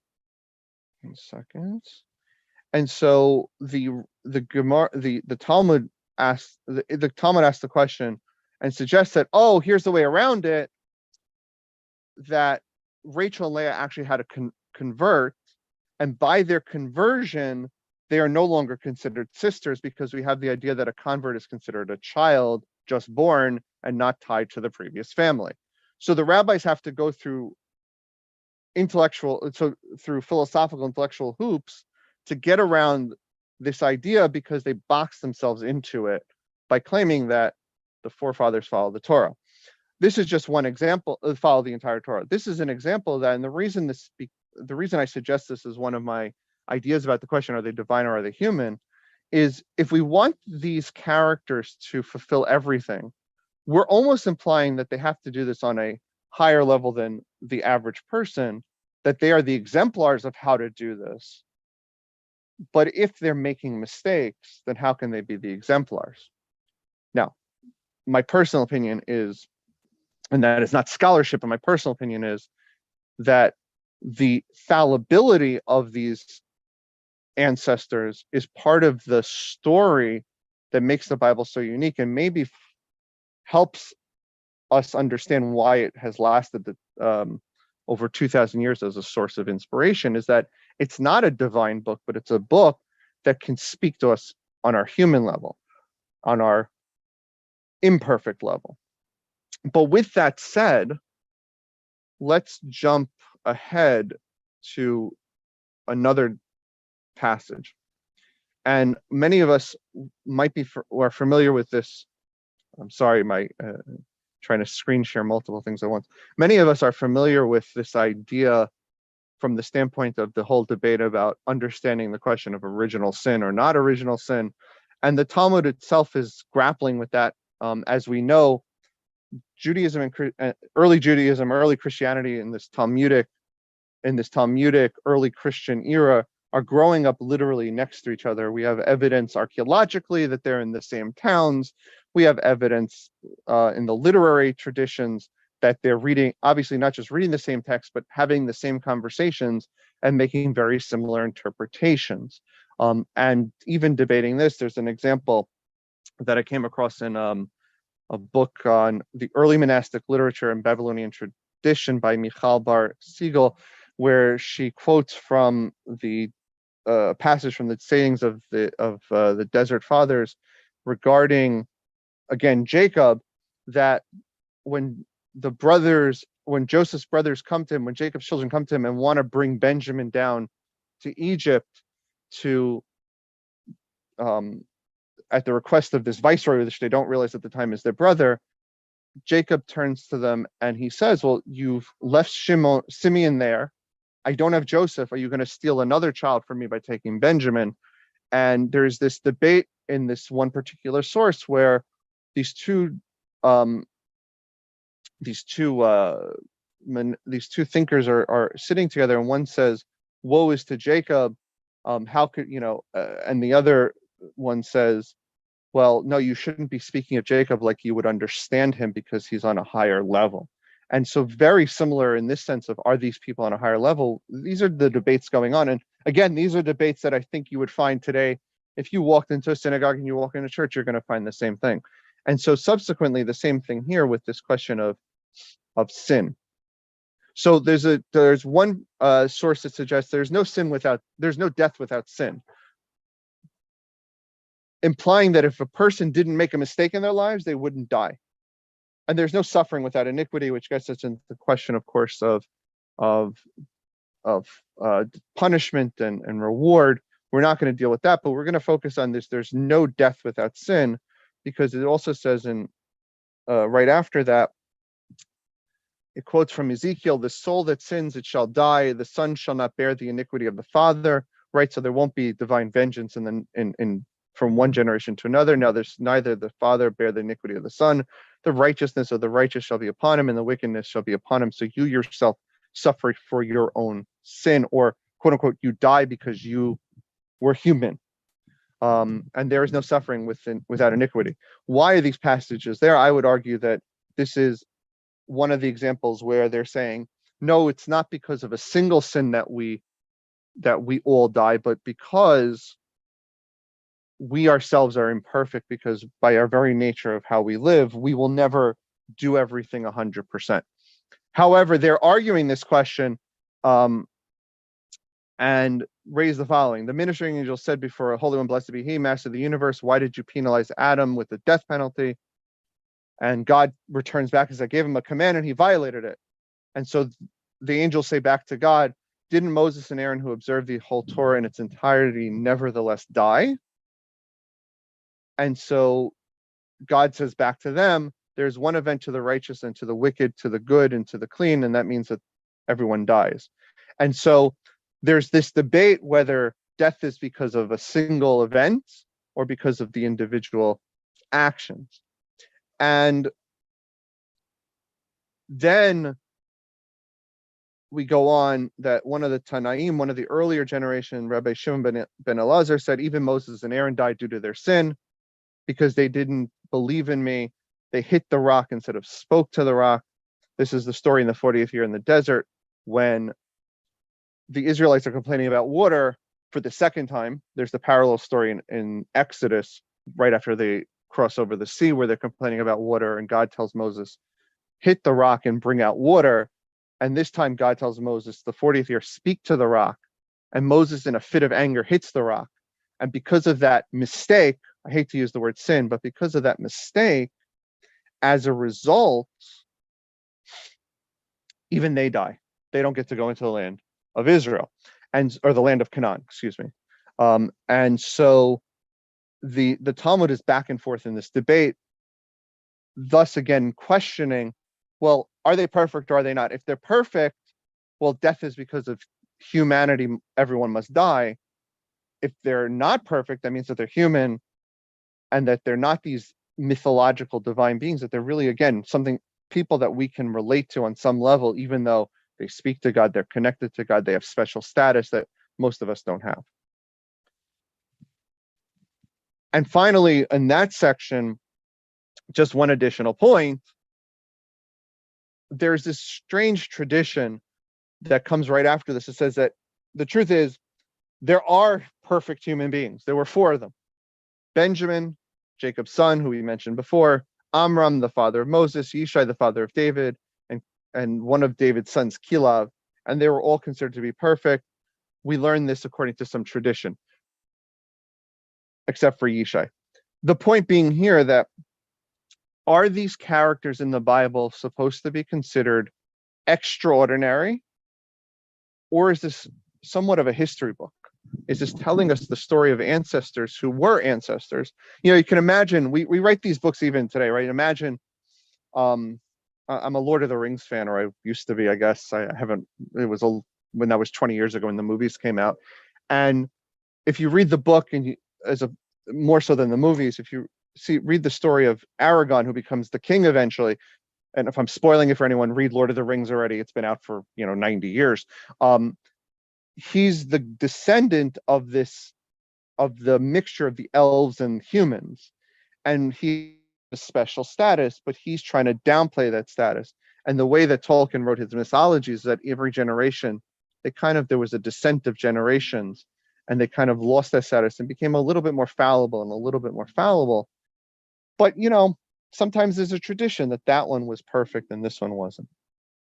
But let us move on to the third section, which I think I particularly find moving and has taken on a lore in the modern world, which has no business to have taken on, because this was clearly a singular opinion. As you're seeing in a lot of these places, we quote one rabbi to suggest something. And I'm just going to look at a couple of them. There are about 6 different character stories here. I'm going to start with Reuben. So there's a passage that I didn't quote here that has a debate about, there are certain texts that one should not read out loud and translate out loud in public. And one of these is the story of Reuben. And what's the story? So it says as follows: Rabbi Shmuel Bar Nachmani, who is the progenitor of this entire line of thought, suggests as follows. He says, in the name of Rabbi Yonatan, that anyone who says that Reuben sinned is nothing other than mistaken. What's the story? So Reuben, after the death of Rachel, is said to have laid with Bilhah, who is Jacob's concubine. So Jacob marries 2 sisters, Rachel and Leah, marries their maidservants, Bilhah and Zilpah, or makes them his concubines. And of course, there is another rabbinic tradition that goes even further and suggests that all four of them are sisters. So just go back to what we said before and add to that embellishment of the troubles that Jacob had by marrying four sisters. Nevertheless, Reuven laid with Bilhah. But Shmuel bar Nachmani suggests, no, he didn't lay with her. What he did was he moved Jacob's bed back to the tent of his mother Leah, because he felt that by Jacob moving his tent to Bilhah, who was Rachel's maidservant, Jacob was grieving at this point, as one can imagine, and he was trying to look for the replacement for his beloved. So he went to Bilhah instead of Leah.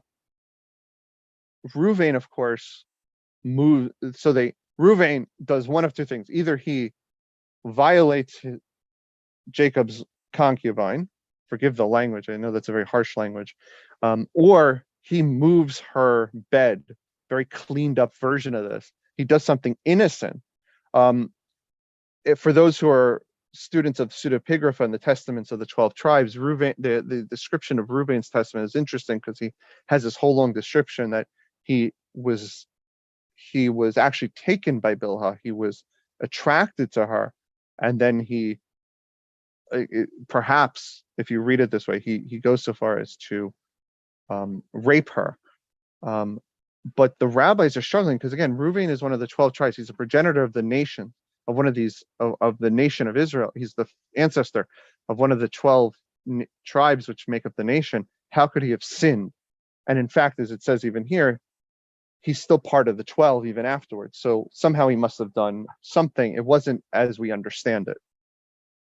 We'll move on to the more exciting ones, of course, King David and King Solomon, which many of you are familiar with, I presume. So King David's story, of course, is whoever says he sinned with Bathsheba is nothing other than mistaken. Now, the Talmud goes through hoops on this one.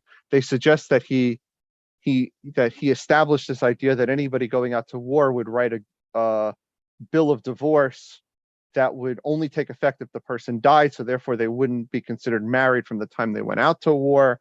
And of course, as we are very well aware, and other sources in the Talmud suggest, well, he admits to his sin in the Bible. So how can you come and say he never sinned? Well, one could argue that by admitting to one's sin and by repenting, that in itself wipes the slate clean. And we'll see that in one other passage later going forward. King David, of course, is probably in this sense the most challenging of them all, because he is the ancestor of, well, the hope that all of the Judeo-Christians have of some sort of future era, some utopian messianic era, whether one sees it as the, in the Christian tradition, of course, seeing him as the ancestor of Jesus, and of course, all that entails, or in the Jewish tradition of awaiting some sort of future utopian, just a world on some sort of Messiah, the son of David, that is spoken of in a lot of the literature, and of course, has the whole history unto itself about false messiahs and true messiahs. I'm going to skip to actually Josiah, just for the sake of time. I'll skip Solomon, unfortunately, for our context. His is interesting story as well. But King Josiah is interesting because Josiah was always seen as a figure of revival. His period of time was the last gasp of the First Kingdom's attempts at preventing God's wrath.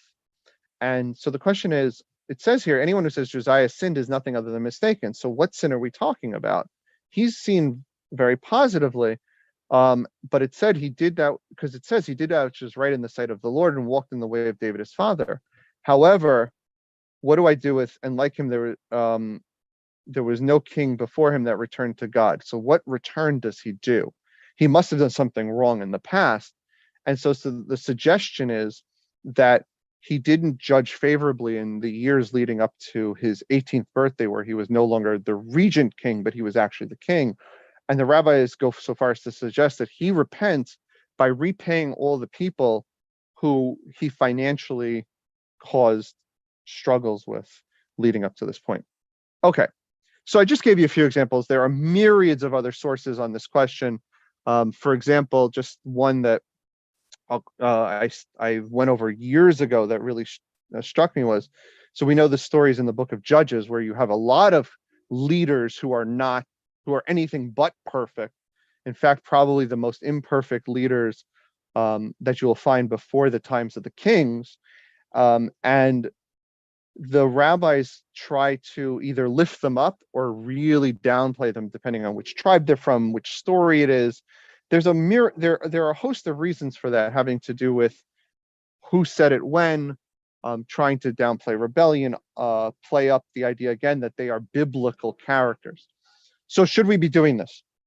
Should we be reading them favorably or unfavorably? Or in other words, should we be following the lore of Shmuel Bar Nachmani, who says, if you say that so-and-so sinned, you are making a mistake. And by the way, I should just say that as centuries have gone on, we've taken these 6 characters and we've many in the Jewish tradition have extrapolated this further, because I think that we're trying to learn moral lessons from people that we may or may not be always needing to be, that we may or may not be, it may not be easy to learn from, excuse me. That's question number 1. Question number 2 that I just leave with, again, these are questions to further engage you all with. As our moral compass has changed, what do we do with these characters? Should we be reading them even more favorably today, or should we read them less favorably? Even in some of the very ultra-Orthodox Jewish communities, it's interesting which characters they try to uplift and which characters they downplay. For example, some of the rebellion stories in the Bible, in the Torah, just very quick, the rebellion of Korach. So there are some who see Korach, this is the story in the book of Numbers, there are some who see him as actually coming out better, even though he's the one who gets punished in the end. And they do that because they reread the stories in light of certain subversive, quote unquote, subversive readings that they're offering. And what do we do today? This is very important both in scholarship and also in practice, because we use these books not just to understand the past or try to read the past, and not necessarily historically, but how did people read the past, right? And we also use all of these works, not just biblical works, but we saw in the in the keynote, we saw a picture of Marcus Aurelius, for example. His meditations are fundamental in many self-help books today, which is fascinating unto itself. These are, we always go back to these sources. So how do we read them? Do we read them literally, figuratively? Do we do all kinds of do we do all kinds of exegetical interpretations to fit our moral compass, or do we read them to fit the compass back then? So these are just some of the thoughts that I have. They do play out, they're coming out of a world that's trying to deal with pantheons of mythology. They're trying to deal with the understanding of what does it mean to have a son of God in the Christian tradition. They're trying to offer polemics, and they're trying to break away to create their own traditions. So thank you very much for the opportunity. I hope that I've given you all some food for thought today. Thank you, Brian. That was very interesting. We do have a couple of questions. What evidence have you found? Oh, let me just take the share off. I'm sorry. Oh, sure. No, you're fine. 1 second. Ironically, how do I get back to seeing everybody? Hold on. Let me see. There should be a big red button at the top of your screen that says stop sharing. I'm missing it. Yeah, they're probably. Oh, there it is. Thank you. I'm sorry. I've forgotten how to use this. You're fine. So someone is asking whether you have found any evidence of Canaanite traditions in the Tanakh. Linguistics are a big key in discovering this, and I'm curious what or if you found.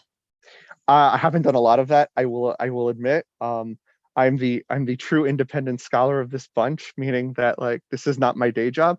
But I will say that when you look at, if you're looking at the entire. If you look at the area as a whole, again, I go back to what was said even just an hour ago. It's always good to listen to other people, but very simply, if you think about the divine kings of the Egyptian world, and given that the Egyptians had control of the Canaanite world through much of this period that is being written about subsequently or written about at those times, one can only imagine that as they're writing these grand stories of Samson, Gideon, and others, people we didn't even touch upon, they're writing these stories sort of with the back of their mind of, are we writing about divine leaders who are talking to God, or are we writing about humans that God is choosing for some sort of reason or whatnot? That would be my understanding, but I'm not much of a scholar in this area, so I will unfortunately punt the question to people who are.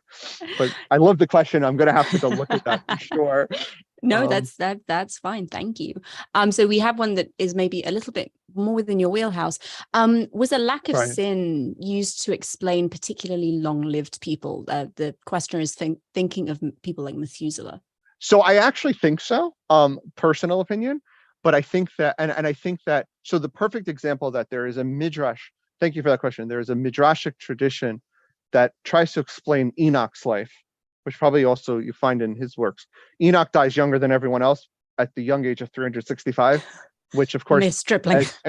Which is anybody think, there is actually a later commentary that does point out, I believe there's a later comment that says, think about, 365 is a very important number in calendrical purposes, but very short point is he dies at a young age and walks with God because there's the concern that he's going to sin and God takes him away to prevent the sin. And that is also why Enoch becomes the character that plays so much, that plays a lot in the early mystical traditions that are coming out. Again, the books of Enoch, some of the Hechalot palace literature and so on, really more the area of my wheelhouse than not. So I would say to you that when it comes to the long-lived lives, I think that does play a role, which eventually, of course, is why we get to Moses dying at 120. And of course, for those who know the Jewish blessing, Ad Me'ah V'Esrim, may you live to 120 years, meaning you've lived an entire life because you are not being punished for any mistakes you made. If you die younger, you automatically are. But that's putting my rabbi hat on and not my scholarly hat on for the moment. Well, thank you. We don't have any more questions, but that was absolutely fascinating. Thank you so much. You're welcome. And we will move on now to our next presenter, Dr. Priscilla Scoville. Priscilla Scoville is an historian that studies the ancient Near East. She teaches middle and high school kids across the world and in Brazil, where she's engaged in a project to bring education to teenagers from poor families, encouraging them to pursue a university-level course. The title of her talk today is How Connected Was the Ancient Near East During the Amarna Age? Priscilla, thank you so much for joining us. Thank you you all for creating this conference, this virtual conference. This is a very interesting and important ideal. It's important especially for people like me that are in Brazil or other peripheral countries. So it's a very important and interesting initiative. I first want to start apologizing. I normally don't like reading when I'm presenting something, but I'm mentally tired as I was teaching all day. Today I was with 6th and 7th graders and they are very loud, so I'm mentally tired. And to be sure that I will be on time and that I will be able to talk about everything that I planned, I will be reading. Okay, so I'm sorry for that. I hope this is okay for you. I will try not to make it so massive and tiring for everyone. Just give me a second. I will share my screen here.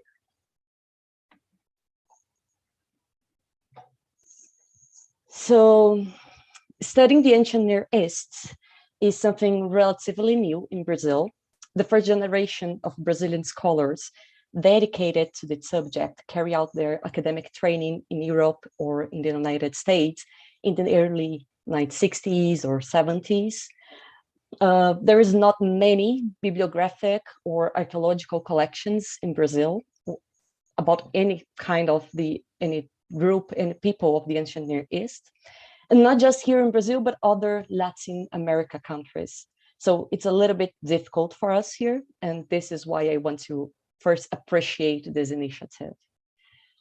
Still, the number of researchers dedicated to the history of ancient Near East has grown in recent years, much because of policies like open access and initiatives that are virtual. This idea of non-profit has made the field more accessible for peripheral countries, Even though they often end up being excluded from large congresses and conferences, to the high prices to travel abroad, the fees, and the cost of maintenance in these places. And then what I mean to say with this is thank you for this. The Save Ancient Studies Alliance has made it possible to engage a greater public over the world, and especially here in Brazil. So I appreciate the initiative, not just for me, but on behalf of all these Latin American and Brazilian scholars.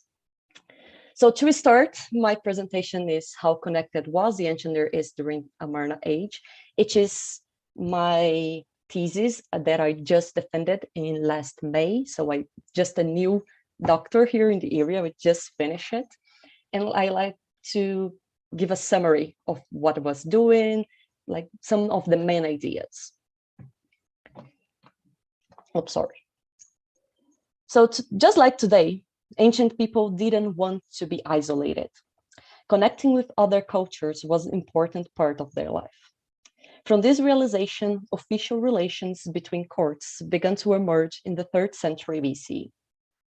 The oldest evidence of diplomatic correspondence ever found is a letter exchanged between the kings Irkabdamu of Ebla and Zizi of Hamazi. And this is the one that is on the slides. I will not read everything, it's just there for you. But the content that is written in this document shows us that this is not the first correspondence ever written, but it's just the first evidence that we have. Over time, more rules were structurized and they were structurizing these diplomatic relations. The beginning of the Near Eastern diplomacy can be separated into 3 main moments based on the documentation of Ebla, Mari, and Amarna. Briefly, we can understand that during the Ebla era, contacts with foreign kingdoms were guaranteeing security in case of attacks and economic benefits, facilitating trade. The world was dynamic, and the boundaries of each Mesopotamian city-state were changing rapidly, as were the power relations. Then came Sargon of Akkad, who transformed how kings interact with the world, creating an empire. Although his empire did not survive for long, one of the greatest legacies left by him was the centralization of power in a capital, replacing the disposal of city-states. Because of this, connections with foreigners had to be reshaped. During the new phase of diplomatic relations, the Mari era, the focus became to build and to maintain the power of some kingdoms. That is, the correspondence exchanged between kings did not seek only the security and defense of the territory, but served as a tool for territorial expansion. At the time, the contacts established had a lifetime charter or a fixed term. It does not guarantee stability. Thus, the Syro-Mesopotamian region faced an aggressive environment that triggered a dark age. With that, the suspension of diplomatic activities, migrations of new groups, and destruction or abandonment of several cities happened. Once again, the world was remodeled and the centrality of relationships changed, shifting from South-Central Mesopotamia to the east. Such a change was not random, but coincided with the expansion of Egypt through the Levant and the rise of Mitanni in northern Syria. I said Islam because I was talking about Islam in class, and this is still in my mind, so sorry. The expansion of Egypt through the Levant and the rise of Mitanni in northern Syria. Egypt and Mitanni are crucial kingdoms for this new phase of diplomacy, which is the Amarna age, as their rulers were responsible for stimulating the exchange of letters once again. This resumption of diplomacy followed written patterns that had already been established in the previous moments, but for the first time, it included an idea of a common objective: peace through the maintenance of the status quo. With that, the exchange of messages became more than a diplomatic contact, but a system. that changed the structure of thought from individual to collective. It also implies that the agreement were inherited by their successors. In other words, the treaties were eternal and no longer for life. And the royal actions towards the others had to respect the traditions of the previous agreements. This change guaranteed more stability to the diplomatic system and to the Near Eastern world. With this diplomatic systematization, wars no longer happened with the same frequency. The great hegemonic powers, Egypt, Mitanni, Babylon, Hatti, and Assyria, did not engage in major conflicts, except in the vassal territories. Another key point is the cultural exchange, which included external elements into the Mesopotamian tradition, once Hatti, Egypt, and Mitanni became part of these connections. At the time of Amarna diplomacy, peace was relatively respected, and the system acted as an autonomous interstate institution. However, these kings did not understand each other in the same way as they tried to demonstrate in the letters. Much has already been discussed about Amarna diplomacy. I propose to look at these letters through the eyes of digital humanities. Digital humanities do not have a single definition, but generally they are researchers equipped with digital instruments to a greater or a lesser extent. I use social network analysis approach based on a software named Gepi and another one named NoodleXL, allowing a mathematical and a visual mapping of this context in the ancient Near East. I focus on the diplomatic relations between equals. I restrict myself to the documents referring to the independent or hegemonic kingdoms, which are Alashia, Aswa, Assyria, Babylon, Egypt, Hatti, and Mitanni. It comprises the letters EA 1 to 44, with the exception of EA 30 and 40. Before moving on to a more pragmatic data, we need to consider the basic concepts of the Amarna diplomacy: reciprocity and brotherhood. The hegemonic rulers had called each other brothers and established family ties. That means that they should be equals in all matters.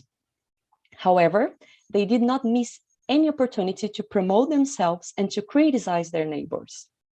But how did they balance the difference between what they say and what they believe? When we reach the Amarna era and see that the diplomatic organization worked on a common objective, this did not happen out of idealism, but because peace suited them. Through peacekeeping, more economic goods could be exchanged, but fewer burdens would fall on them, and the status of the great kingdoms would be kept. The choice to systematize diplomacy meant changes, and more than ever, the idea of equality needed to be reinforced. They called each other brothers, but that does not mean that they understood each other as equals. So to answer the question I proposed above, first, we need to focus on the diplomatic institution rather than the realms involved.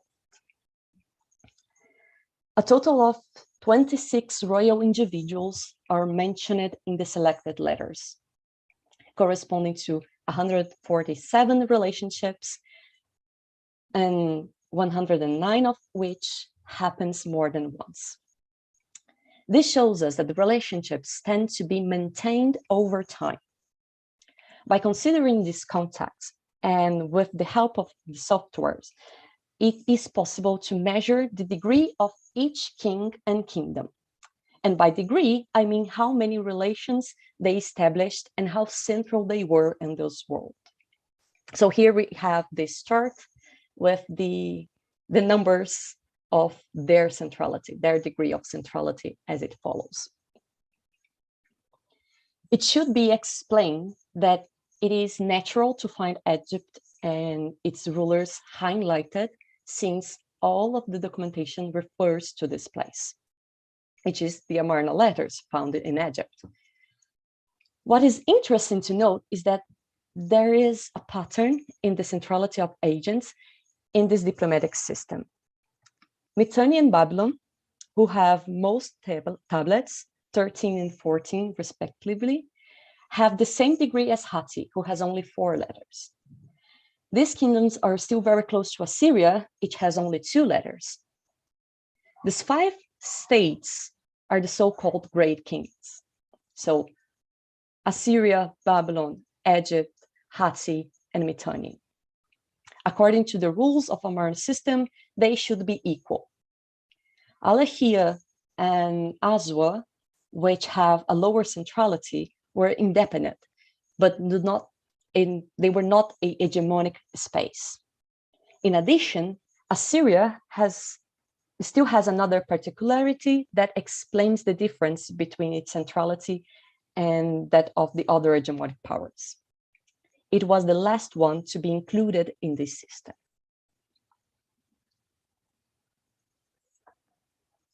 Here we have a network graph that shows us the size of the circles representing the degree of centrality of each of these kingdoms, a little bit more visually.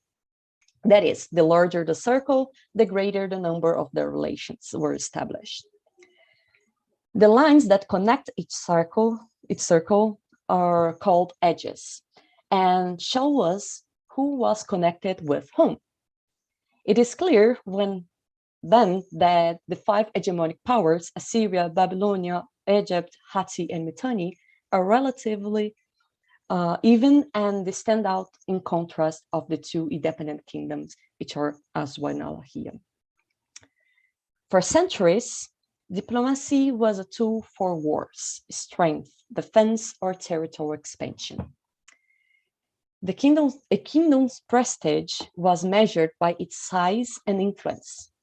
In the Amarna era, the need to demonstrate power still existed, but how it was understood changed. Prestige was not only directly related to the hegemonic area, but to the recognition of the others. To be a great kingdom and a brother, the other kings needed to understand him as such. To this end, the systematization of diplomacy created a brotherhood between kings and aimed to bring balance to an unequal world. This goal was achieved as it was noticeable by the degrees of centrality that I showed you before. Even so, the disparity of interpretations in these personal and state spheres occurred. This is because having balance did not mean the existence of equality. Therefore, the Amarna system could remain stable with relative peace, even in face of people who believed to be superior than others. The rules of diplomacy were respected, but allowed for many interpretations. There was no specific or unique definition for some of the fundamental concepts of this system, such as reciprocity, which could be interpreted as equality, equity, compensation, or justice. The ambiguous way of dealing with these ideas allowed the kings to test their limits and to test the limits of the others, adjusting and adapting through rhetorical resources with the subtle, persuasive arguments and strategies. In addition, the system itself stimulated conflicts. Of course, if the goal was to keep peace, such conflicts could not escalate into war, but they should be recurrent enough to encourage communication. Because of this, despite of referring to each other as brothers, the kings showed their displeasure with certain situations. And as in every family, brothers could have disagreements. When trying to find solutions, more messages were exchanged, and along with them, more gifts were traveling. The practice was beneficial for the economy, favoring the interdependence of the kings, and consequently contributing to the peace. And thank you. This is all from me for now. Thank you.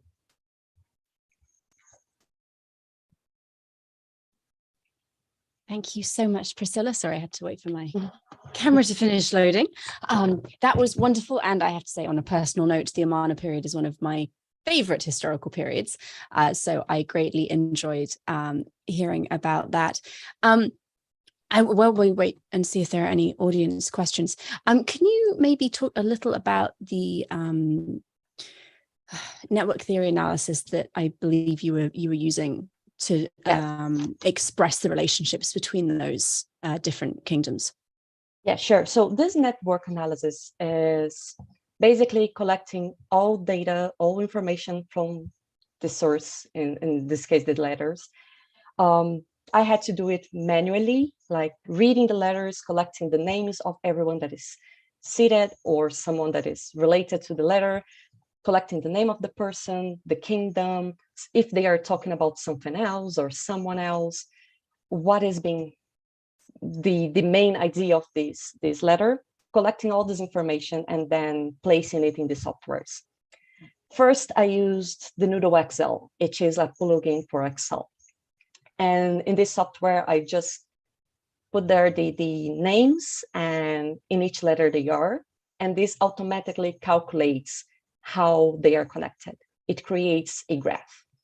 I collect this information. It is full of information. I just showed you this degree of centrality, but we have degrees of density, how connected they were, if they were saying good things of each other or bad things about each other. So everything is there. And I get this information and then use it on Geppi, which is this other software that I think creates a better graph. It's just to create this visual map, because I can change the colors, I can change the lines. I think it's looking better than the one that I have in Noodle Excel. And with all this information, we can understand many different things, because just by reading the letters, by reading the text, sometimes we miss some things. And here we have like a mathematical calculation of these things that helps us to see from different angles. Thank you. And if people want to read these letters for themselves, where can they find them? We have some translations, like in Portuguese, that is the case of Brazil.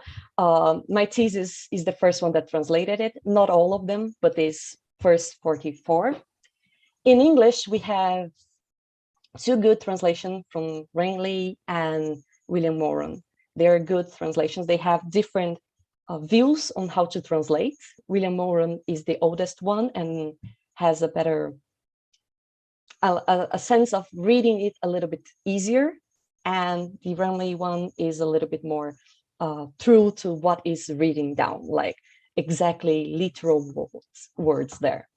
Both of them are very good in telling us what is in the letters, but they have different approaches and translation. Thank you. And someone else is also asking, is Mari a place or a person? Mari is a place. It's a city in Syria. I have here on the map, if I can show again, let me just share here a screen. It will be a little bit easier. Where is my screen now? Here. Mari is a place that is in northern in Syria, here, right here, into Euphrates River.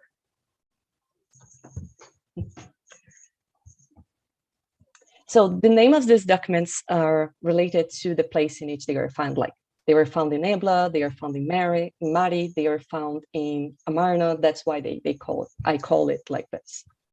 Okay. Thank you. And one more question before we head off to our final presenter of the day. You said that Assyria was one of the most mentioned in the letters, in spite of only having two. Do these mentions show some kind of concern about their rise to power and the relevant power balance in the era?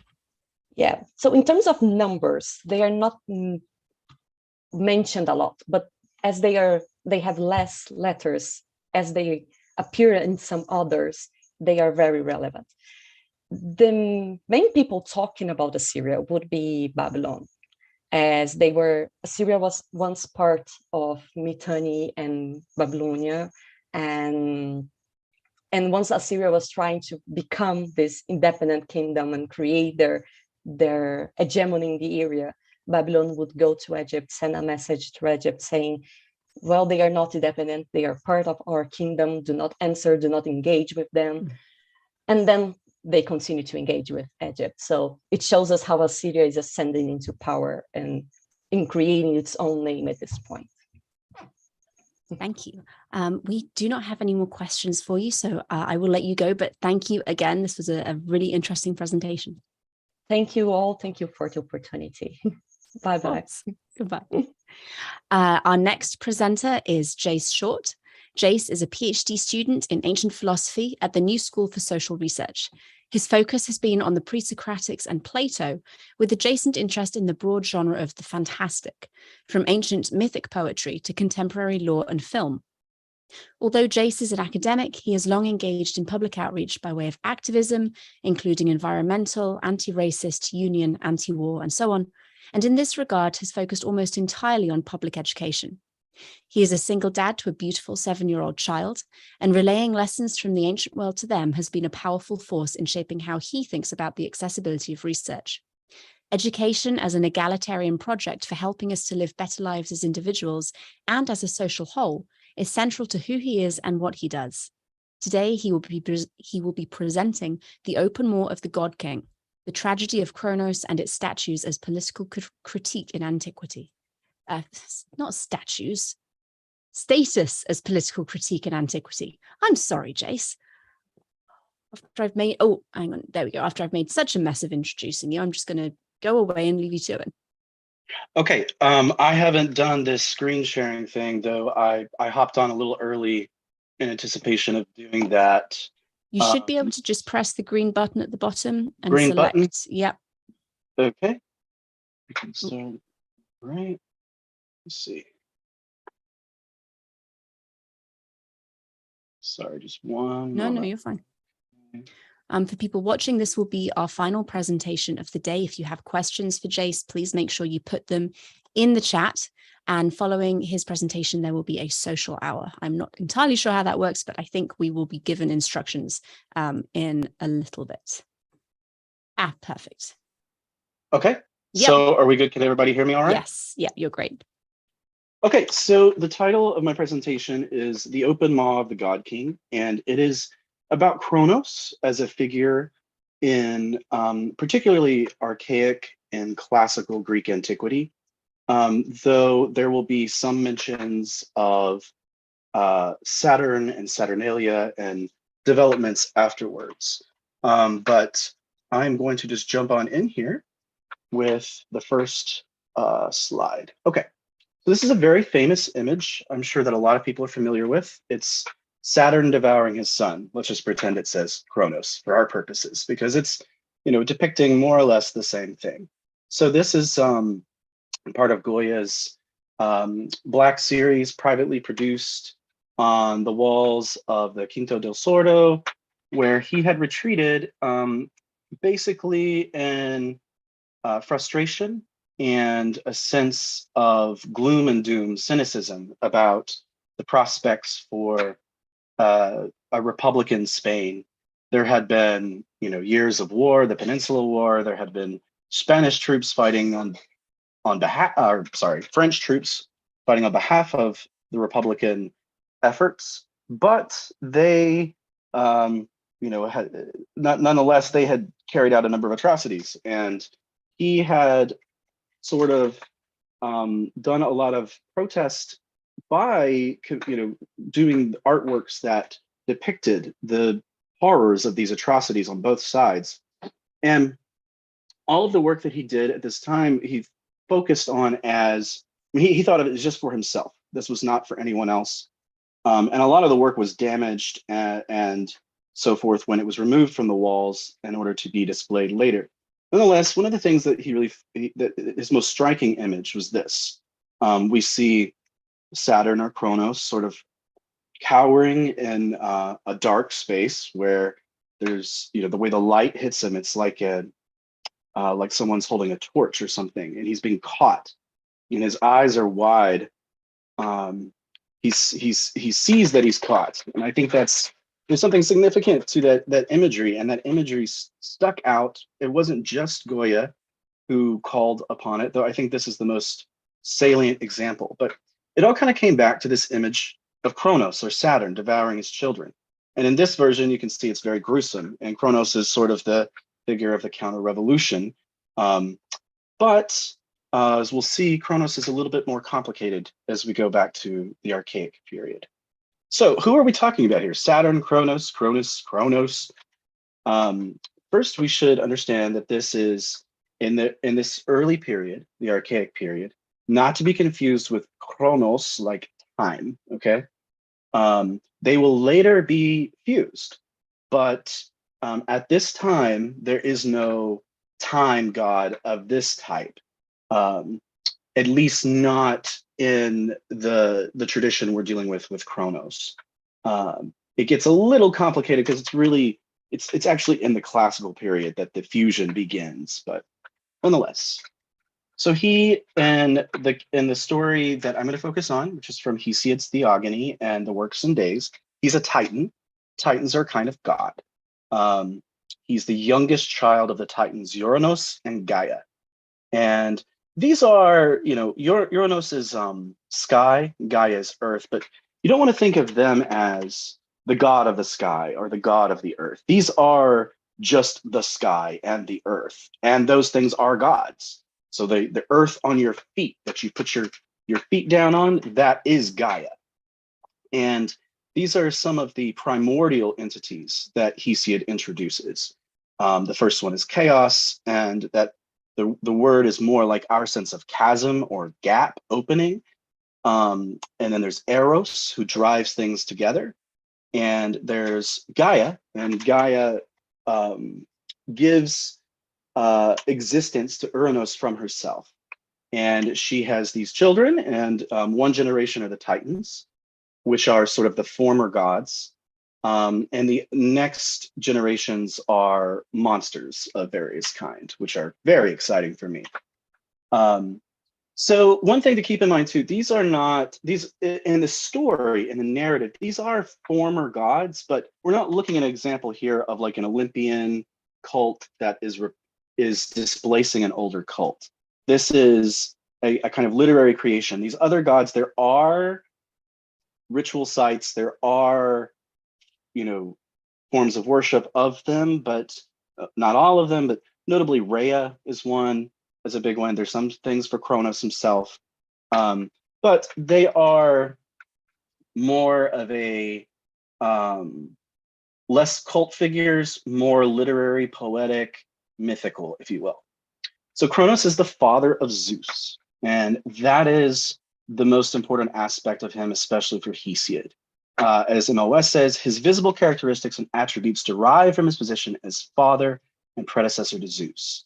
And he's described as Denatatos Paidon, that is the most fearful of children.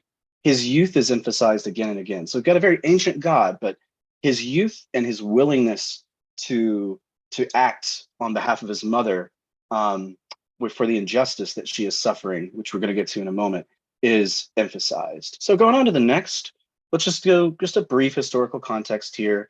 I'm sure a lot of you all are familiar with this, but this is the Archaic period, and we're roughly talking 800 to 550 BCE.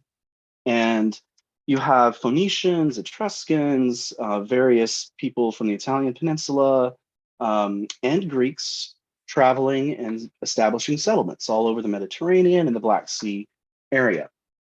Now, this period has been described by Walter Burkhardt as a Orientalizing period. Classicists, as we know, still use the term Oriental and Orientalization. That is probably something that ought to go, I think, but nonetheless. And what this term means, the Orientalization period, is a period in which Greek-speaking peoples absorbed a lot of the art and culture of those around them. You can see it in the example I gave there of the Kouros, that's on the bottom left. That's a very stolid figure of a man. It's very Egyptian in style, very rigid. On the bottom right there, we have one of the many sea monster creatures, the Ketos. And of course, there are Greek names for these and so forth, but a lot of them are inspired by this figure of a sea monster, which was very significant in among Semitic peoples. As again, I'm sure many of you know from your own expertise. One thing that's important for me and connected to other research I'm doing on reconstructing the earliest forms of Pythagoreanism is that Egyptian and Near Eastern temple complexes had a major influence on the cultural development of these Greek-speaking populations, introducing the notion that there might be a way to live in which one can understand the world and use that understanding to govern and to bring about a kind of justice for the people that one rules over. Of course, these temple complexes, they were also, these were landowners. They had peasants attached to them and so forth. So you can see where the governance comes in. Hesiod, of course, is a major figure of this, who was influenced, by this culture. The East Face of Helicon by M.L. West really lays this out quite well. So I'm going to move on to Hesiod. So Hesiod, we can tell from a variety of things in his Theogony and Works and Days, and from some of the fragments, especially the Catalogue of Women, that there is a lot of familiarity with Near Eastern accounts of the gods, everything from the Song of Hammurabi, the Hurro-Hittite tale, to the Enuma Elish. There's a lot, and I would not really have time to go into all of that here. But for instance, Kronos himself, this is not. We don't think this is a Greek name. We think it's probably derived from a Semitic people. Not really sure who. So as we know, there is no central doctrine of Greek religion. It's more of a matter of ritual practice. Thus, many versions of these tales exist. So Hesiod, through the Theogony and Works of Days, he sort of coheres a lot of accounts and becomes the sort of standard. Heraclitus will say that he's the teacher of men. He doesn't say it in a nice way, but what's meant by this is that he sort of established a framework. Homer had established this whole ethos from which one could think about character and ethics and action in the midst of crisis. But Hesiod really established the sort of architecture of a universe, a shared topography that people could think through. And I think that's what makes him so significant to later thinkers. As I mentioned here, Parmenides seems to really take a lot from Hesiod and reacts against him. So I think it's important also to keep in mind that he situates himself in the poem. And the reason I think this is important is he's trying to say something about voices in this work. He has his voice, and he will note when he is speaking for himself and when the muses are speaking through him. He has this encounter with the muses. And I'm going to go on to that. With this encounter, essentially what happens is he's out tending his sheep, and he's by Mount Helicon. As you see, there's a picture there on the right. I took that myself when I was there this summer. And it was a very interesting, eerie sight. It was covered in like dark clouds and mist, just sort of like I had imagined it would be. So the muses, they dance down from the mountain and sing as they go. They are of one mind, and we can sort of think of them as sort of interlinked entities, and at least in this portrayal. Of course, there's, with Homer, the muse is addressed in the singular, though there is a mention of 9 muses, I think, in the Iliad or the Odyssey. Nonetheless, like, this is a very distinct form for the muses to take.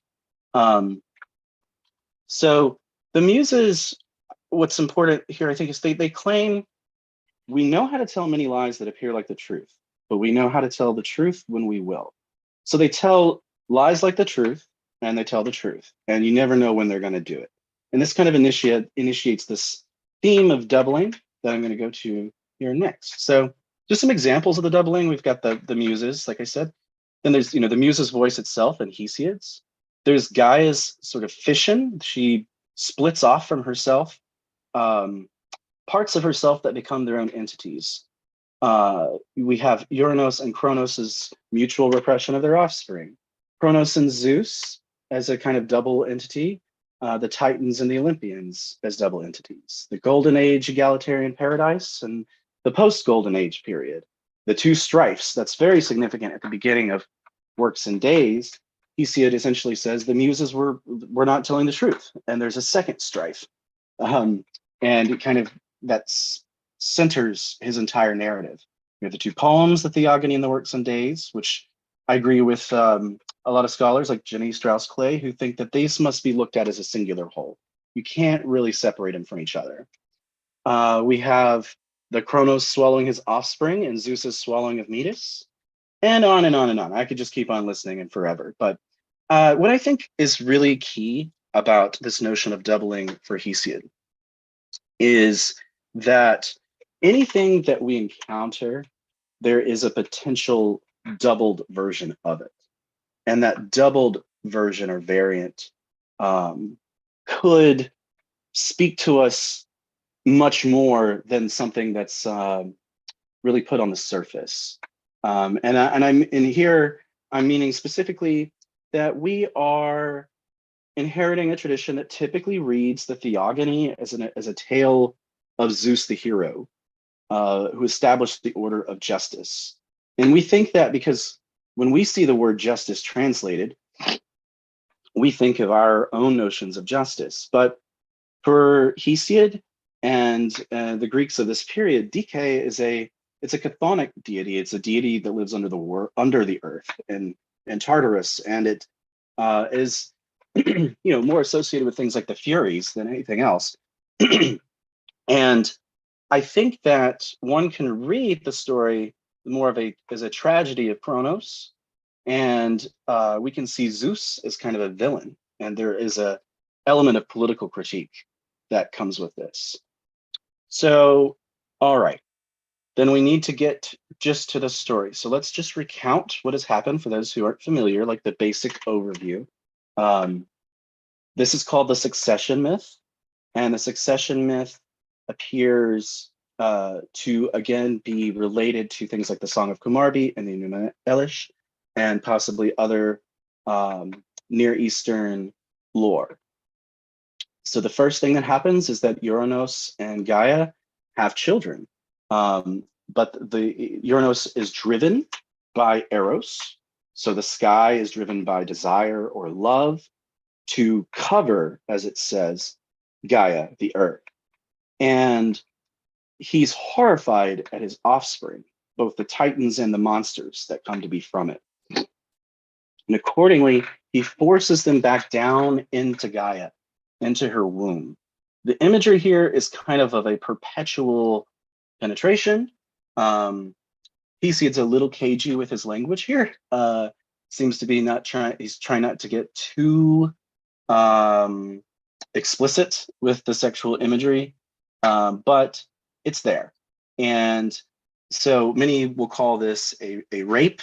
The text suggests that it sort of begins with something consensual, but the maintaining of this penetration, which pushes down the children into the depths of Gaia, that is the part that is non-consensual, and it's spoken of as an atrocity, as a cruelty, as a great evil.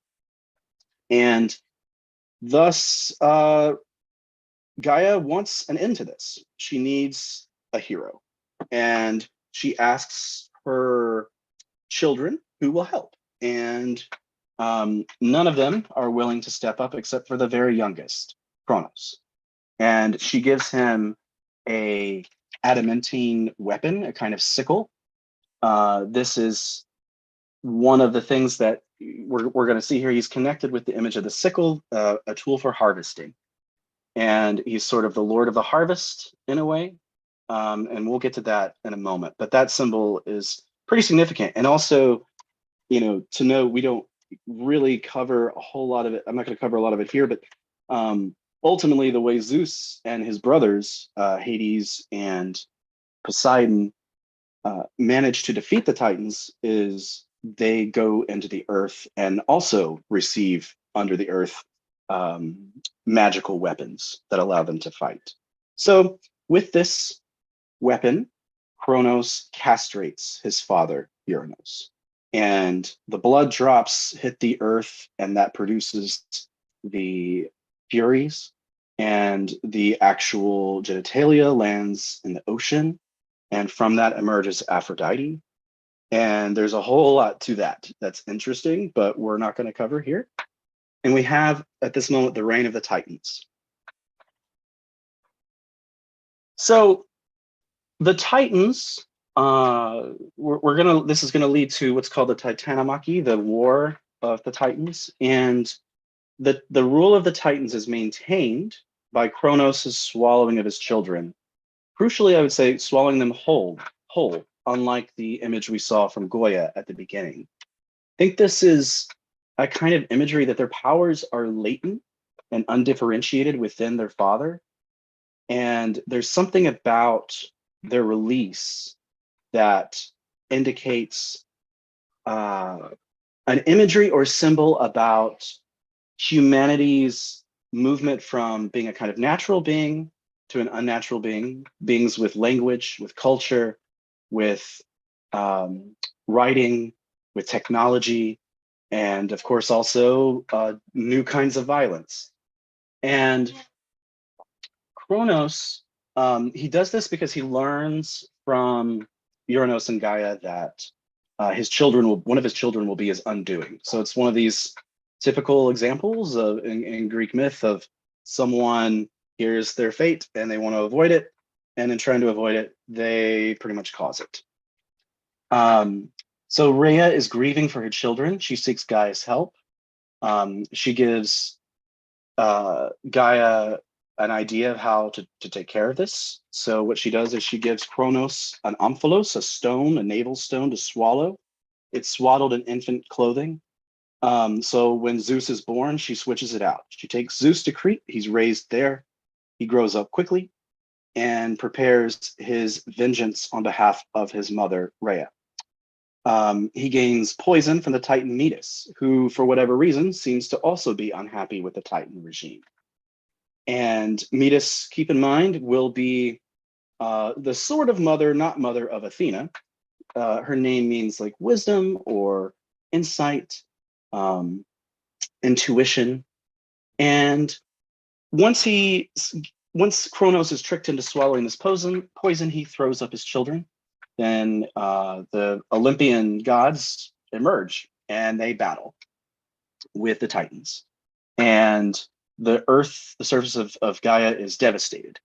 And Zeus consults with another Titan, Prometheus, who gives him advice on going to get those magical weapons from the Cyclops, which they use to defeat the Titans.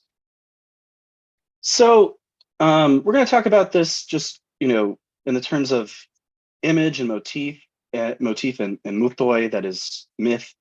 What I think we've got going on here is a kind of symbol that is etched into these tales of political critique. One that can on the surface look like a celebration of ruling powers, but is to any discerning listener in this case, or reader in our cases, you can see that there's more going on.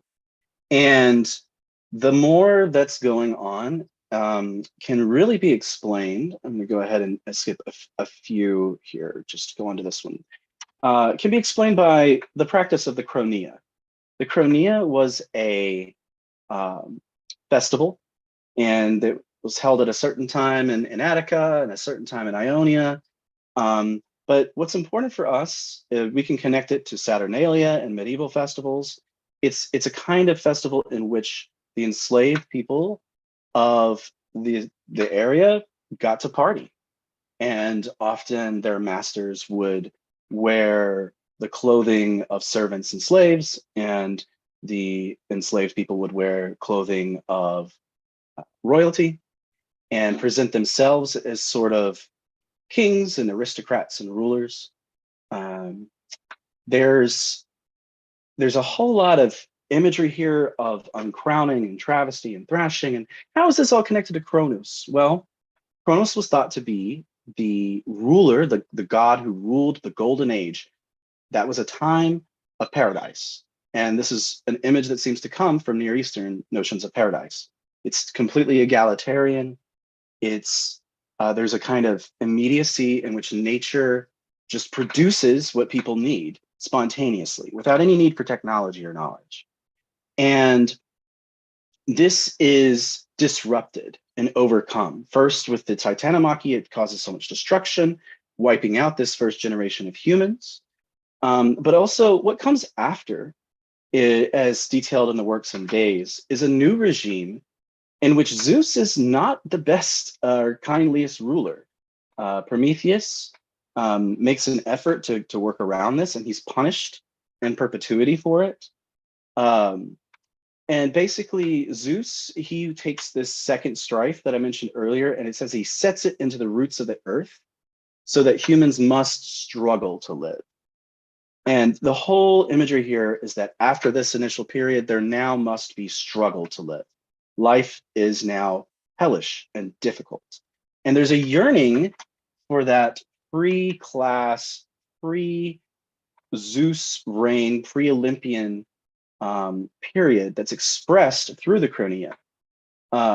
And I think we got to ask ourselves, what does it mean to institute collective rituals that symbolize a kind of social revolution? We know from various sources that the celebrations of the Chronia were often a problem for city leaders. There was a lot of repression of it over time. For instance, the whole month was called the Chronion, I think, and then it was changed in Attica. So there's a lot of research to be done here that I am very interested in. There's a lot of things to be connected to Saturnalia, to medieval expressions of this. I haven't even mentioned Mikhail Bakhtin's Rabelais in His World, which really details this as a kind of medieval thing. These festivals, these rituals are about equality and about the protest of people against the conditions of their lives. They want to enjoy themselves. They want to enjoy one another. They want equality. They want rulers to be laid low. And I think in the image of Kronos as this hero who saved his mother, and then ruler of this happy egalitarian age who's then overthrown, and then what comes after is this startling inequality and suffering. I think that this shows us that there's a kind of cultural resonance that we see in possibly with other Near Eastern peoples who had similar succession myth tales, with a notion of our conditions are not natural or fair, and that they will one day change, and we yearn for them to change. That sounds very simple, but I think there's a lot to be unpacked there. I'm going to leave it at that so we have some time for questions. And I guess I need to end this screen sharing. Let's see here. Stop share. Yeah, there you go. Yeah, got it. Okay. Thank you very much, Jace. That was really interesting. We don't have a lot of audience questions, but we do have one that they say is possibly off topic, so do your best. We see in the Greco-Roman novels many instances of the upper social strata being brought into slavery and serfdom via capture by pirates and human trafficking. Asking you, they say, to irresponsibly speculate, do you think there's a similar cultural resonance with the audiences of these novels, many of whom would be freed slaves, but also upper status people?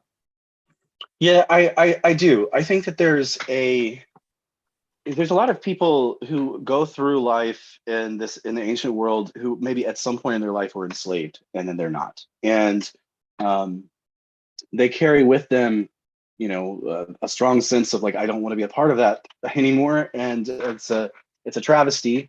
Better someone else than me. But it's tales like that resonate. They make sense.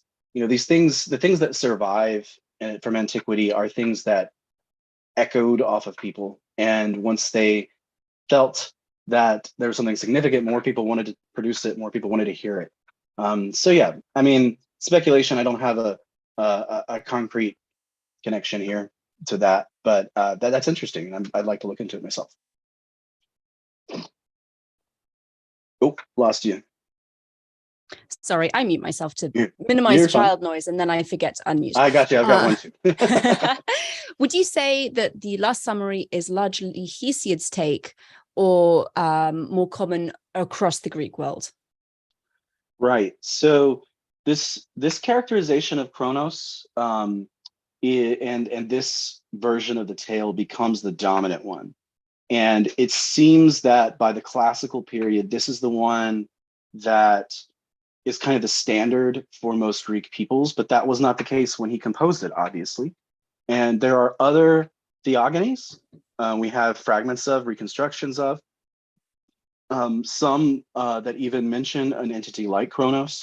But I would say that this is very much Hesiod's invention, his characterization, and that characterization became the dominant one. And the connection to the festival itself, we don't really know. We don't have as much evidence for that festival as we'd like. We have bits and pieces, but we know way more about the Saturnalia, which we also don't know a whole lot about, than we know about the Chronia. But I think that Hesiod is reacting to a general culture in which there's a lot of these tales, these theogonies going around, these stories of how the gods came to be and which ones are the superior ones, who was first, and who was first means a lot. And then for whatever reason, his was the most resonant. And in the minds, at least, of the people who are engaging with the Chronia and the classical period, that's the Kronos I would say they probably have in mind, unless they have some local cult that's connected. And thank you. Does the image of a relief valve actually suggest that festivals functioned not to promote the change, but instead sustain the status quo? You know, I'm wondering about that language that I've used too, because I mean, I realize I sort of put it without reflection, and now I've been reflecting on it and wanting to think about festivals in general. I think I think festivals, like anything that's a socially produced thing, they're contested. And I think that the meaning of festivals and rituals is always contested. And I would say it would seem that there was a point from the evidence we got where it wasn't tampering down the energies, it was building them up, the sense of social protest of the very weakest, the most indebted. A lot of people, I'm sure, aware of the fact that there was a huge debt crisis that led to massive class struggle, which then led to Solon's reforms and essentially what we think of as Athenian democracy. And Athenian democracy was sort of we're going to do this instead of just completely destroying the place, completely wiping out the aristocracy or something. So I think that these festivals and rituals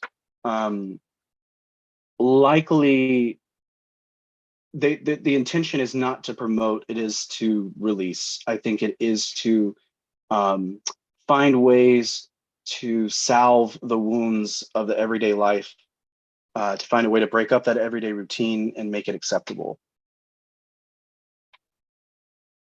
Oh, muted again. It's been a long day. Yeah, sure. We have one final question, and then I have a couple of announcements to make before we wrap up. Someone is asking or stating more that ancient Greece was splintered, not like a unified country that we see today, but more of a collection of cities. Is that correct? That is absolutely correct. And that's why I tried to say Greek speakers, because also we import notions of ethnicity and race from the 20th or 19th and 20th century into the ancient world, and it's totally illegitimate. So if a Greek is someone who speaks Greek in the ancient world, and if you don't speak Greek, you speak bar, hence barbarian. That was their idea. And so the Archaic period, this is when we're seeing the beginning of the city-state formation. Previously, there was the Mycenaean civilization, which was more stratified warrior class, and then it collapsed. And the Archaic period is the one in which we're starting to see the buildup of what will become the city-state system. And one of the most important things for city-states is festivals. And at festivals, people recite poems and perform poems and plays and athletic events and all that. That's the context of the performance of the Theogony or the Iliad or the Odyssey. Especially like the Odyssey, for instance, there would be kind of a relay race of poem of the poetry. So someone would go up to a certain bit of it, and then they would stop, and then someone else would pick it up from there. And you can see how this results in a lot of variability, a lot of diversification. So there are, with Hesiod's account, which is written, we think, pretty early, there's an attempt to cohere a lot of that. And it kind of forms a basis of, no one really takes it as like the gospel truth or something, as in later Orthodox religions will take it. But it is sort of like, okay, we're going to use this as the baseline story. Everything else is kind of a variation on that. Thank you. That's really, really helpful and interesting. We are going to let you go because it's about 5:15 and there is one more event. But thank you again, Jace, for a fascinating presentation. Appreciate it. Thanks so much. Okay, everybody, that is actually it for our academic presentations for the weekend. It's been a fantastic conference. As always, the level of preparation and skill and just sheer research that goes into these is really quite breathtaking, especially when you consider that a lot of these people are doing it as a passion, because getting a job in academia is virtually impossible. So thank you to all of our presenters, to all of our keynote speakers, to everyone who ran or participated in a workshop. I know I'm going to be going back and looking at those again myself, make sure I catch all of the interesting and useful things that were said. We have one more event for the day and for the conference. That is a social hour. It starts at 5:15 and ends at 6:15. That's Eastern Daylight Time. And you can RSVP on the virtual conference website. I put a link to it in all of the chats that you should all be watching. You can just click on the link, fill out the form, and you'll be sent the relevant Zoom link almost immediately. So if you're interested in chatting with the presenters for today and other audience members, go and enjoy yourselves. And thank you again for your time and your interest.